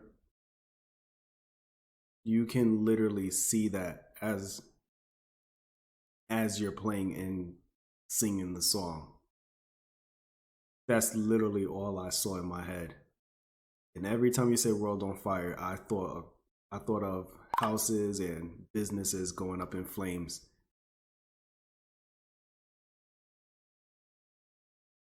Yeah, it's kind of like what I was thinking in my head too. I just kept, it was weird, like I just had this image in my head for like a couple of days, few days, where I just like, the world is on fire, and I kept thinking the world is on fire, and then I just wrote the song one night. That hurt. Hobo Johnny, yeah, you missed it. Oh, you can catch it on the VOD around 4 hour 53 minutes. 4 hour 53 minutes. Definitely catch it. Yeah, I played it last night on my stream too. It's on my VOD too for. Oh, mom, Hobo Johnny's a girl. She just names herself Hobo Johnny. Yeah, don't worry. I made the same mistake when I first met her too. I thought she was a dude, and when she actually posted an actual photo of herself, I was like, "Oh, you're a girl." Awkward. Yeah, don't worry. We've all done it. It's something about Hobo and Johnny. It kind of, yeah, you're good. Wow. Holy hell. If anybody's good at editing videos, like if y'all can include little clips of all the chaos happening into her music, you know, you will be a genius. Just make sure you get all the right clips, because we want World on Fire. We want every different types of fire happening. Make people really uncomfortable. Rockstar, I freaking love you. I'm just gonna tell you that right now. You are amazing for sharing that. Freaking thank you for sharing that. I don't even remember what we were talking about. I love you too. I love all you guys. Let's keep being kind to one another. And fight for the right things. Yeah. I'm not gonna cry. I'm not crying, you're crying. I think everybody's about to start crying. I'm just sitting here, I'm like, I have my camera on. Not gonna catch me right now. Nope. Everybody else can cry, but I'm just gonna sit right here. My heart hurts, but I'm just gonna sit right here. I'm gonna take the pain for what it is. For me, I love to feel pain. Like, I love to feel emotional pain and not cry. I'm one of those people, I have to feel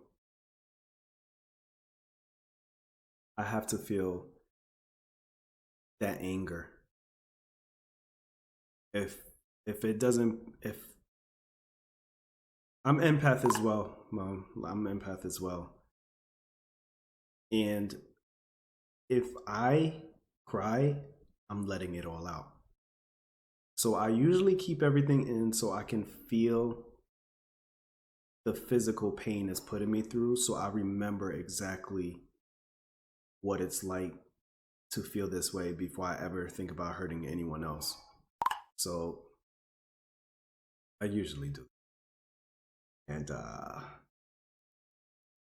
you guys are okay to cry. I freaking do it. Okay? Like this here. If this doesn't help you guys cry, I don't know what will. Let me pull it up. You guys are okay to feel.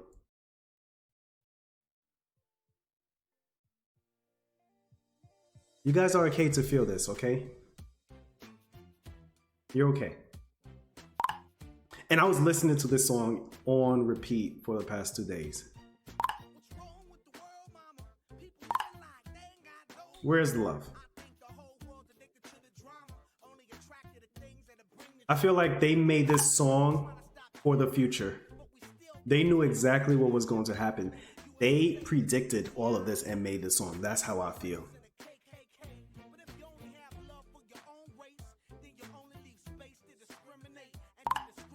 Take this song.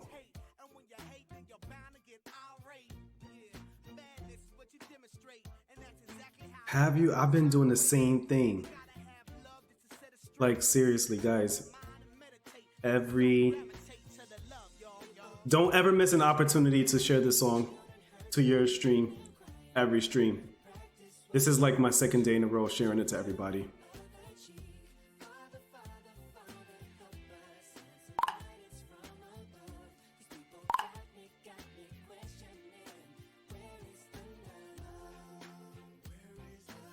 You're okay, Angel. You're okay.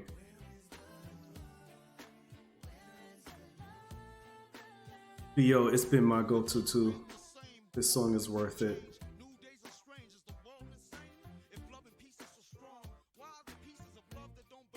And AT, I hope they continue with the energy. Like, continue to share this song. I don't know if the song is actually going to help, but share the hell out of this song. For our sake, share the hell out of this song.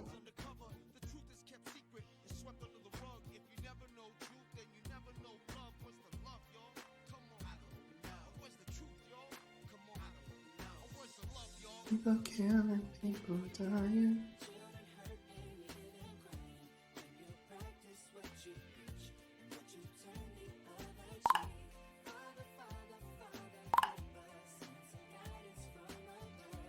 You know what I need to do? I'm gonna see if I can contact some people.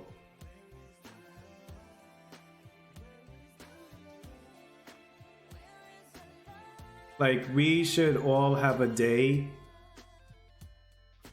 Literally, like, we should all have a day where we can just all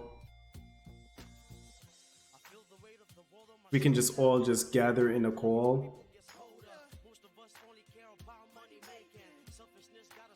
and we share our hearts out to the entire Mixer community. Like, just one stream and have so many different content creators, and just all of us come together one by one. We come in and just share.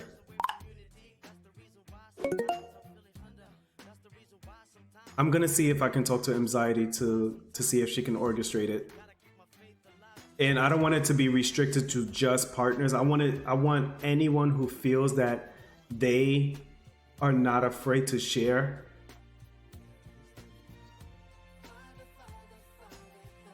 They're not afraid to share, but they have the passion to want to express themselves in a way that the entire community can feel and understand.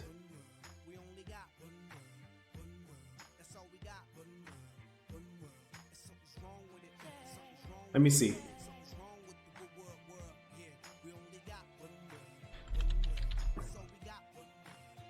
I know Anxiety is busy moving.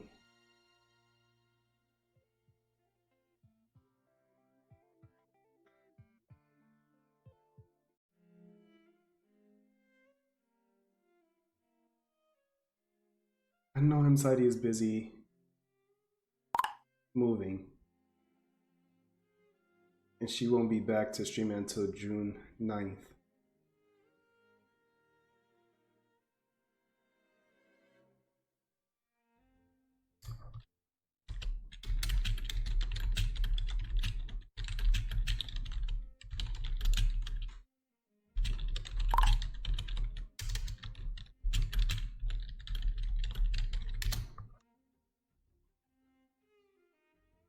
It's okay. I love you too, Hobo Johnny. Have an amazing evening of being a productive adult. I love you. You are my heart and soul, Hobo Johnny. I wish I can hug you too.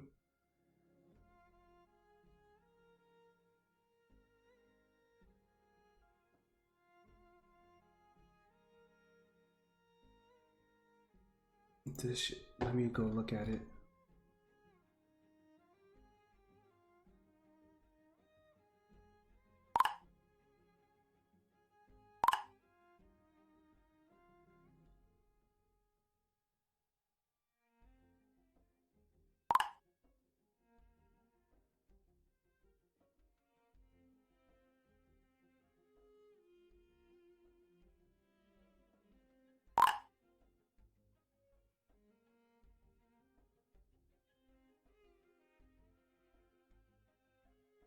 I definitely need to take a look at it, Whisper.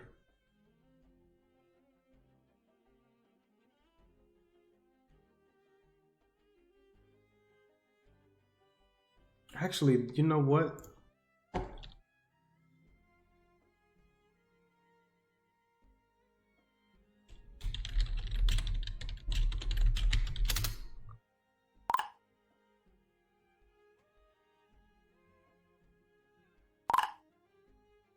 Hey, Bio, is there... I know Anxiety won't be she won't be available for like the next few days. If we wanted to plan something for the platform where like people of all backgrounds can come together and speak up, do you know who we can go to? I figured I'd ask you because you're a partner. Is there a way that you can relay the message? See if there's something that we can like do. Just literally take the day. Literally take a day and just like really get all different content creators who are willing to just, you know, speak up and talk about their experiences, whether they're white, black, Asian, no matter the race, and just really come together that one day.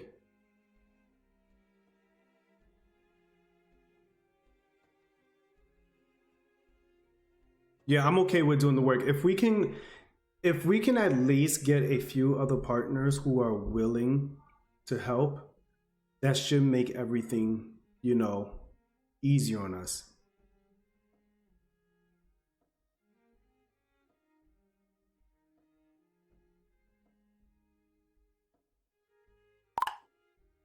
If we can just find... Johnny, can you ask iCharlie for me? Because I'm reaching out to a few people at the moment. I am so bad when it comes to coordinating with multiple people at once. But if there's like something that we can actually do, then we can definitely do it. Because this is something... I honestly, truly believe this is something that... I honestly believe this is something that we should do together. Just content creators. I don't care partners, not partners, whatever. Just us coming together.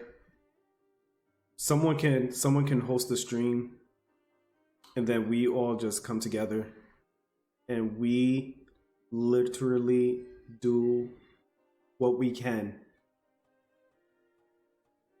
to just get as many communities involved as possible, get as many content creators involved as possible, whether they want to share their frustration in a story, in poetry, in music, or just educate people, just talk to people, or if they want to crack jokes to help the community laugh, whatever it is, just get all of us together.